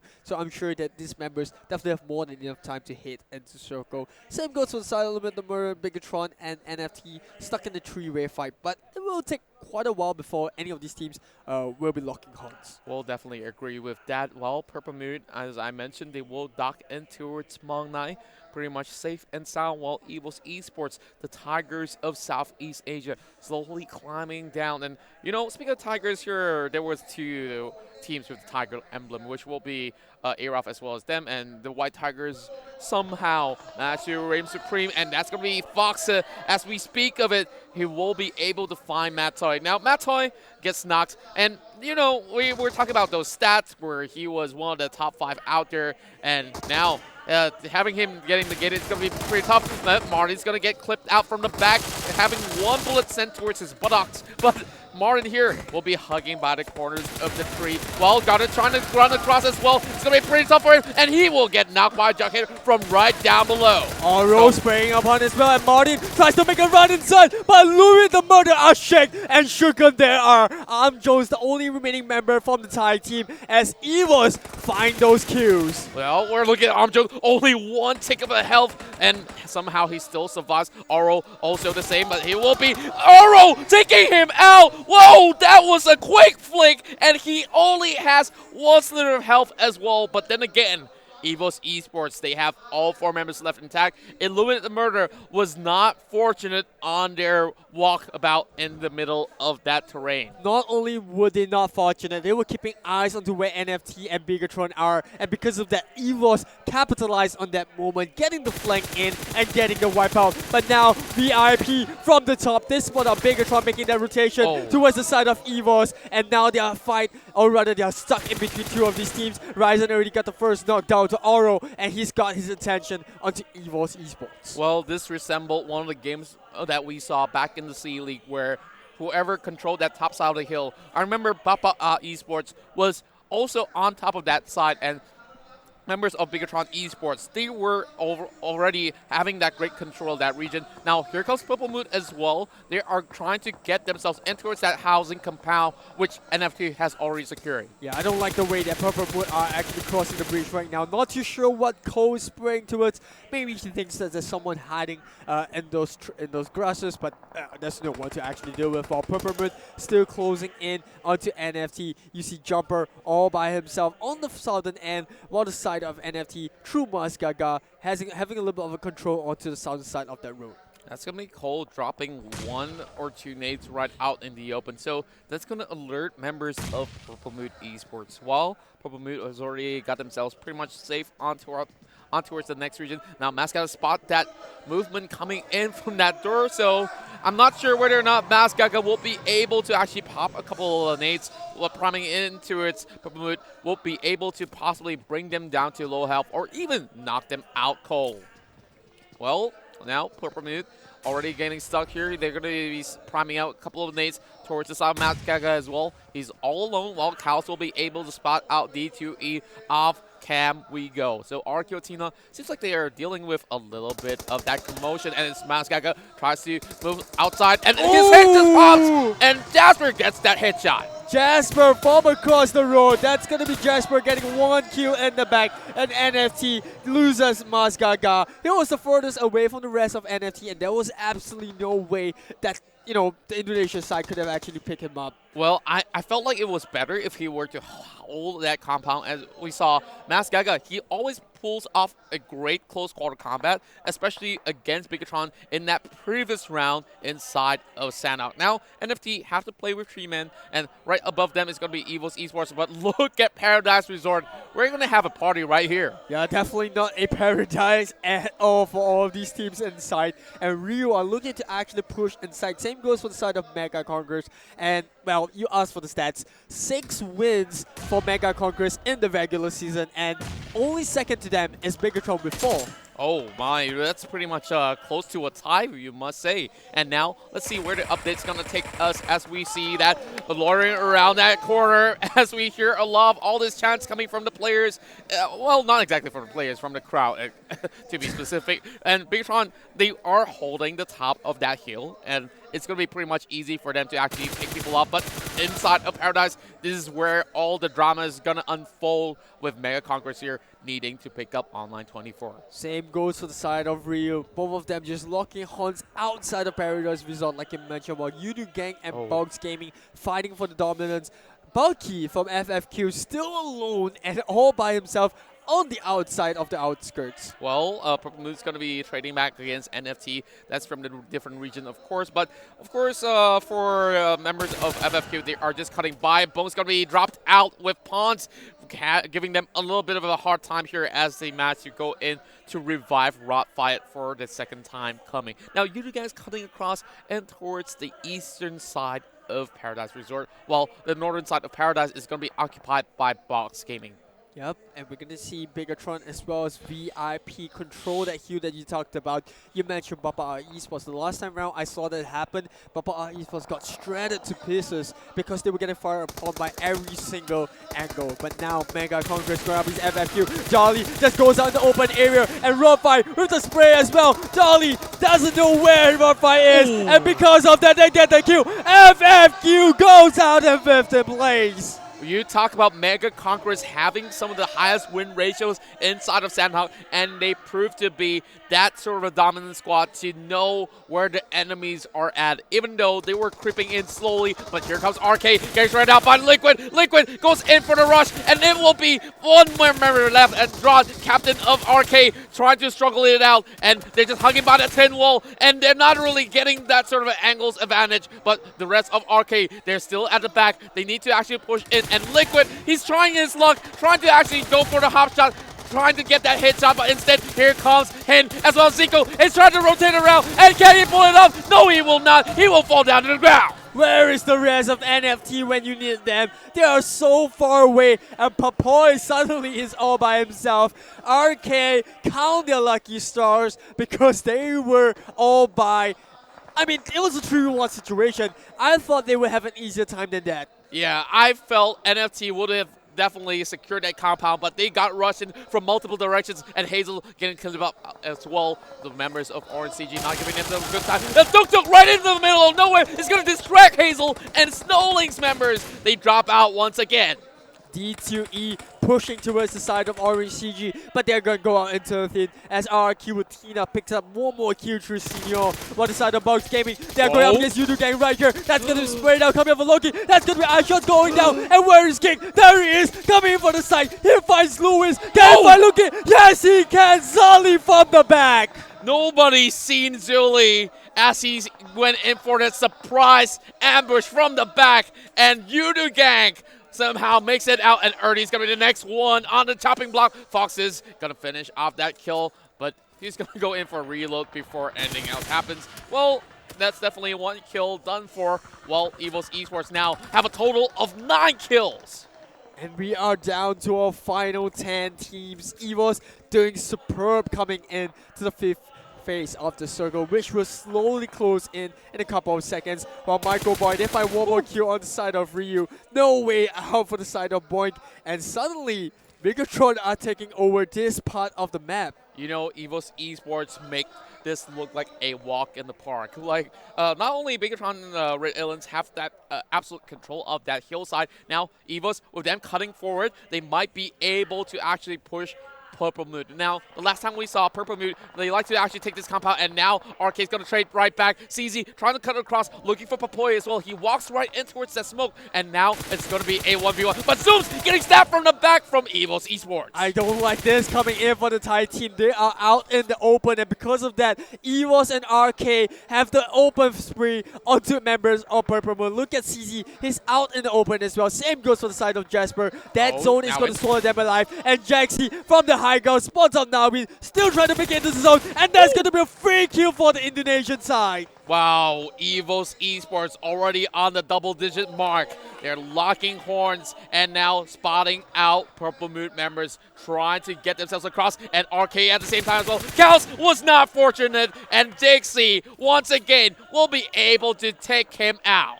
EVOS ringing control over this huge side, while the rest of the side of EVOS, including Jockey and Oro, gets another knockdown. 4-4. Jasper with the QBU finds cows on ReaperKillers, while Boom Esports, where have they come from? When did they enter the circle? Well, they definitely creep right in from the back, and now we're looking at Boom Esports, one of the best teams to be known for their absolute defense. They're trying to actually flush them out. Of course, I'm talking about VIP squad right here, while Bigetron Esports will be able to pick off Yoodo Gank's geek. So that will be only 8 teams left intact, while VIP squad will be finding Ryzen from the back as well. VIP still in the running for that chicken dinner. Coming in from the ashes, you got Swavel, who knows this map all too well. The last time we saw him perform, he took out RRQ.ATHENA, but here comes Victorious in play, getting the shots in, while Warang for Ryu, he's still yet to enter into the circle, and so he has.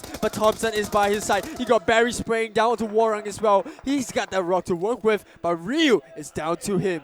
And it's only down to bandages for the members of Boom. And now looking at them go, Heiko's going to come back from the get-go. And look at Barry. He's just holding at the back. That's going to be a broken vehicle right in front of it. Jasper getting clipped out by Dixie as well. And up till now, we're looking at EVOS Esports still not hitting that 10-kill mark as they try to survive, and EVOS Esports will drop out into its 6th place. And here comes VIP Squad taking down Luxy. They took too long to enter the circle, and EVOS paid the price, but they still managed to find Jasper through the zone, who was a little bit unfortunate to actually get the last shot in. Now, Boom Esports, they have got that vehicle to work with, but at the same time, you're going to see VIP close in. Can the Malaysia team finally find the first chicken dinner of the day? They might be able to do so. The last time we saw them in the C Grand Finals in Spring Split, they managed to walk away with 2 wins inside of Sanhok, and now they're carrying this to tradition. Perhaps so, the game is not over until the very last breath of all these players drop out, while VIP Squad already controlling the entirety of the next circle, closing upon them.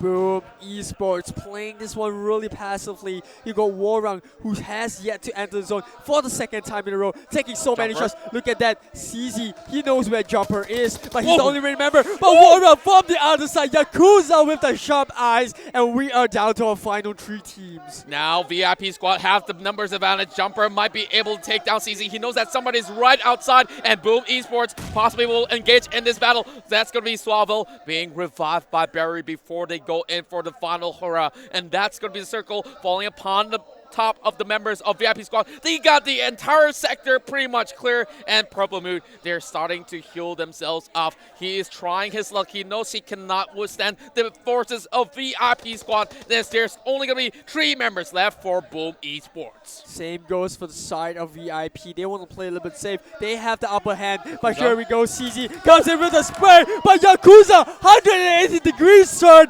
180 no-scope kill coming in for the Malaysian team. That was some quick scopes. The moment that one bullet flies out of CZ, he instantly goes in for that kill. And VIP Squad looking real strong to close out the game, but it's still going to be a 4 versus 3 scenario. That's going to be one nade being expected from the side of Heikel there. And now look at the cameras go, focusing on towards Thompson as well as Benvi. Smokes will be popped out right in between, while Boom Esports still has to make a move. They are being snakes in the grass, trying to climb this mountain, trying to push against VIP, but can they pull off a miraculous run as the circle slowly closes all the way in? Look at Heiko and Yakuza finding the angles on the top of the rocks. They're going to find a 1 knockdown onto Barry. There we go! As Heiko pushes in, there's going to be a second one. Dustin is down, and VIP victorious in play. Victorious in play, as I mentioned, carries on the tradition to secure a win inside of Sanhok. This will be their very first winner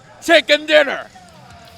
Victorious in play and victorious in battle it is. Sanhok, the 5th map of the day, getting picked up by the first Malaysian team to actually pick a win in day 1 of the Grand Finals.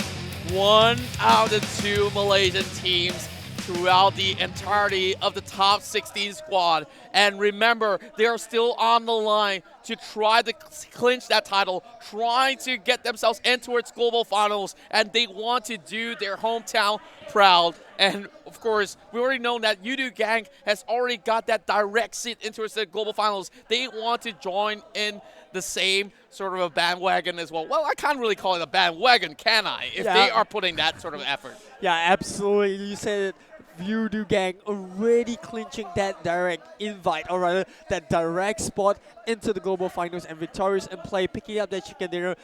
Absolutely hoping that they will be the second Malaysian team to actually clinch a spot in the global finals as well. That's going to be taking place in Kuala Lumpur of Malaysia. That's right. And before we even hit in towards this Sanhok round, we've already seen them being on that first page of that scoreboard, being tallied up. Now that they've got this chicken dinner, they perhaps will skyrocket in towards that top 5 position, if I'm not mistaken. Well, it's really close, and we already saw the scoreboard before the map of Sanhok.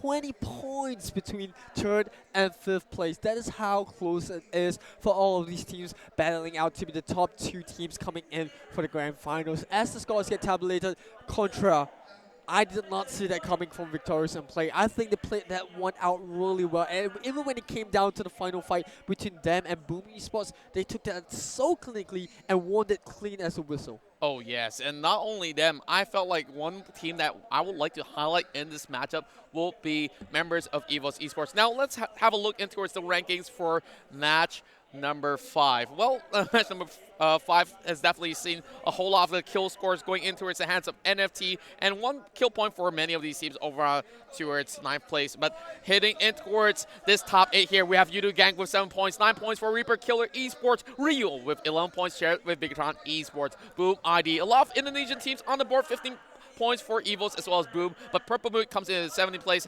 and of course 31 points in the hands of Victorious in place. As we tally things up, we will see Boom ID moving up to 9th place. ReaperKiller is only 1 spot up, while the rest of them are still struggling, and the points are really close between all these teams. Look at all the red arrows on the left-hand side of the screen, and that is because VIP jump into 4th place with that chicken dinner. A total of 55 points, 21 from Qs, and because of that, they push Ryu into 5th.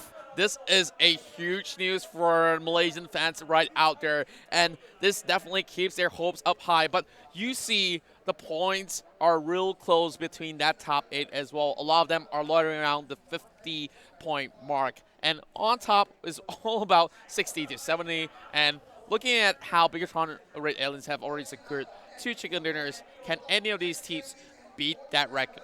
It's really hard to say. I mean, Bigetron, even when they knock out of the stage really early, because of those high kill volumes coming in from all these matches, they are still able to maintain that spot that they have at the top of the table. And I'm sure that a lot of these teams are looking to knock them down. But remember, we can only have 2 teams to bring into the final. So let's take a look at the highlights that we have coming in for the 5th map in Sanhok.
Hello everybody and welcome back to the Analyst Desk here. My name is ICBaby12 and we are going to be going in towards the game of Sanhok very shortly here. However, congratulations to VIP squad for taking their first chicken dinner. 5 games has passed, let's break it down. So let's jump in towards the map here in the map of Sanhok. Starting off, we have the flight path from the northern section heading towards the south section of the map. As of now, the mini map, hello? Okay, yeah. That's pretty much the map here. Let's go back a little bit here. Hold on, map. Okay, let's pause for now. Okay, as of now, we can see the map here. It was kind of like a northern section heading to the south section, where you can see teams like Purple Moon and also, I think it was Snow Lynx earlier on, who eventually rotated rather early after the first circle from the Alpha Island itself, heading from this direction, just to actually dodge RK, RRQ, and also Orange Esports. And all this just because it was really tough to actually find exactly where the circle may be. So continue on towards the next phase of the game. You see all these teams are trying to figure out where exactly all the best spot is. But I like this play being played from Mega Conqueror. Pay attention to this kill feed right here. You see that Mega Conqueror, they had 4 members still alive. And at the same time, Stone was pretty much left alone, stranded in this commitment here. What they did was that they know that they had no way to save Stone. What they did was they allowed Stone to buy time for FFQ and also the guys from Ryu. And because of this play right here being made by Stone, he caused all these 2 teams in the factor who, because they wasted so much time, had this delay rotation later on towards the later stages of the game. So proceeding into the next clip as well, you can see the circle was pushing on towards the outskirts of Cow and also the northern section of Paradise. This is where a lot of teams are going to struggle here. Let's take a look at this clip here as well. One thing I really liked about what Bigetron Red Alien's position was that they had this vantage point who's kind of spread out towards the hill itself, where they have information from Ryzen, Luxy, Zuxi, and Microboy to provide information from this direction, and also this direction. They made their following rotation steps here, paying attention to the gunshots being made from the guys from Purple Moon, NFT, who's later on going to be engaging. Likewise for EVOS Esport, which they had Jaxi, who's actually scouting ahead for the rest of the teams. So as the game progressed, you can see all these teams were doing all this kind of scouting rotation. You can see as well, EVOS later on will be using this pathway to actually third party against Purple Moon and also NFT Esports.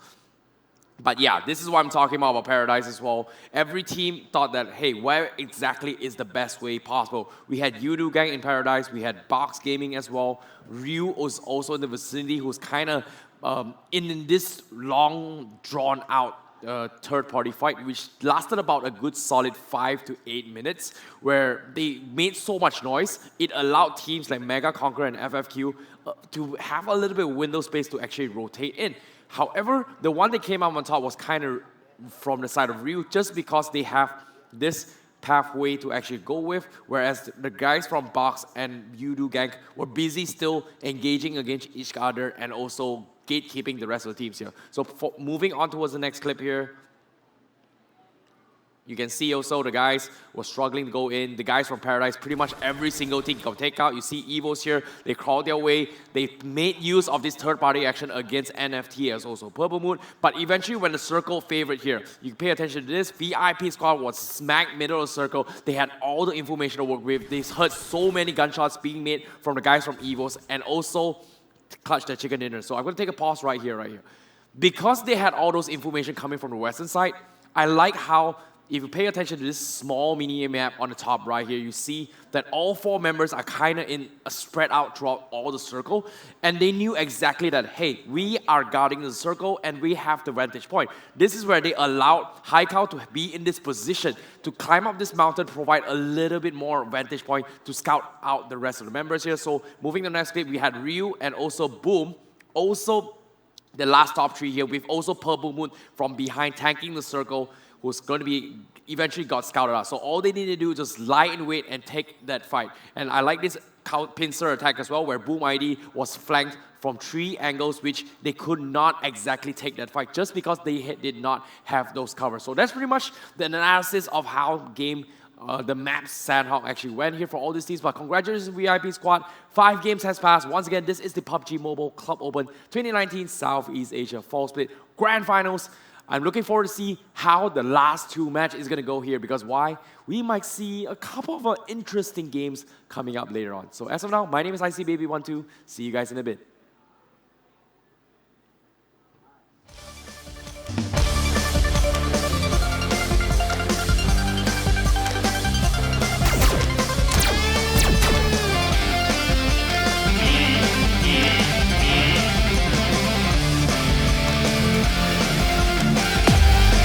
Shoot beyond limits.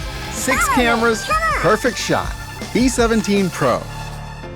Vivo.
Mempersiapkan diri, ya banyak latihan, terus banyak scrim ikut-ikut scrim dari luar, dan memperbagusin komunikasi tim juga dan chemistry, ya itu aja.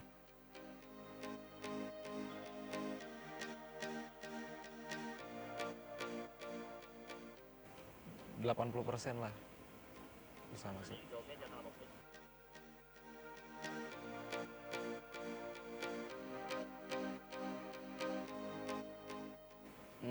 Dukungan ya, saya mendapatkan dukungan dari orang tua. Pertama-tama ya dia seperti kayak kurang mendukung, tapi pas saya tunjukin juara gitu kan, dia ngedukung gitu.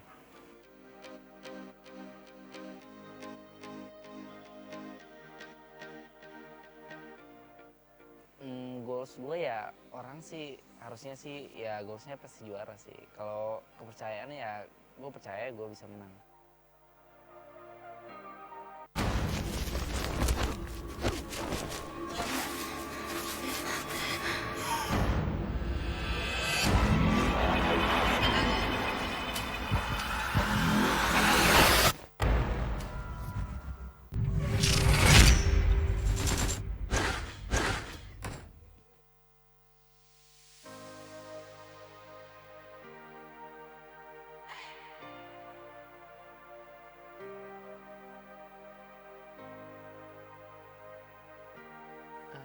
Từ khi mà mình tham gia giải đấu lần thứ 2, lần PMCO lần thứ 2 này thì bọn mình đã có rất là nhiều kinh nghiệm cũng như là chiến thuật cũng như tư duy và cách di chuyển và tâm lý là ổn, và bọn em đã tham gia giải đấu lần này mục đích là chiến thuật tốt và tập luyện nhiều hơn.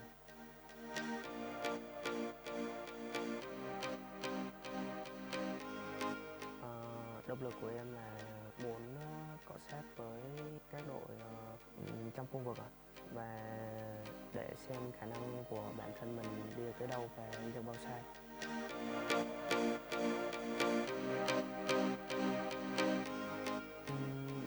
Tình huống trong game mà em không muốn chạm trán nhất là quá nhiều team nhảy vào trong một khu vì lúc đó sẽ khá là rối và sẽ mất người, sẽ rất dễ mất người khi combat ở trong đó.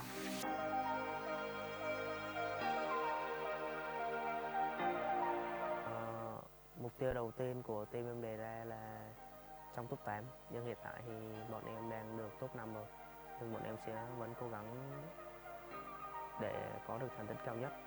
Còn về được quán quân hay không thì bọn em sẽ cố gắng hết sức thôi, nhưng với hiện tại thì bọn em đã khá là với hiện tại thì bọn em đã khá là hài lòng với kết quả hiện tại.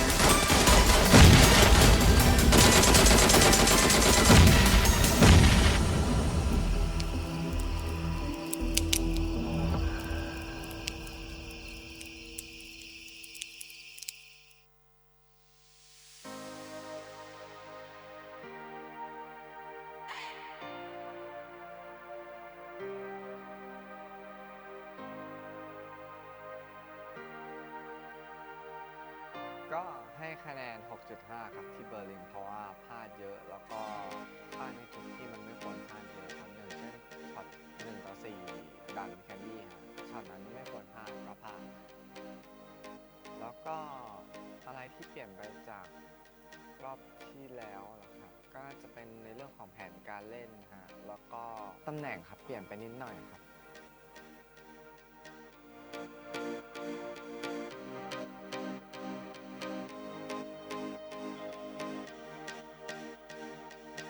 ก็รู้สึกได้ประสบการณ์จากรอบที่แล้วในเรื่องของการไม่ตื่นสนามครับเพราะว่ารอบนี้เล่นเราก็ไม่ค่อยรู้สึกตึงเครียดอะไรมากมายชิวๆส่วนความแตกต่างระหว่างทีมที่แล้วกับตอนนี้ก็คล้ายๆกันครับไม่ค่อยต่างกันมากเพราะแต่ละทีมก็เก่งเหมือนกันครับ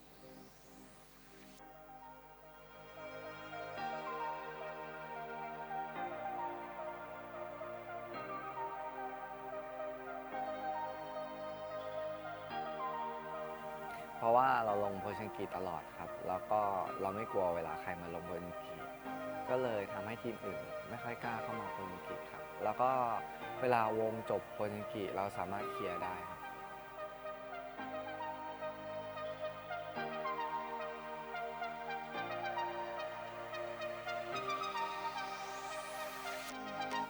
เป้าหมายก็วางไว้ว่าเป็นที่1ครับส่วนมั่นใจไหมก็ถามว่าตอนนี้มั่นใจไหมก็ 50-50 ครับ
Ladies and gentlemen, welcome back to the PMCO Southeast Asia Grand Finals 2019 Day 1. My name is Aries, and cousin inside me, I have Contra. Well, we've already seen so many matches pass, and now we saw the very first chicken dinner in the hands of the Malaysian side.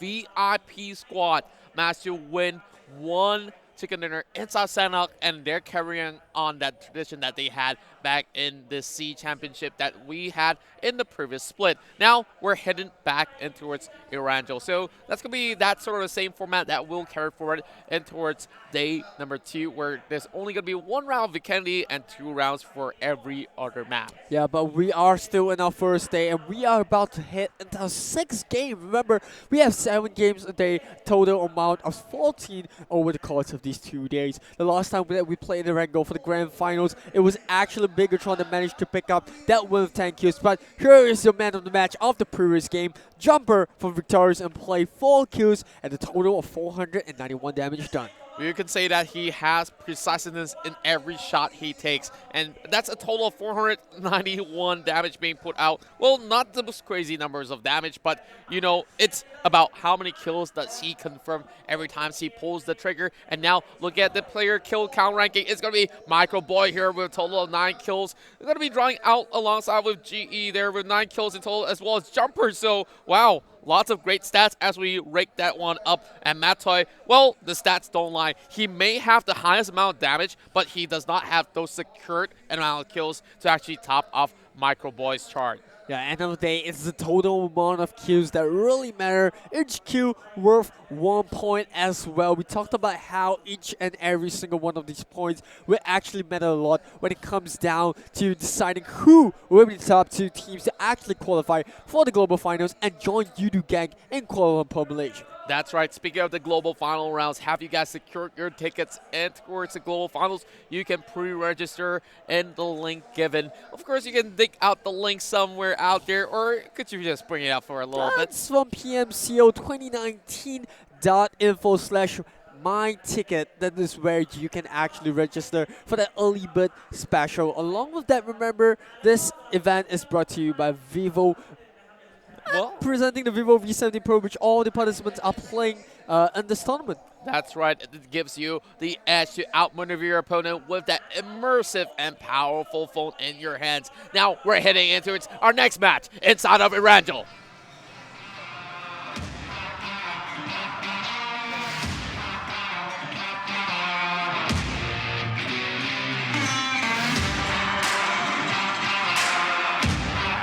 Count down to our second flight into towards Erangel right here. This is going to be our 6th match of the day. You know this place all too well. No explanations needed. The last time we saw an Erangel victory, it was in the hands of Bigetron Esports with 2 chicken dinners in total already for that Indonesian team. Now we're looking at the flight, cutting through Primoz and towards Milta Power. A really solid flight for all of these teams, and this just means that all of them that's ending in military base, especially for FFQ that always drop into Sanhok Island, they are going to be really happy with this flight. Same goes for the likes of Mega Congress and Bigetron that like to drop in Farm and Muta, while Orange CG, they always drop into Quarry, and they're going to be doing the same. Oh, yes, indeed. And I think that a lot of all these viewers would like to actually see an island approach to actually end things off. Same goes to IC Baby Want To, who is probably listening from the sides as well. But now that a lot of all these teams, they need to look for vehicles to get in towards that favorite town. It's going to be pretty much tricky. Perhaps the regions such as the southern side of Pubg and the farm area will be able to provide them with a vehicle or 2. And for FFQ, they have no troubles whatsoever because this is a direct flight in towards the middle base. Well, surprisingly enough, all the teams that have qualified for the Grand Finals actually dropped towards the southern and central side of Erangel. And I don't know if this coincidence is going to prove anything or not, but, you know, teams coming in from the league itself, for those that like to drop the Zaki, as well as Severny and Stauber, it seems like none of these teams in the Grand Finals want to go for all these towns in the northern end of Erangel. Well, definitely is a pretty long stretch, but looking at this sort of update for phase number 1, well, places like Severny is way too far-fetched for the likes of Yoodo Gank. So we're seeing NFT Esports sharing the same sort of area alongside with Ryu. Ryu was so aggressive in the previous round, and we saw some great kills coming out from Bunk as well, one of the top players of the tournament. As we look at NFT Esports, Mascag alongside with Liquid will hop on that trike, and they will be able to actually rotate across. And safe to say that Bunk just missed his opportunity to secure themselves a little bit of that kill. I mean, if you talk about the trike, it was also once known as a suicide bike, but PUBG Cubs already got that fixed up, so you won't see too much of an accident happening. Obviously, with the balance, it's always nice to have one member in the carrier because it's going to be really hard to balance that trike if you don't have an additional member on the side of the rider. Oh yeah, and just recently I saw a meme as I scrolled through my Instagram feed, and somebody just posted like that sort of face when you see a bike, like, oh great, I can actually take this to rotate pretty much swiftly, and then they check the corners, oh no, it's a trike. Yeah, I definitely want to avoid that, Oh, but now no. Bugs Gaming riding into Illuminate the Murder. That's going to be Marco on the floor. They do manage to pick up GE as well, and oh my goodness, Matoy, first one down, but here comes the rest of Illuminate the Murder. They're going to swipe those 2 kills up, and they're going to rescue Matoy at the same time. Well, Box Gaming, they had some great start of the day, but now we're looking at Illuminate the Murder, punishing them as they cut across the region. And Illuminate, they got so many of these vehicles to work with. I gotta say that 2 points in favor of them will definitely do them good for the real long run. Now, there's gonna be some occupancy inside of Novo Repnoi as well. I believe that should be Mega Conquerors inside of Milton Town, something that is a little bit different from what we usually see. Well, they always like to drop a little bit south, and that is that preferred spot for quite some time already. They usually like to drop into Novo as well, but well, you do always have to shape things up. If not, you get really predictable. All of these teams start to hunt you down. The same goes for the side of Bigetron the first day. The moment they got breach camped by the side of Mega Congress, they immediately switched up their strategy. They knew they had to switch things up in order to have a chance in the competition. And that's the reason why they're one of the most adaptable teams. But VIP coming in hot from the previous map, they managed to pick up 1 kill to eliminate the murder. They went out swinging, and we already talked about Matoy as one of the guys with the highest amount of kills for Eliminate the Murder. Now they're removing the support, so they're pretty much blindfolded for one eye. While Heiko does not really care about whatever is inside of the back, and he just went in for the vehicle. So that's some quick bait. So I like how Heiko thinks. Like, he just puts it right there, hoping that somebody comes by. I'm not too sure whether or not if that's intentional to begin with. Yeah, we're going to have to ask him afterwards to actually find out what's happening. But let's get on with Orange CG. Popov, what do you think about Popov's performance so far? You spoke about the first 2 maps, especially on the side of Sanhok and Erangel, where he was the first one of Orange CG to actually bow out 2 times in a row for the team from Wildcards. I still thinking that he has that sort of a stage jitters in his hands somewhere, but then again, Popov, now that we're already past the halfway mark of the day, I think that he already got used to what he needs to face. Well, ONCG, you know them as a team that knows how to survive pretty well, and that's how they got through the top 16 to begin with, as compared to Arof, who almost make it through that margin, almost taking out teams like VIP Squad as well. So now that we see in this sort of top 16, I'm really glad to see VIP Squad, out of all these teams, make it out with that chicken dinner. And even Yoodo Gank has not really found that sort of formula to actually get themselves in towards their favorable position. Yep, EVOS here going to be playing a little bit onto the Muta Power Station, where they always do in the regular season, and obviously not facing a lot of contests from the rest of these teams, 15 teams to be exact, while they make up the top 16, while Purple Mood dropping onto Mansion. Pretty nice area to loot. Well, I would definitely agree with that, while Box Gaming now having a little bit of a shed area alongside with Yoodo Gank. I talked about Yoodo Gank here. I would really like to see a lot more coming from Yoodo. See, they managed to pop 1 nade prime in towards the window as Geek tries to actually call the shots. Well, speaking of that, Loki's going to be driving off with the Dacia just to reposition himself to negate any sort of a danger that Yoodo Gank could possibly pose threat into. Absolutely, Box Gaming dropping the Yasnaya alongside Yoodo Gang, and they're going to play a little bit slow. Same goes for a couple of these teams. And Well, I'm sure that all of these teams are really great for too many grand finals, especially for the side of Orange Esports, CG, as well as Victorious and Play, who managed to just barely squeeze into the top 16 to actually join us right here in Thailand. That's right, and I would say out of all that sort of team, like I mentioned, VIP squad already got that chicken dinner. They just need to be a little bit more consistent to make sure that they keep themselves in that top 5 position. Now, Boom Esports, they're crashing by this corner, and they are sharing this alongside with Micro Boy, if I'm not mistaken, and they're already driving off. Well, they part ways like some sort of a drama or a movie scene that we speak of. Now, they're going to be joining alongside with Luxy as well as Ryzen. They usually crash in towards this house. So I'm pretty surprised that no teams have made that sort of a challenge against BTR, because sometimes there are teams that like to hit on top of that hill to try to go in for that pickoff other than Bigetron Esports. Well, just a reminder, Conqueror, you're talking about Bigetron, who destroyed the entire competition coming into the regular season. So I wouldn't be too surprised to see that any of these teams are afraid to actually take a fight to Bigetron. Maybe, you know, when the circle actually forces them to. But in the first, we're talking about phase 1 circle. You don't want to have unnecessary fights, especially when you don't have enough loot to actually take a fight against one of the best, if not the best teams in Southeast Asia. That's right, and we're looking at Lewis here, the captain of Box Gaming, already getting stuck on top of that roof. I think that Geek knows what's up, so perhaps they will be able to actually flush him up, but Lewis does have a clue on what Yoodo Gank is up to. Now, he spots out Geek running in towards that shack, and perhaps he might be able to pull a couple of angles right there. Geek just managed to spot him out as well. And here comes the nade, already being cooked up by Lewis, so it might just be perfectly connecting to Geek as he tries to trade back. Instead, gets knocked, and that will be 1 point secured by Box Gaming. Clinical coming from Lewis as well, and that's going to buy so much time for the rest of Box to join in. That's going to be Loki taking him on power,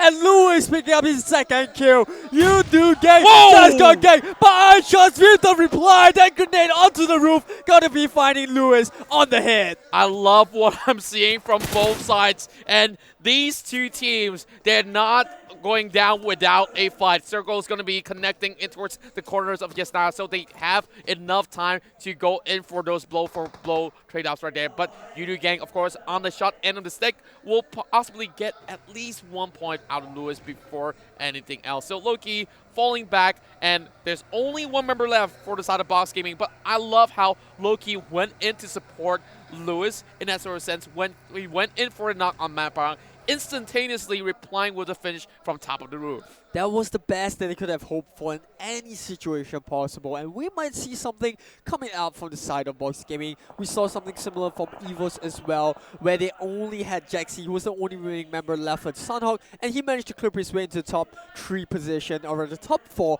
in that game, where all of his rest of the members were taken out early in the game. So maybe something similar. This time around, we're going to see NFT with a little bit of a smoke, while RRQ.ATHENA maybe caught in a three-way fight with Boom Esports. Oh, 2 Indonesian teams smacking them right in the middle, sandwiching them through as G9 spots out Thompson. Thompson will possibly move aside in towards the corners of the hills in south side of school, while G9 trying to actually pick one more off, but it's going to be Nepico that takes out one member out of NFT Esports. Yeah, really cool real-time survivor board on your screen as well to keep you guys up to date as to how many members are left in the fighting. But, well, all 16 teams still alive. We have 58 still in the running, while Cole from NFT gets knocked out. I'm sure the rest of NFT should be able to help him up in no time. That's right, and NFT, at least they do have a couple of all these sort of slopes and ridges to work with. Liquid pulling off the M24, almost landing on towards Napico, as that's going to be a little bit of a random lucky tap.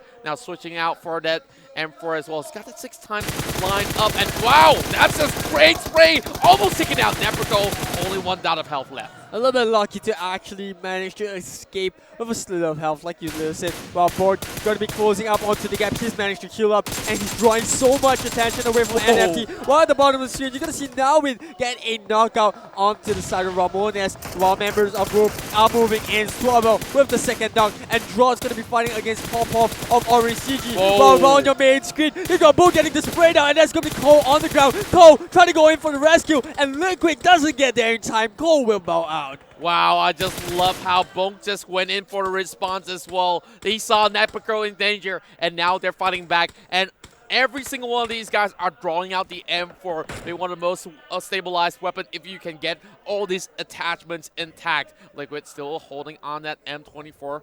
And now looking for Napako. Oh, that's pretty close to a headshot, but that's going to take him down to 45%. It's going to be the rest of NFT that actually managed to find out Napako. I'm pretty sure if Liquid can get one more shot in with the M24, he might be able to get a knockoff, while the rest of Ryu are repositioning themselves for this fight against NFT. You're going to see Bug once again with the M4 spray. Another knockdown coming out from Bug as he takes this one to NFT. That final bullet was a headshot, and that definitely bought enough time for Ryu. And look at how aggressive Bunk is. And he is definitely that sole member that you really had to look out for. Circle update's going to push everyone in towards the corners of Rozak as well as School.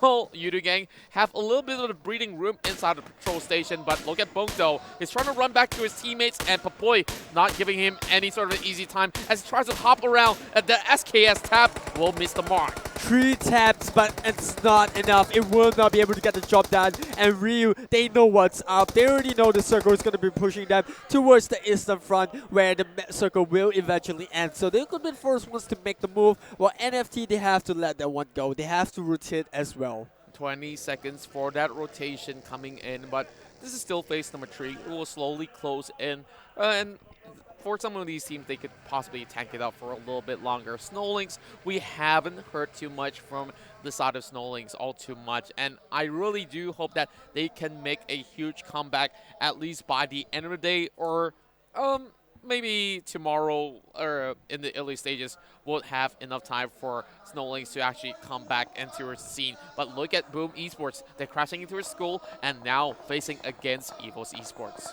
Same goes for the side of Victorious in play, where they always drop into screw. You can already see Yakuza having a little bit of control at the top, but here comes Oro getting the shot, and 2 Indonesian teams going head-to-head, and EVOS can be find the first blood in this bout against Ramones, while Jax is going to be crawling to safety as Heiko takes him out. Wow, what a setup coming in from VIP as well as EVOS. Now, Boom Esports in trouble once more, but there is Thompson trying to go in for the save, while Yakuza all by himself is trying to actually find a way to actually eliminate Boom Esports. Now, Thompson already knows that there's somebody right out there, and now they're trying to actually flush them off with a couple of grenades, or even better yet, put a couple of smokes to actually block some of this vision. So VIP squad could not go in for a direct push. Well, we're speaking about EVOS right there. They're still holding on towards the high ground as well as the other compound near the swimming pool. So Barry's going to be pretty much A-OK. Yeah, so much work done by Yakuza as he makes sure that every single angle of the apartment is guarded while the rest of teammates are actually flushing them out. You got Boom going up against Heiko, and once again, the Scar spray down will take Thompson out. That's going to be Barry going out at the same time. That's 2 members of Boom ID getting taken out consecutively by the side of Victorious in play. Swift and sound. You got to say that Heiko and the rest of VIP squad knows how to guard this section of the apartment real clear. But here comes Suavo though. He takes out Aro and tries to secure that 1 point. That's not enough bullet to actually go in to finish off Foxy. And Aro is still going to stand on his 2 feet. Yeah, Foxer coming into the rescue of Oro just in the nick of time. He got taken out, but there was just no way that Boom ID could have gotten anything out of the engagement. While VIP and EVOS gonna share the spoils of the Indonesia team, getting shredded to pieces.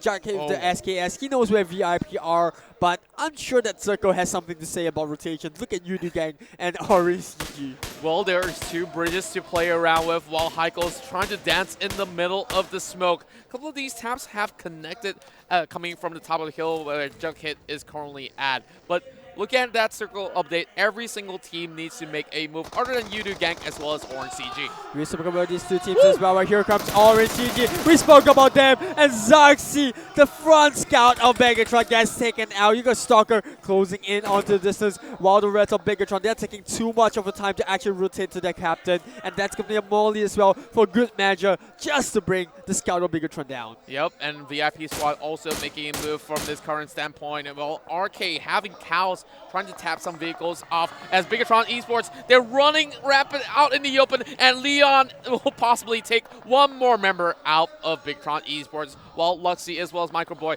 they're looking for a place to call home, while Mega is going to be driving side by side, but there's no time to even put on those brakes as Martin got the Mark 14, taking one more player out of the game. FFQ is joining as well, and this is the great migration, like IC Baby likes to call it. Here we go. FFQ with the spray. They're taking this fight to Mega Conquerors, but Pawns with the grenade. Mega comes in for the kill. That's going to be another knockdown as well. Stones with the spray now. Darling gets taken out. They're going to blow their vehicle up, and FFQ in all sorts of trouble. Pubg gets taken out. Raw Fire with his second kill, and Pawns with the grenade to finish things off. It's only going to be F1 left alive, and they're not even giving him enough room to breathe. F1 fights back, takes down Stone, and somehow there will be blood being spilled all over the place. FFQ drops out 15 plays in this matchup inside Erangel, while NFT taking blow for blow against RRQ.ATHENA, dropping one frag in towards the window as both of these members, D2E as well as G9, the twin brothers will be able to finally get through the window. The Thai teams putting those grenades to work. So many explosions across the map. And here comes Ernie. Get the taste. The Monster guy comes in for the side, but it's a little bit too late. He's setting on. Run, little boy, because Ernie's on the hunt.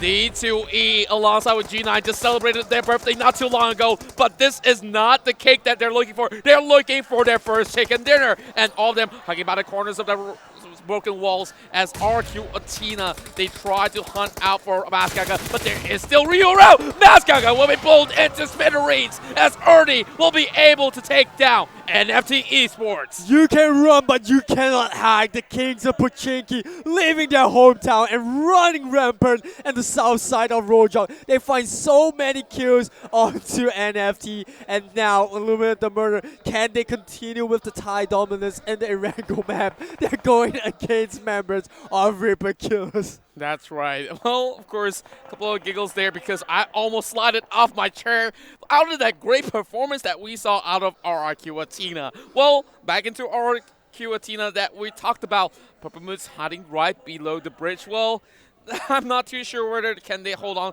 for all too long, but every one of these teams are looking for that circle update because they've already got themselves in towards the next phase. And looking at that update, it will be Illuminate the Murder as well as RK holding in towards the northern territory. So that bridge is going to be occupied over on the northeast side. Well, I got to give the advantage to ReaperKillers because Illuminate the Murder, they lost 2 members early into the game. And here we got it. The real-time survivor, Victorious in play, still 3 in the map, while Illuminate the Murder, Purple Moon, as well as Yoodo Gank only have 2 still alive. Well, I'm not too sure how is RQ going to rotate out of this. Same goes to Ryu as well, being pretty much far away. And LYNX is going to find their first shot. And Luxy's out of the game, instantaneously being removed by LYNX as they are climbing by the bridge. It's going to be only Ryzen left. Microboy also down on the ground as well. So what can Ryzen do as they are driving past members of Illuminate the Murder? Oh my goodness. Somehow he is still alive, driving past Zico as well. So they are trying to take him out. And that vehicle's smoking up. And look at BenV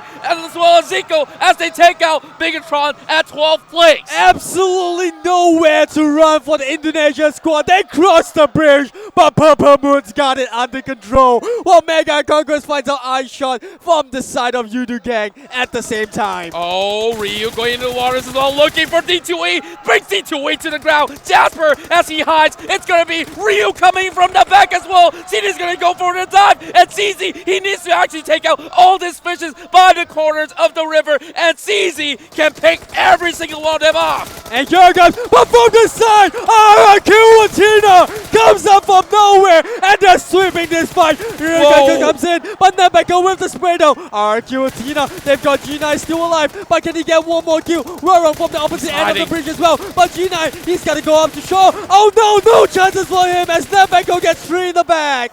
Naprico, a slither of health left, and there's no way that G9 can move across. There's Warung on the other side of the bridge as well. There goes RRQ, only left with 1 man, while ReaperKillers on top of the hill. It's going to be EVOS also taking himself out. What is going on? This is just a fiesta as we see Zuli being stuck in between Mega as well as EVOS. Oh, here comes Dixie. Oh, Jughead! What? They try to come in from the side, but this is absolute madness coming in from EVOS. They tried to take this fight, but all the way from downtown, Bambi with the snipe! I could not believe my eyes. What's going on inside of Erangel? Zuli still left alive, and now Mega is going to share it alongside with the Malaysians on that sniper bunker. One great nade connects over the lower side of the section as RK having bird's eye view upon members of Ryu. They saw the smokes from across as well coming from Orange CG, and this is going to be a circle in between the river. This is...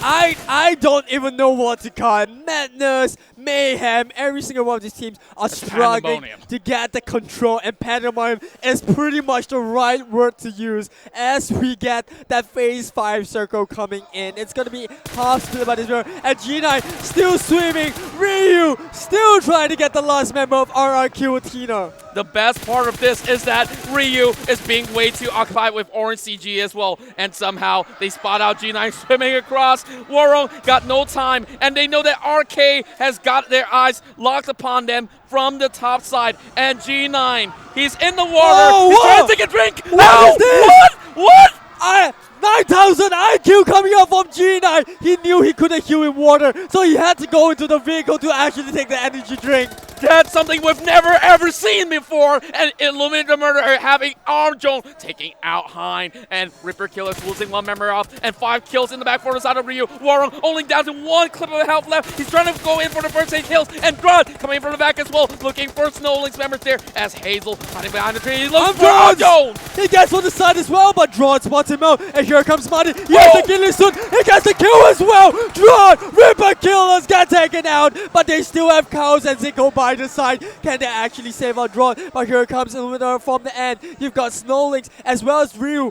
on the opposite side of the bank. There's still 9 teams in phase 6 closing out. Zuli tanking the blue as well. Yakuza just waiting for Mega Conquerors as well as Zuli to pop right outside, but they know they don't have any time. So Yakuza instead gets straight out from the outside, and Martin still trying to trade alongside with Zico. Zico inside, and he will go in for the stun. Zuli somehow takes out Yakuza before he drops out of the game.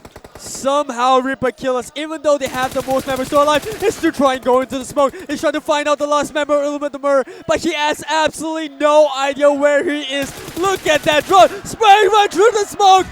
Oh, Armjone still alive! Armjone, how is he still alive here? He's cutting across, and he manages to trade all the way back. He takes out Illuminate the Murderer, the captain, the youngest prodigy of Vietnam. ReaperKillers still standing strong. And Ryu, they're hearing all the shots happen on the side.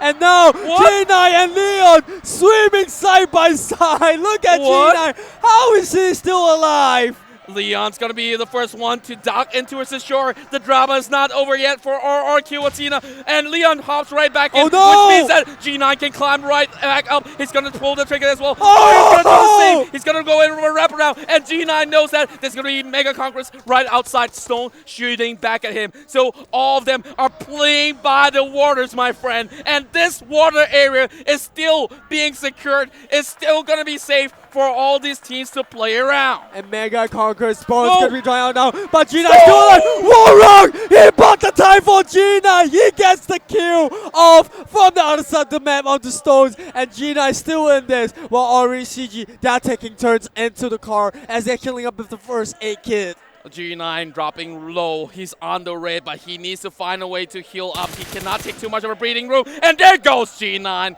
He managed to clinch a 6th place finish after taking at least a good 3 minutes in the water. And same goes to VIP squad on the other edge as well. So there's going to be more members from the side of SnowLynx as well as Ryu to play the entirety of Erangel. Let's slow things down, Contra. Now we can see these teams vie for that control in the smaller map. 80% covered by water, and Cows gets taken out from the side. Peter with the M4 spray down as well, while Orange CG, they finally make it to the shores. Nepeko Warong closing in into 7. And there's Leon going to get an M4 spray down. snap and go, the first one down, and RCG, they might just be able to pick up that first chicken dinner of their day. The wildcard region is bringing a statement, and they take out ReaperKillers out of the game. Now it's down to them as well as Snowlings. We talk about the 200 IQ plays coming out from Fire, coming out from G9, but now 2 versus 3, and there's a whole lot of all these players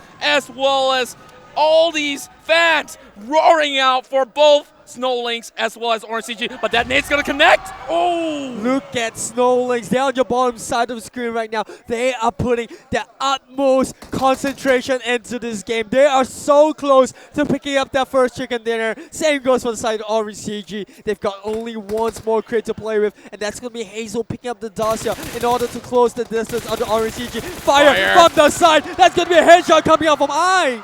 Snowlings are running across, trying to go ahead to secure their very first chicken dinner. They're driving by. He's going to crash right behind, and they take down Leon to secure their very first chicken dinner for Snowlings of Thailand. Snowlings, finally, they have been working so hard throughout the entirety of day one, and they have been rewarded with 20 points. We haven't even talked about the kills control. We gotta count this one by the end of this tabulation as we see the drums being brought out for the victors. And it will be Snowlings here taking this win before we head into a very final round inside of Miramar. Hear the crowd roar as the host nation of the grand finals root for the Thai teams as well. Snowlings, they played it really slow, not too much of a flashy play in the first stages of the game, but at the end of it all, coming up against RCG, I mean, what a play that was coming up from Snowlings. Wow, that definitely was Snowlings playing it slowly, passively from the northern end, slowly waiting things to subside, and when the time comes, they definitely clinched it out as they saw RCG struggling by the water. And wow, we really got a lot to talk about in this match because we saw way too many commotion happening all across the map, especially when that circle starts to close over on the East Rozhok, and when the final few circles appeared over on that river. Everyone was diving in and out of the water, and that Dacia sunken into the river was giving enough breathing space for G9 as well as RCG. I think G9 did the best it could there. When RRQ.ATHENA got taken out from the side from Rio as well as members of NFT, they immediately tried to get G9 surviving the longest that he could. He went into the vehicle, healed up with the first aid kit, drank that energy drink, and then continued pushing on for the top 5 spot. Unfortunately, he will bow in 6th place, but that was the best he done and the best he could have hoped for. Definitely only the best will be able to make it out and towards the global final rounds in the PMCO Global Finals in Malaysia. And now time for us to tabulate the ranking charts as FFQ the first one to fall. Same goes to Purple Moon and all up to NFT as well as Bigetron. They only secure 1 point, 2 points for Boom ID. And of course, moving forward, we have our top 8. Yeah, we got Rio coming in 4th place with 14 points, Orange CG, as well as ReaperKiller Esports, both walking with 19 points, but the Snowlings, they stole the show. 20 points for Chicken Dinner, 8 kills, getting 28 points in the map of Erangel. Wow, such a huge feat. And Orange Esports CG, they were the top 2, but ReaperKillers had more kills as compared to them. Now it's time for us to tally up the rankings once again. Yoodo Gank now sliding down the chart into 14 plays as well. And the ones that climbed up from the bottom is going to be Snowlings, 43 points being shared across with Box Gaming as well as Boom Esports. Orange Esports CG now on 9th position with a total of 49 points. Absolutely fantastic performances coming in from the team of the Wildcat. In fact, the only team from the Wildcats to actually make it into the grand finals. That's right, and one more win could skyrocket them into its top 5 in that sort of scenario. RRQ.ATHENA climbs back a spot, only 2 points above EVOS Esports, and staying strong on 6th place. Sliding down the ranks as well. 3 points above them will be Victorious in play, and 67 will be Ryu here, now on that top 3. So now we're seeing even more Indonesians rise into the ranks. Absolutely, and even with that chicken dinner, Snowlings are nowhere near the top 8 spot. This is how competitive it is for all of these teams in the Southeast Asia League. And now that we're into the grand finals, it looks like you gotta be always on your game in every single map to stay at the top. That's right, always on your toes as well, making sure that they need to pounce when they need to. And now that we're looking in towards ending day one with a bang, we're going to have to check out the highlights before we proceed in towards our very final round of the PMCOC Grand Finals Day 1.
Welcome back to the analyst table here, and my, oh my, oh my. All the teams are stepping up here in today's games itself. Every single one of these teams are pulling out all their secret strategies to come in to try and get their slots in towards the global finals. Who is it going to be here? But before that, let's take a look at towards the map of Erangel itself. So let's get right into it.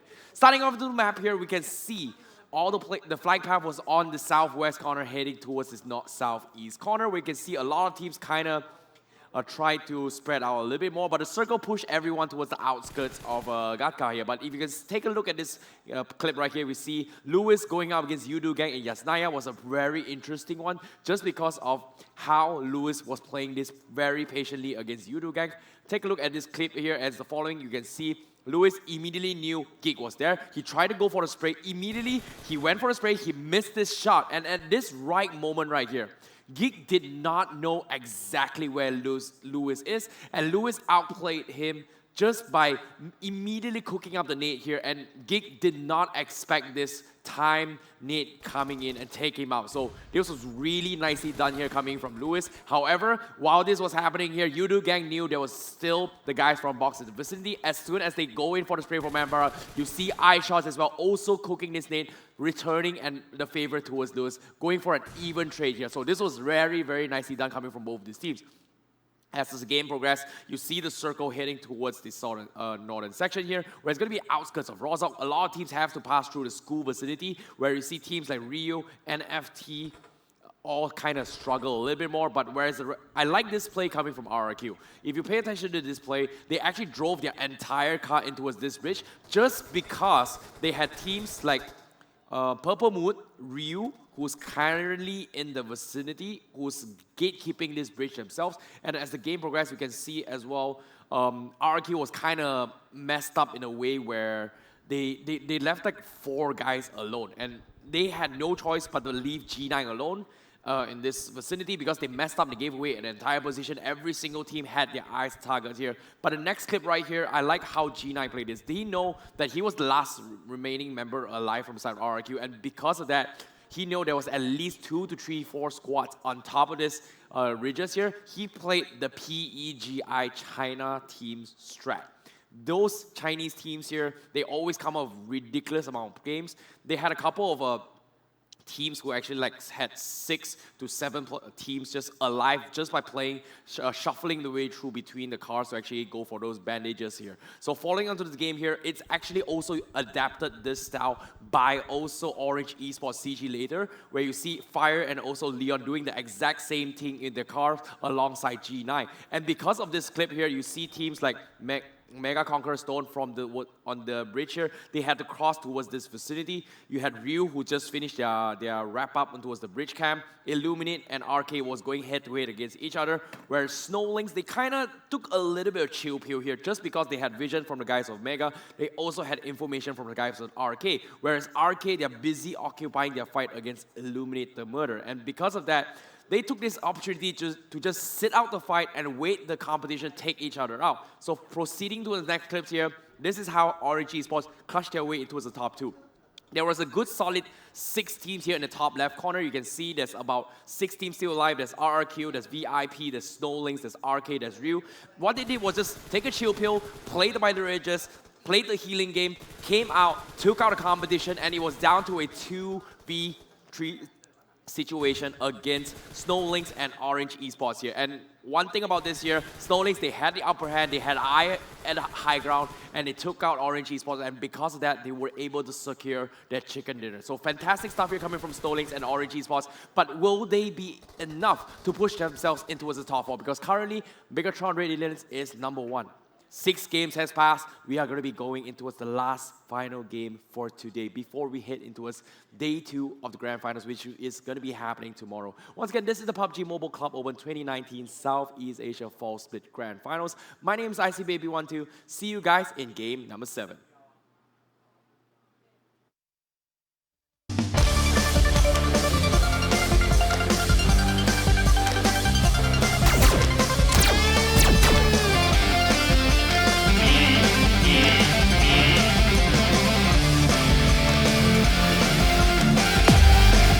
Shoot beyond limits. 6 cameras, perfect shot. B17 Pro. Vivo.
Gue dulu pernah ke Bangkok waktu tahun lalu ya. Tahun lalu gue pernah ke Bangkok.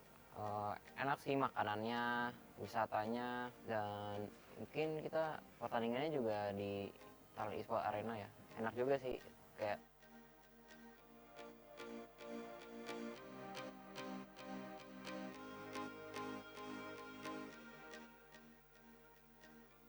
untuk pertandingan di Bangkok, gue pengen juara di sana karena gue udah bawa nama negara.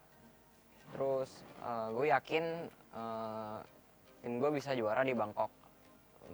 Dulu gue juga pernah ke Bangkok sih, enak juga sih makanannya sama pokoknya semuanya enak juga sih.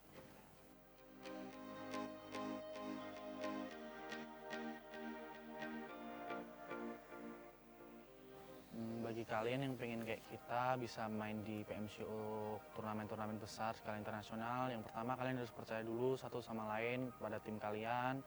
Terus yang kedua, saling berjuang, jangan ada yang berjuang satu 100%, satu 50%, satu nggak niat. Pokoknya harus satu visi misi dulu, latihan bersama, koreksi bersama, gitu aja sih.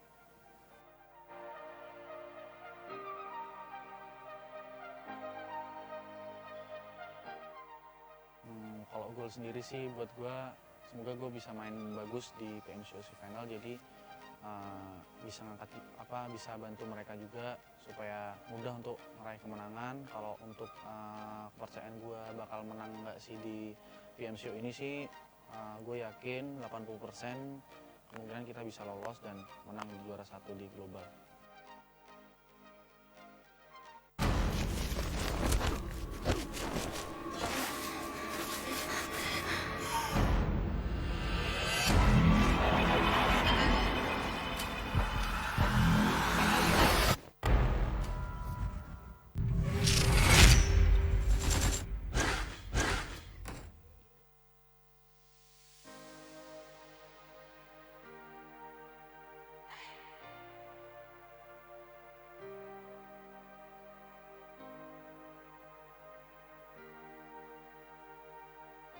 ก็คิดว่าโอกาสจะได้เข้ารอบที่ประเทศมาเลเซียก็ผมว่าน่าจะ 50-50 ครับ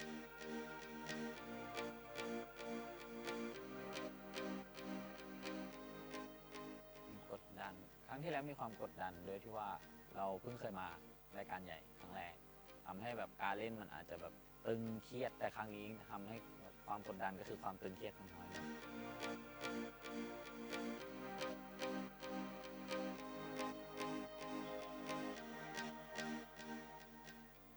มองไปข้างหน้าดีกว่าครับ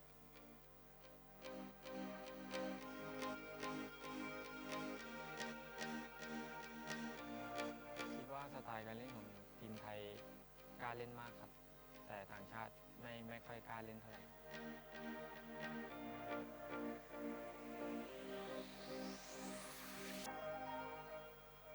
ก็เป้าหมายที่จัดที่มาเลเซียก็คิดว่าจะได้แชมป์ครับก็จะพยายามทำให้เต็มที่ให้มันได้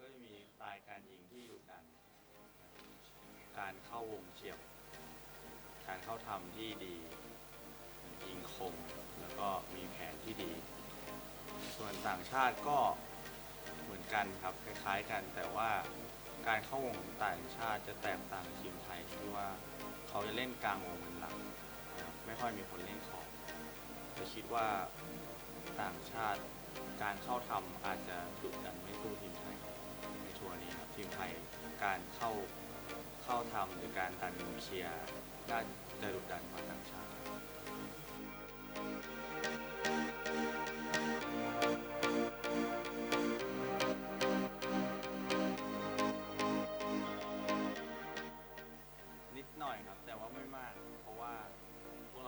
ตามเกมตามแผนที่วางเอาไว้ก็เลยทำให้การเล่นไม่ค่อยกดดันมากก็คิดว่าน่าจะผ่านไปได้ด้วยดี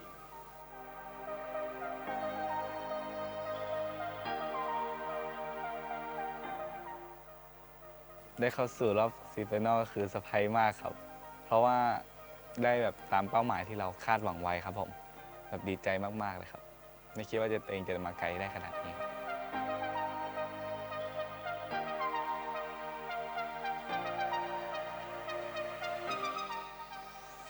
ผู้สนับสนุนก็คือครอบครัวครับผมครอบครัวนี้ต้องยกมาให้ที่หนึ่งครับที่เข้าใจเราแบบยอมรับที่เราเป็นได้ครับ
We are down to a very final game for day number 1 of the PUBG Mobile Club Open Southeast Asia Grand Finals 2019 Fall Split. Of course, this is Eric joining alongside with me. My name is Conqueror here as we'll get ourselves in towards our final matchup inside of Miramar. And wow, that game in the previous match in Erangel was definitely a sight where we just saw so many kills on that kill feed. And wow, another interesting play by the Waters as we see that the Sia broken down, but everyone's just taking turns to heal up as well.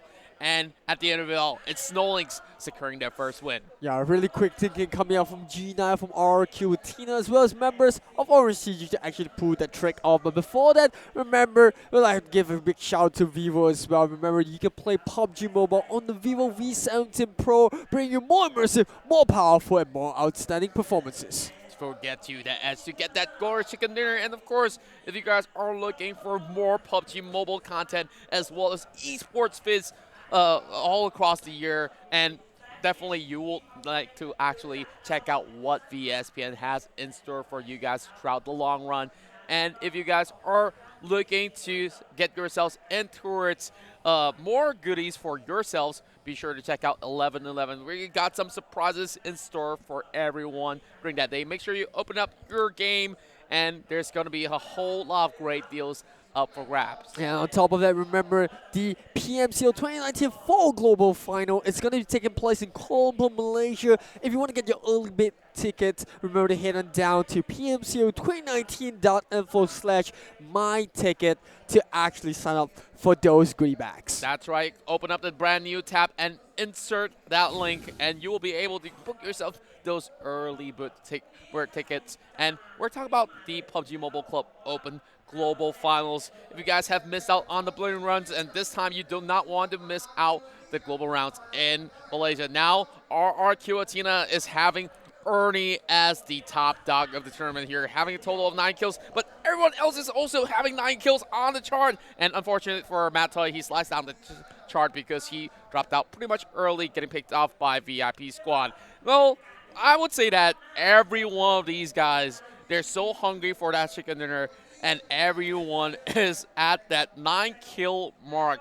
So who knows? Maybe it's all down to the number of damage being put out. Yeah, I mean, no one has yet to hit that double digit in terms of the amount of kills they can get, but it doesn't really matter. At the end of the day, it all comes down to how the team works together as one unit. We are currently looking at a very competitive leaderboard at the top. Bigetron still at the top dog to take down, right? For all of these teams that are vying to get those 2 spots into the global finals, obviously, we already have Yoodo Gank getting that automatic qualification as they are from the host country, none other than Malaysia. Well, I would certainly say that there's going to be so much more challenges ahead as we do see teams around the globe, of course, eyeing for that prize. And now, you heard the sound correctly, we're going to go into a final round of the day, and this will be Miramar for our final battle for PMCO Southeast Asia Grand Finals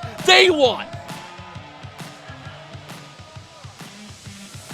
Now we are going into Miramar Contra. Are you ready? Because it's once again going to be the biggest map available in PUBG Mobile. 8x8 kilometers of playing area, 80.59%. In fact, water is pretty much negligible when it comes down to this map. We're going to see the flag take place from the start of Trailer Park, or rather our Pozo, ending into the southern side of Impala. Well, you just say that water is negligible in that sort of sense, and that marker is pointed in towards the corners of Puerto Paraíso, like you mentioned. But most of these regions will be up for grabs for the teams for the most part. Like, the only team that possibly would struggle to rotate about maybe might just be VIP Squad to hit in towards Valdemar. They got to get themselves that vehicle first before heading in towards that corner. Or even teams that like to play a little bit more passively, they got to take that vehicle in towards Torre Ahumada, where we saw Orange CG. They did exactly just that. Well, that's going to be a direct flight for NFT Esports in towards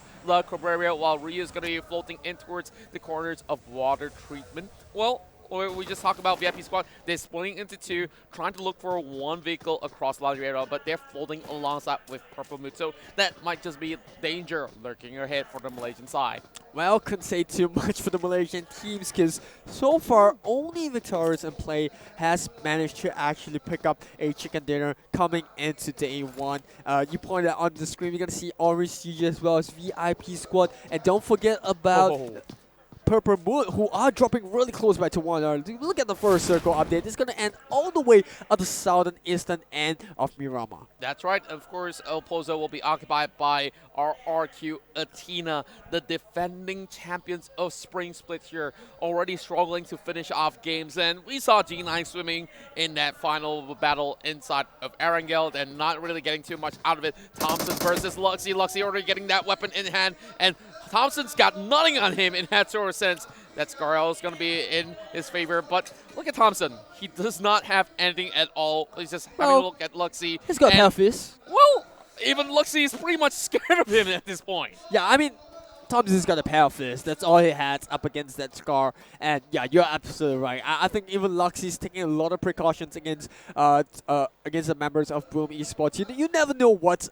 in the bag for their opponent. So I'm sure that Luxy wants to load up a little bit more. We spoke about how Luxy doesn't feel as comfortable as it is as compared to the rest of the teammates when it comes to close quarter combat. That's right. And while we're talking about that, psychology plays a role in every single game where you always think as if this is some sort of like a poker, except of course no gambling involved.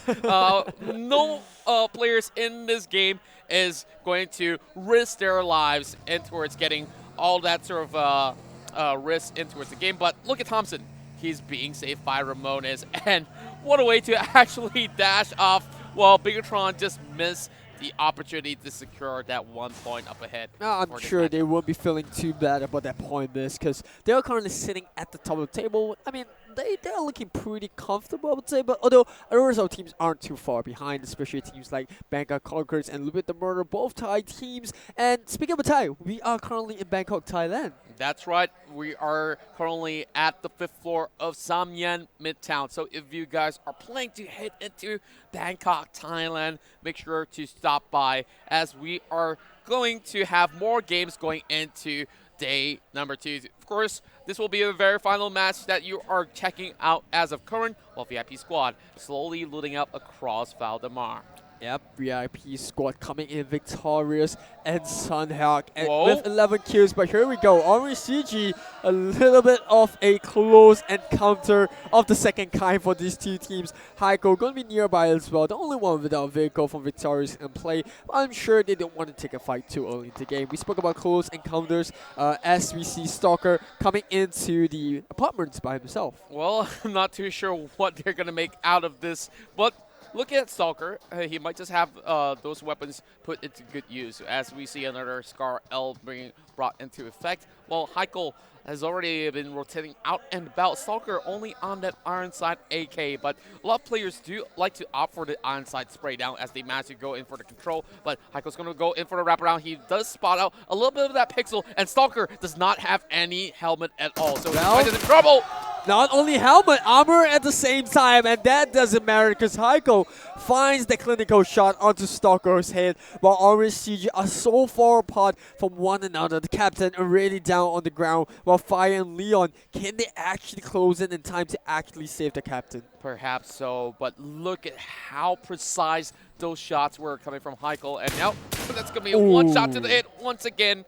Stalker gives him a little bit of that special delivery of equipments. Well, he doesn't really care about whether or not this guy got a helmet or not. He just went in for a double headshot anyways. But look at Box Gaming. They're usually controlling Picado really well. And I felt like some of these games for Box Gaming, they came pretty close to winning that sort of matchup. But for some others, they didn't really get themselves into that top 8 scenario anyways.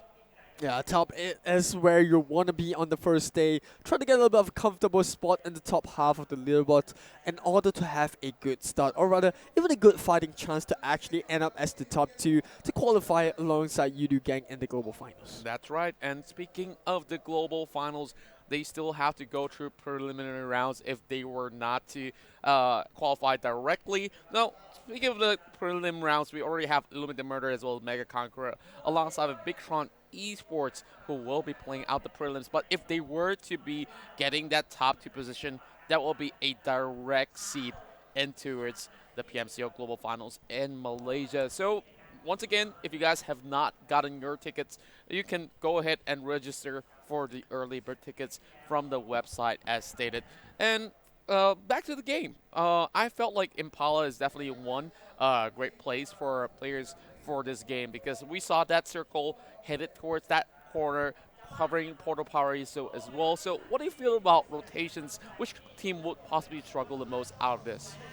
I wouldn't say any of the teams would struggle because it's only phase 1 and we know how huge Miramar is as a map. So a lot of these teams would definitely be traveling a lot per se. I don't think they will be meeting one another in that phase 1 circle, although we already see Stalker from Orange CG fall into Victorious and play. A little bit of an unfortunate moment coming from the team for the Wildcards region. But for the rest, I'm not too worried. I really think that we're going to see all 16 teams, even by phase 4. That's true, and we saw Orange CG in the first matchup came in as the top 2 of that sort of fight against SnowLynx, where SnowLynx managed to finally find a taste, a bite of that chicken dinner. Now, Mega Conqueror is pretty much happy about that circle covering Porto Paraíso, while RRQ.ATHENA is already making a move away from El Pozo. Now, I talk about the circle, of course, not favoring certain teams, and that certain team will possibly be NFT Esports because they were the first one to hit in towards La Cabrera, so that's pretty much a long stretch in towards that first phase. Yep, they're gonna be running really close onto the other members on the map, and if the previous Miramar round is an indication of any sort of how this game will go, then ILLUMINATE are looking to be the first to pick up that chicken dinner. They've got 16 kills in the last Miramar map. Couldn't say the same for the rest of the games, but I'm sure they will be looking to close out day one on a strong and high finish.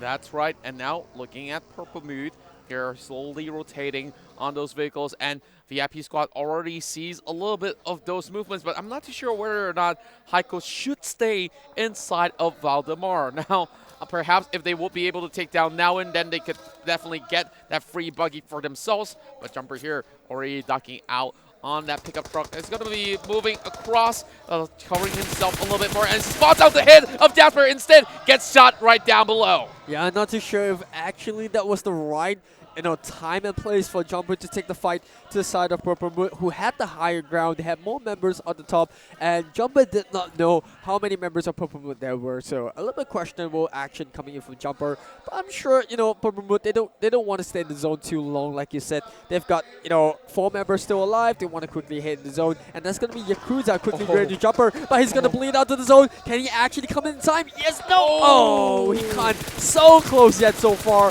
but Bambi going to be first one of VIP to actually hit into the zone. And Benvi is the next one to falter here. VIP Squad now headed in towards the waters. What can Yakuza possibly pull off? And now he's got to take a real deep dive. And I'm not sure whether or not can he even make it out in towards phase 1. Yeah, Heiko going for a long drive onto the northern end while Yakuza left all alone to actually fend by himself. You got Purple Moon trying to go in for the secure queue, and he's I'm not for the sure. jet ski. Can he actually? Yeah, he can actually pick him up, but Nalvin, he's got no. eyes there. He spots out Yakuza. That's going to be sprayed down. That's going to be 2 kills in the back. Make it 3 for the Purple Moon team. Wow, and now only 1 member left intact, and it's going to be Heiko right here, the sniper for the team, a sharpshooter, and he's definitely one flexible player where he can still play close combat. Well, we're looking at Box Gaming here, dealing with EVOS on a pretty long-range attempt as well. So Juk is going to be going in to revive Jexy, while there's going to be NFT Liquid getting headshotted there by members of SnowLynx. Yeah, they got the buggy up on top of the shield as well. But look at that, NFT take up vehicles on their own, and Pupboy getting a little bit of a cover from that little lorry that he has while he revives his teammate. Masgaga trying to link up the rest of the team, but Oro from EVOS manages to find GE.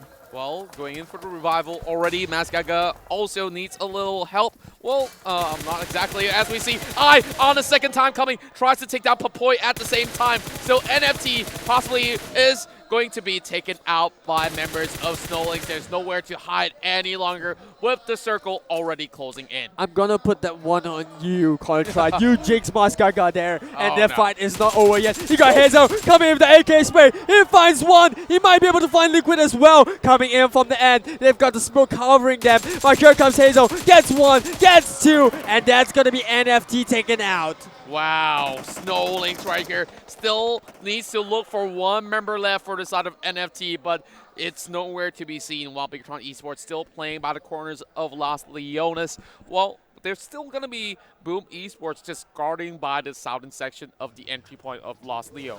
Yeah, I think it's a little bit of distance, like you said, while Boom Esports going to go for a little bit of drive. Thompson, the first one of the Indonesian side to make a move. For Ryu, they've got the high ground to actually take control, overlooking the town where Bigetron and Boom ID are. Oh my, it's going to be Online 24 taking out the vehicle of Thompson. You just mentioned Thompson's name, and, well, you jinxed it as well, if you really must say that. And now Mega Conquerors, we're looking at Pawns here.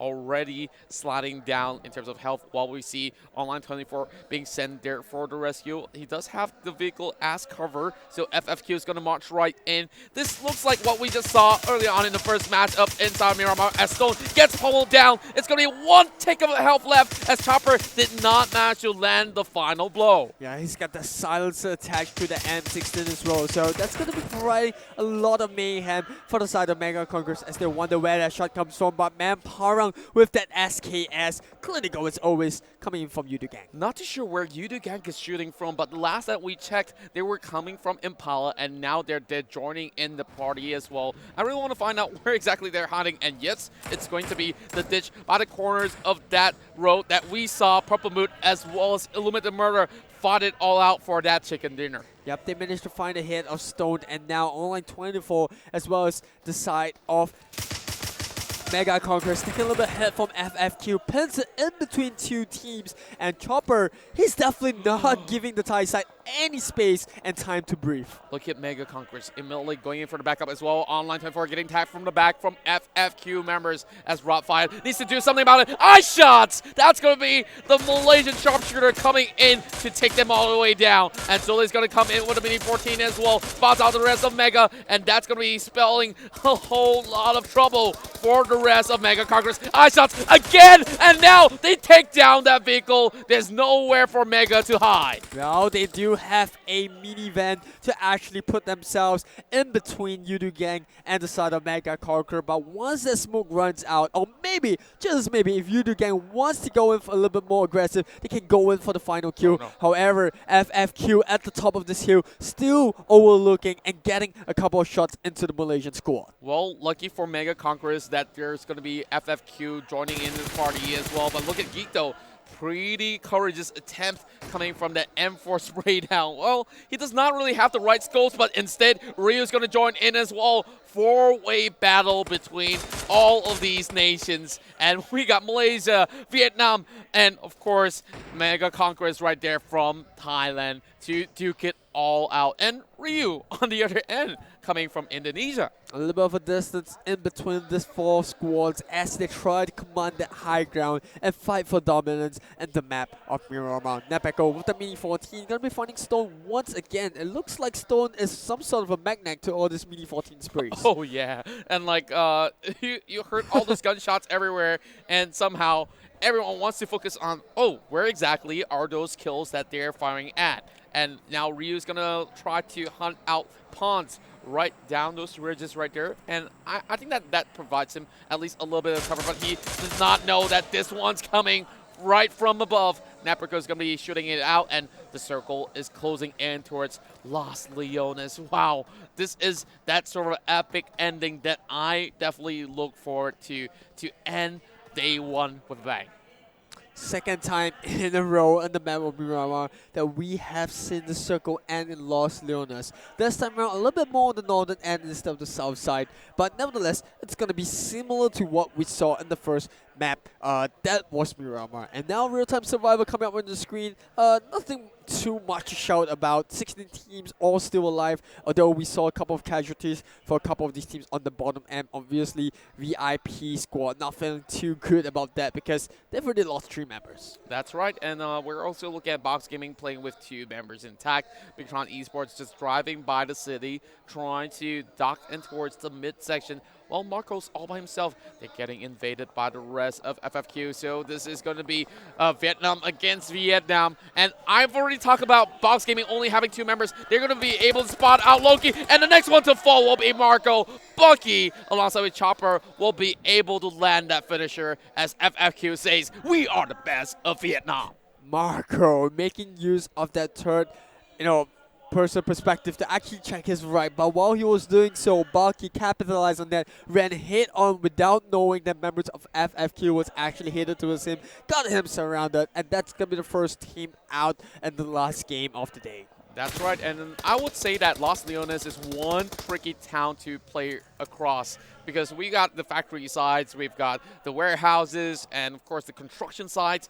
and some shot lots in between those regions, as well as all these hill terrains to actually play it all out, which is what Ryu is putting into good use. They're just trying to reposition all across, and they have all these vehicles being parked pretty much defensively so that if there's going to be any sort of commotion at all, they could easily take this to rotate away. Now, I'm not too sure. If you were put to be in the game, would you rather take the hills or would you camp in the city? Well, you're putting me in a really tough spot because for the map of Miramar, you never have a zone where you say, this is where you want to be. Yeah, you might run Triumph when it comes down to CD battles, but we have seen so many times that when you come to Miramar, if that circle pushes you outside of Los Leones, it's going to be, you know, Pubg 2.0. You're going to have so much trouble getting out because of the high grounds that all of these teams have. The same goes for the side of Mega Conquerors. They are the only ones that are on outside. Same goes to Yoodo Gank and RK, who are trying to run Triumphs on this hills. Oh, we're looking at Cows as well as iShots going head-to-head, locking horns. And now Cows getting the pre-fire in, and it will be iShots down on the ground. Geeks coming in for the rescue. He knows that he's going for the push as well. He's dancing all around, and somehow Cows does a 2 versus 1 and will remove Yoodo Gank from playing. And now we got Man Parang, the only winning man of Yoodo Gank. Oh my! Scratch that! Cows takes him out, and the beef gets full in the bag.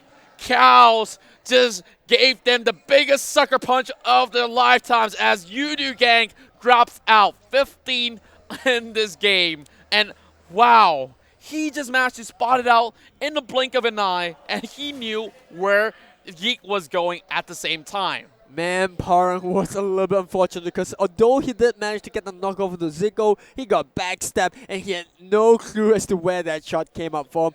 Well, I'm sure you still have a second day to play with, so unfortunately they will be the first team, or rather the second team, to bow out of Miramar, while ReaperKillers are feeling really good about that. Well, definitely one of the top 5 flicks of the day that we're looking at coming from ReaperKillers, and while the terrains will be put into good use for EVOS Esports, RRQ.ATHENA, as well as Orange CG getting that sort of advantage. Same goes to FFQ as well as Illuminate Murder. So majority of it will be Thai squads in that circle, but there's still a lot more teams to actually cut across from the section of Los Leones. Well, I've got my answer for you, Contra. If you give me a choice and look at the circle up there, too late. I definitely want to be outside. I don't want to be inside the town of Los Leones. Even for those teams like Orange CG as well as Purple Moon who are trying to get out of the circle right now, I think being in the town is sort of like a trap. Oh yeah, and I definitely don't want to be stuck in the city, but looking at Zooms, he's crashing towards the same compound as Bucky, but Zooms will be fallen out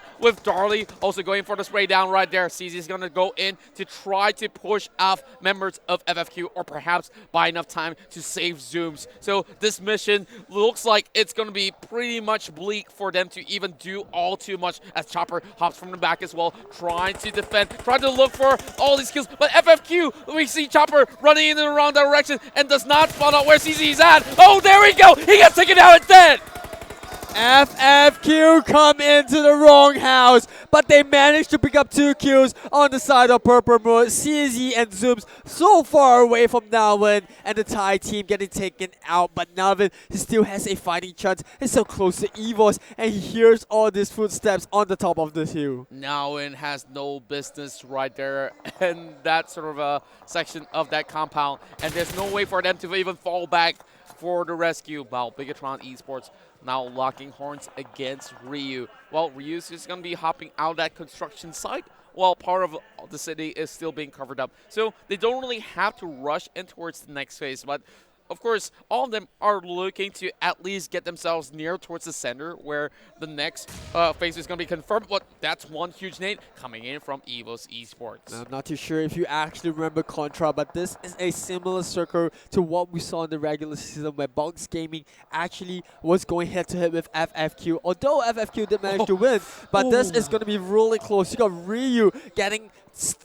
I think gets spotted out by side of Purple, but there's nothing you can do. While Grudat taking the fight to ReaperKillers, Hein getting knocked down, as well as Illuminate the Murder are starting to pop all these hits of the Vietnam team off. Oh, definitely, and we're looking at Goddard here, blowing up the vehicle, knocking out Zico as well as Hein at the that full swing of that clip, and only 2 members remain for Reaper Killers. Now, I'm taking a look around. It's going to be Armjun on top of that hill, and this is one control point that Armjun could look after for a pretty long time, as we see that circle still lording around that service section, while G9 has a couple of crosshairs pointed at him, but Foxa is not going to actually pull the trigger because he knows he got to get in towards the next phase and towards the southern zone. I wouldn't advise taking that vehicle for too long because it's already smoking up. If they get a couple of kills in, they might be able to blow it up and EVOS might find themselves 1 man down. But you can see the dilemma coming out from EVOS. They have no idea, or rather they don't really feel comfortable firing the shots towards the direction of RRQ.ATHENA, because once they let those shots fly, they might find themselves in all sorts of trouble. Now Sorvel going up against a 1v4, but we have seen him come out victorious in this kind of fights, while Puff closing in onto the side. But nevertheless, Jaxi coming in from nowhere to get the kill on the Swallow from Boom Esports. Wow.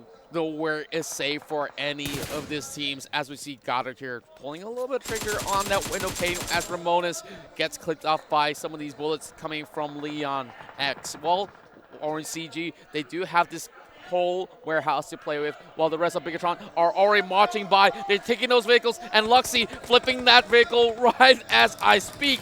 And I'm not too sure whether or not can they survive. It's already smoking out, and there you go. Leon pulls it into pieces, looking for Horizon as well. Succeeds at the same sort of forefront, and Arjo will be able to take down Darley as well, G9. Illuminate the murder. Even though they're only 2 men strong, they find so many kills in the back. Only 3, but they are looking to eventually push up. Look at that, EVOS firing against Bigetron as well. Second time round where vehicles are the doom of the Indonesian squad. Now we're going to see Mega with the AOG spare. They're going to take out Zuxi. That's 1 more kill for the side of the Thai teams. Zuxi, instead, he hops out the vehicle and takes himself out of the game, while we're looking at EVOS Esports taking the warehouse, and Oro is all by himself trying to look ahead to take down the rest of RCG. Rafa's got that AUG shooting from afar as well, and all he has to do is march forward in towards this warehouse, and we'll see a lot of open fields for the playing, and this is all about that sniping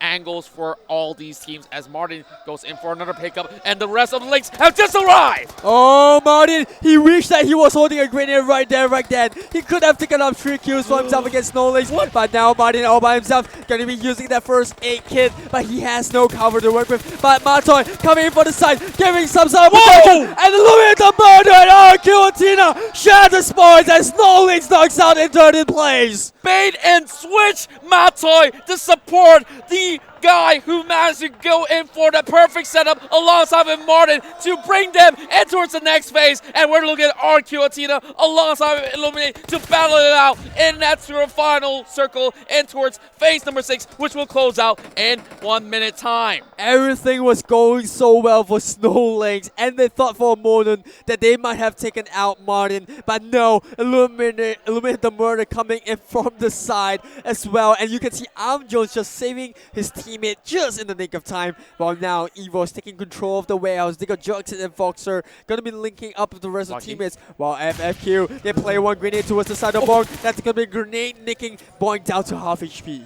Now Bucky's going to charge 1 up. Same goes to Bonk as well. He's trying to wrap himself up. 1 more nade will be able to connect, and that will knock out Bonk as Bucky tries to secure that kill, while Orange CG playing a little bit safer. That's going to be Ryzen for Bigetron Esports all by himself. Well, Ryu, they are playing with fire right now because they are right to open, and that's going to be Boy getting knocked out. Down to our final 8 teams, 22 still alive, and Orange CG, they managed to creep in the top 8, while Illuminate the Murder still on the side. Mega Conquerors, RRQ.ATHENA pushing towards them. Look at Ernie and D2E pushing in, and pause, no time out, Mega Conquerors have just run into their Thai counterparts, and it's RRQ.ATHENA that walks away with 2 kills. There can only be 1 winner, and they took out Mega Conquerors, the team that managed to clinch an early chicken dinner in the start of the day. And RRQ.ATHENA is still hungry to claim their throne once again. Orange CG driving by, that vehicle smoking out,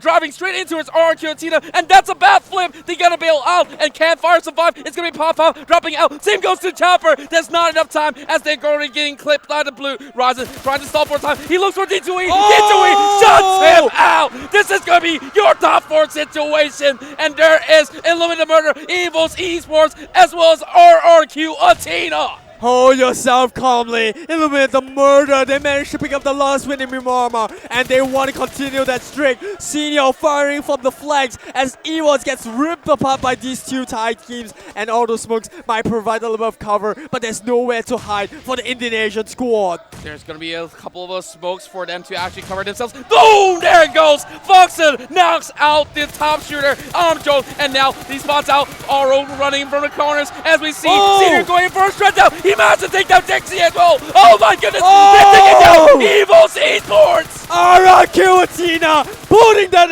M4 to work, and in the Senior that actually takes one out. The Thai champions coming in really hot into this 4-way battle, and we are down to our final 3 teams. ILLUMINATE the Murder. They don't have the angles to take down EVOS, but they are hungry for those kills, and instead, Martin tries to look out for G9. They know that they're trailing behind. Oro popping his head out for a split second. Senior almost taking them down, and we see 2 Thai teams could not even move all too much. Whereas ILLUMINATE Murder, they don't really have to circle. Same goes to EVOS Esports as G9 is trying to find that perfect angle to take them down. And Matos on!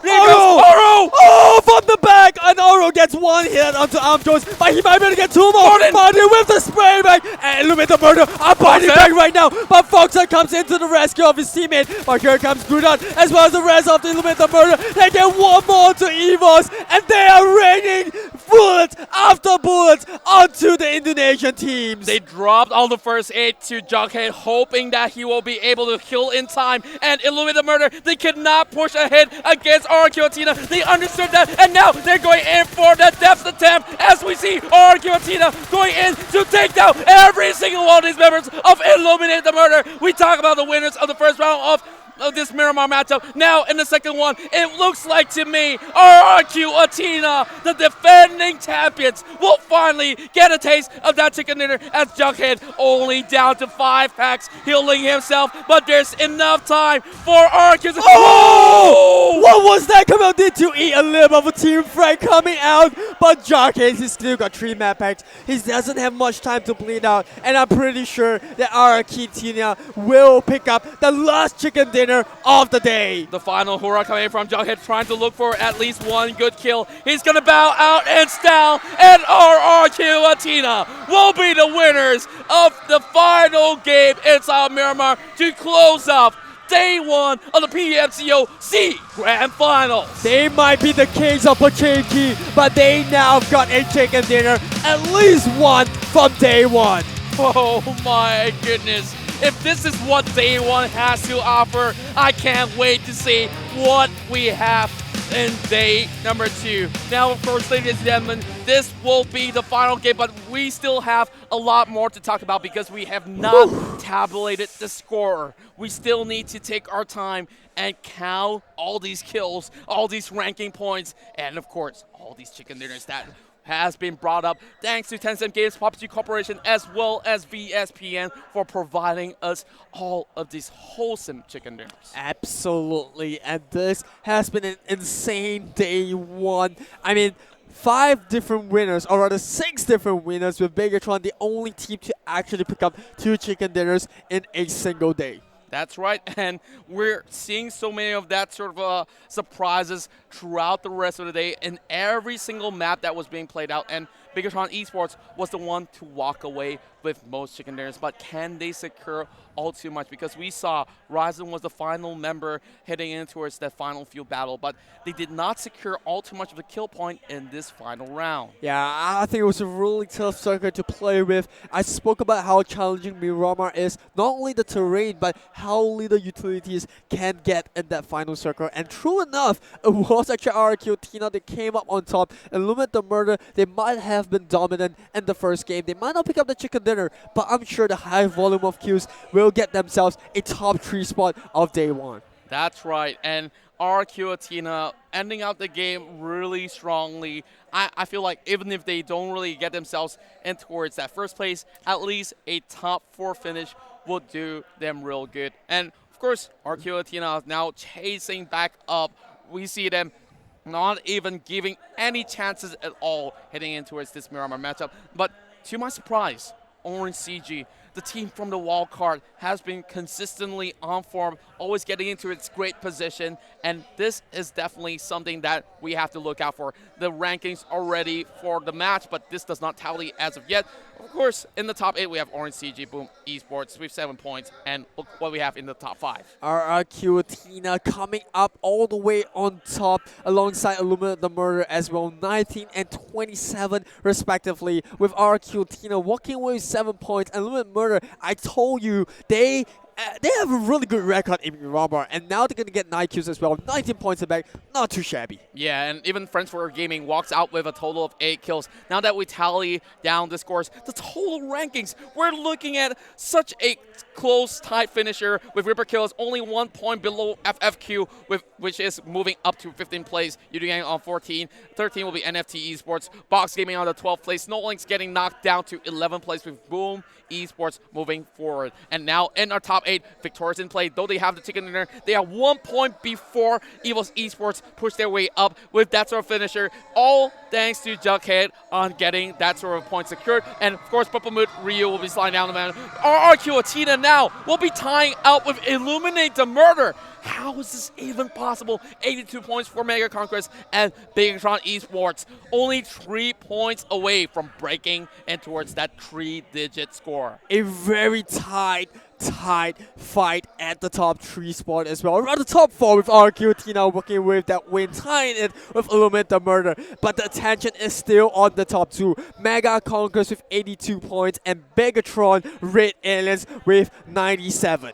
Wow, this is definitely something that we really have to look forward to tomorrow, because we want to see who will be able to claim the title as Kings of the Sea. And now that things are drawing to a closure, we of course would like to thank Tencent Games, PUBG Corporation, as well as VSPN for giving us all these great games. Remember, the Global Finals will be held in Kuala Lumpur, Malaysia on the 20th of November to 1st December. But before we get to that, let's take a look at the schedule, or rather the games that have played out so far in day 1. Mega Conquerors getting the first win, and Sanhok and then Bigetron taking over in both Erangel and Vikendi, while ILLUMINATE the Murder only have 1 win in Miramar, as well as LYNX in Erangel. Victorious in play in Sanhok, while RRQ.ATHENA capping off day 1 with a win in the second map of Miramar. 4 different Thai teams managed to secure a win today. Tomorrow is going to be a little bit of a different story as well. Of course, who's ready to beat out everyone on the battleground? It's time for seamless unlimited gameplay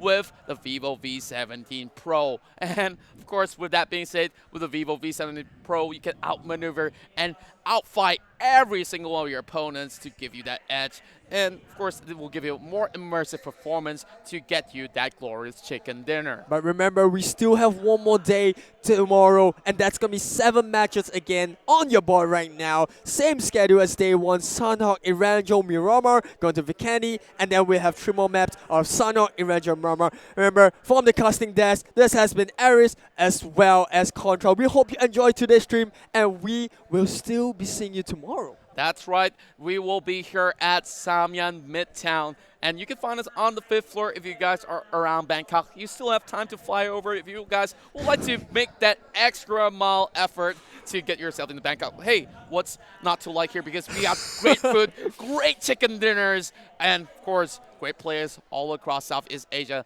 But now, more importantly, you have to go into PMCO2019.info/myticket to get your tickets for the Global Finals that will be taking place in Kuala Lumpur, Malaysia, for all of these teams that's going to be fighting out to be the champions of PUBG Mobile. That's right, clear your dates and you will be able to possibly get yourselves to that historic event on 29th November all the way to 1st December. Now, we're going to bid you goodbye as we will head in towards our matchups tomorrow. So this is Contra as well as Eris signing out, and now here we go and towards our highlights to close out the entirety of the show of day 1.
And welcome back to the analyst desk here. My name is ICBaby12. Thank you so much to all the casters for the amazing game here. 7 games has passed. But before that, we have to jump in towards the map of Miramar itself in this final matchup in day number 1. So let's get into the map here. Starting in towards the map of Miramar, let's take a look at the map itself.